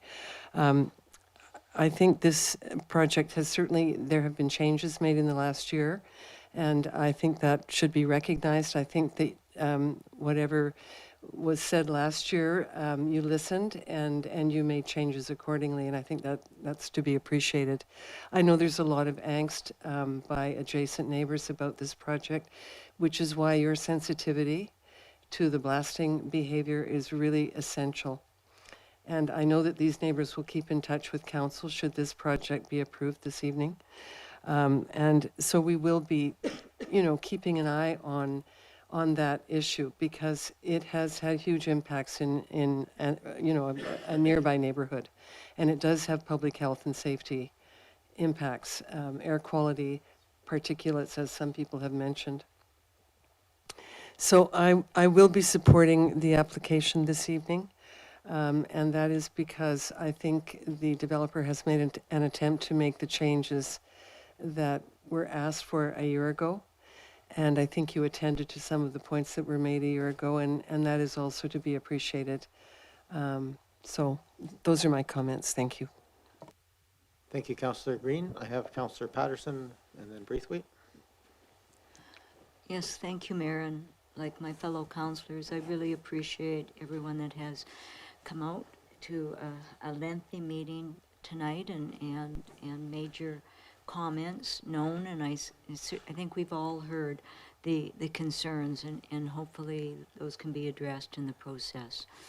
But I really think that the developer has, through the refinements they brought to this process, listened to what was stated in earlier versions and been responsive to those changes. I don't know that I totally agree with the fact that it meets all of the objectives of the official community plan. I don't think it protects the natural environment. Lot line to lot line excavation permanently alters the topography and soil structure needed to support a Gary Oak ecosystem and a healthy urban forest. And the proposed landscaping shown may or may not survive strata budgets and climate change. And our official community plan references affordable housing 38 times and inclusive housing 27 times. These units will obviously not meet the goals of affordable housing. And I do have some concerns that doing this type of housing on these lots may have negative impact on land value and tax implications on our inventory of aging multi-residential buildings that are in need of redevelopment or replacement if we approve this development. It's not housing that is being constructed. It's not going to be suitable for teachers, nurses, or tradespeople, which was a goal of our OCP. But with the refinements that are incorporated, it provides increased sustainability and is responsive to climate change, provides adaptable housing units. Elements of the landscaping and stormwater management qualify as low-impact development. EV charging for vehicles and bikes encourages alternatives to fossil fuel transportation, and the location encourages active transportation. And it will provide modernized, sustainable housing options for residents who want to downsize in their community, and for a growing number of people seeking sustainable options for housing and willing to pay the higher cost, so it keeps that housing continuum going. Perhaps not in this community, but in adjacent communities. So it doesn't meet all of the OCP objectives in my mind, but it does certainly meet many of the objectives we have. And I would love to be able to do affordable or rental housing in the community. And I think if we had a comparative application that provided us with the option to do that, that's what we would seek. But we don't. We have this, and I think that it is a good option for this site, and it frees up single-family homes in the community for family housing and provides more opportunities. So I will support the application as presented. Thank you. I'm just going to seek a motion to extend. We have two bylaws we also have to deal with at the end of this, but if I count your 5 minutes and my 5 minutes, that's about another 10 minutes. How about we give another, can we just say 20 minutes maximum? And we can deal with all the issues, I think, at this table tonight. Can I get a motion to extend by 20 minutes? So moved, Your Worship. Thank you. Is there a seconder? Sorry about that, but we want to resolve this if we possibly can. All those in favor? Any opposed? None opposed. Thank you. Go ahead, Councillor Braithwaite. Thanks very much. Well, you've heard 4 people speak in favor, and there's only 6 of us here, so obviously we know what the result is going to be. This is a very difficult one for me. Is this the logical place to have density? Yes, it's the highest and best use place for density. But I wish the proponent had come with a smaller building. I honestly do. I think that it would have been so accepted within our community if you would have come with a smaller building and been and had less of a footprint of the building. I think you would have had so much support, because sadly, the Councillor Green did say that this has become a very divisive and rather than a unifying issue, and she's right. And I feel for the residents that live around here because they are being painted as people who do not want densification, and that is not true at all. They don't mind densification. They just don't think that this particular building in this particular spot is what is correct for their neighborhood. And you know, when I look at it, I can see what they're saying. I honestly can. You know, but, you know, there's spot zoning, there's the blasting, there's, you know, the shadowing of the different, towards the different places around the building. But there's also good things. There's accessibility, there's solar panels. They are going to be luxury units. These units are going to cost a lot of money to live in. Let's not kid anybody. It's going to cost as much as it is for a single family house, in some cases for the penthouses, etc. So they are going to be luxury units, and that's okay. I'm very well aware that we cannot build affordable housing within our municipality unless we have a lot of help from other governments, other levels of government. But I also think that, you know, our residents need to be protected by the bylaws that we have. And as Mr. Manders said, you know, here they have all of this, and they've had the ability to give letters, etc., but they don't have the ability to go and give input at the advisory design panel. I think we should change that. I think that residents should be able to give input at those different meetings as well. I'm sure that not everybody agrees with me on that, but I think they should be able to. And I also feel sad that the neighbors feel really abandoned by you know, by the support that they've been getting, or by the by us and our staff. They do feel abandoned, and I don't blame them for that.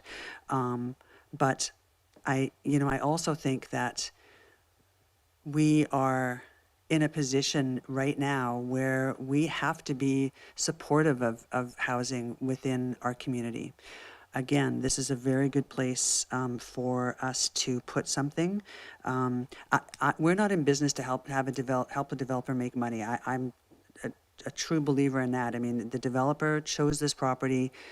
It's up to them to be able to put something there to make money. Are they going to come and ask us for something more than perhaps what should go there? Probably, because they probably assume that we're going to say, well, no, take it down a level, and then we'll approve it. So I would never want anyone to think that we're here just to rubber stamp something without asking questions. I think our residents have asked a lot of really great questions. I think some stuff has been changed. But I would agree with Councillor Patterson. Not everything has been changed to the way that that I feel it should have been. It doesn't meet all the things in our OCP, and yet it meets some. And so again, you get very torn on how to make this decision. I want to make it very clear that this is going to be going ahead, and I want to make it very clear that I personally will be at the beck and call of any of the residents who want to come and talk to me about any issues that they have with this building being built, with the blasting, et cetera, because I think the onus is on us with this building going ahead to make sure that our residents are protected. And we need to hold the proponent to the fire to ensure that they are there to protect the residents as well, and that they're not allowing damage from blasting, etc., to go ahead. So that's my promise to the residents. And you know, when all is said and done, I do feel that I do have to support this. I again have concerns. I wish it was a smaller building. I wish it met. I wish it had different things coming forward. I wish it didn't have the parking. I wish it didn't have the blasting. But I think that for now, I think I do have to support this. And yeah, but I will be watching, and I will be asking for residents to come to me and give me any concerns. So I feel bad supporting it in a lot of ways, but I do feel that I need to support it. So thank you. Thank you, Councillor Brady. Sorry. 5 minutes and 9 seconds. That was pretty much bang on for your allocated time. One of the sort of pros and cons and privileges of this position, and is speaking last. I mean, I think at the end of the day, none of us know for sure what the vote's going to be until we've all spoken, and I appreciate Council's willingness to keep an open mind on these things. I actually don't have a lot of additional pieces to add. I think most of the things that have been said by council reflect my sense. I actually sort of appreciated the architect, the applicant, just, talking to it being, it's not perfect, but it's very hard to make a perfect application on these things. And if I look at, there's clear benefits. Obviously, we want density close to commercial centers. We want it within walking distance of pieces. OCP does recognize, we all see that this is an appropriate place for multifamily, so the question is really what size. It does ask something of the community in the sense that it's taller than adjacent buildings, although I also recognize that modern code, et cetera, tends to demand for the same number of units a taller building. So that is just a reality of life today with the fire breaks and everything else required. But I look at it in a couple of ways. The asks made of the community, are they significant? I would say they're quite significant for the adjoining neighbors. I know that's been a concern that I've raised from the beginning, is the shading of the neighbors. In particular, and I think in this case, the blasting it'll certainly be annoying and maybe causing damage to the neighbors. Again, our job is to weigh the short-term and the long-term costs and benefits, and then from the massing of the building, which is again asking something that's taller than the adjacent buildings, what has been done to offset the impacts of that? We had a good conversation the last time. This was a few weeks ago when this was in front of us, talking about the feasibility of shifting it, of moving it, of addressing some of these pieces. And my concerns and questions were answered to my satisfaction. I understand the constraints given by a very small lot to see it being built. I think this is one of those ones where, despite the negative impacts on the immediate neighbors, despite some of those pieces, the design of the building is lovely. It'll sit there and despite its height, I think will fit in very nicely. And I do recognize the prior work on the Clive and the positive design of that building. I think the architects have done a phenomenal job of making a large building not appear with looking massive from a street view. And at the end of this, adding 15 units into the housing mix, not affordable, but that's okay. We don't need everything to be affordable, and it's just not a realistic expectation. Has a significant benefit to the community in this case, and those benefits will last for the next 60, 80, 100, 200 years. Who knows how long this building will be standing there? But I think that's really an important factor, and really importantly, will provide the kind of housing that a lot of people want to have as they retire or they downsize and free up some of these houses. So I think I really do appreciate the comments made around the table. I appreciate just acknowledging that it's not perfect, acknowledging the impacts to the community, but at the same time, seeing the necessity of seeing appropriate housing built in the community is an important message to send out there. And certainly do appreciate, I'll just reflect that to the applicant. I know this has been a back and forth and waiting for the OCP changes and other pieces. Again, difficult. And I think one of the things that is perhaps a lesson learned for our body here is the clearer we can make our guidelines within the OCP, the faster that these applications can be managed, because they can address the specifics. I think part of the problem here we add to is by the lack of clarity adds to uncertainty, which adds to time, and every month or year delayed adds to the cost of these buildings, and then we need bigger buildings to make them cost affordable. And so if we're going to see medium-sized buildings affordable and viable in our community with the cost of land, we're going to have to make sure that we're as clear as possible about what kind of housing we want and where we want it. And I see that work probably being accelerated here in the short term. So those are my comments, and I really appreciate everybody's comments here tonight. It's been a very informative evening. I think everybody's used up pretty much most of their 5 minutes, so I think I'm going to turn to the table and seek a vote. We have a motion right now for first and second reading for the zoning bylaw amendment. All those in favor?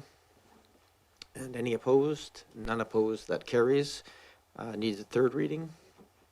No, Your Worship, I would move that council give third reading to zoning bylaw amendment number 4847, 2023, to create a comprehensive development zone for the property located at 2326 Oak Bay Avenue. Seconded. Thank you. We don't usually debate on third reading. All those in favor? Any opposed? None opposed. This will come back subject to the successful conclusion of the covenant. I believe that concludes this item. I'm sure a lot of people want to sit and chat about this, but if you could just wait a few minutes, just a couple of minutes. So we have a couple of bylaws that have gone through first, second, and third reading and now need adoption. So I'm going to move over to that. I don't think we need any introduction of these items. Mr. Green, did you wish to add anything to the two items in front of us here? Actually, I guess I'm not even. Through the chair, I'm only probably able to speak on the second of the two. I'm not a financial services No, person. it's fair enough. I think I'm just going to seek a motion to move the. Move item number 10.1, permissive tax. So this is adoption of the property tax exemption bylaw number 4849, 2023. Moved and seconded. We don't usually debate on adoption, but it's certainly available to members of council if they so wish. Don't see any. All those in favor? Any opposed? Not opposed? And then we have adoption of the municipal information bylaw number Adoption. 4846 and streets and amendments bylaw. So I just need to be sure so we need to do the adoption separately. So first adoption is 4846. I'll move that council adopt municipal ticket information bylaw number 4846, 2023. Second. Moved and seconded. All those in favor? Any opposed? Not opposed? And I'll move that council adopt streets and traffic amendment bylaw 4848, 2023. Second. Moved and seconded. Any discussion? All those in favor? Any opposed? Not opposed? Is there a motion to adjourn in order? Move adjournment. Moved and seconded. All those in favor? Any opposed? Not opposed? That carries. Well, I wasn't expecting a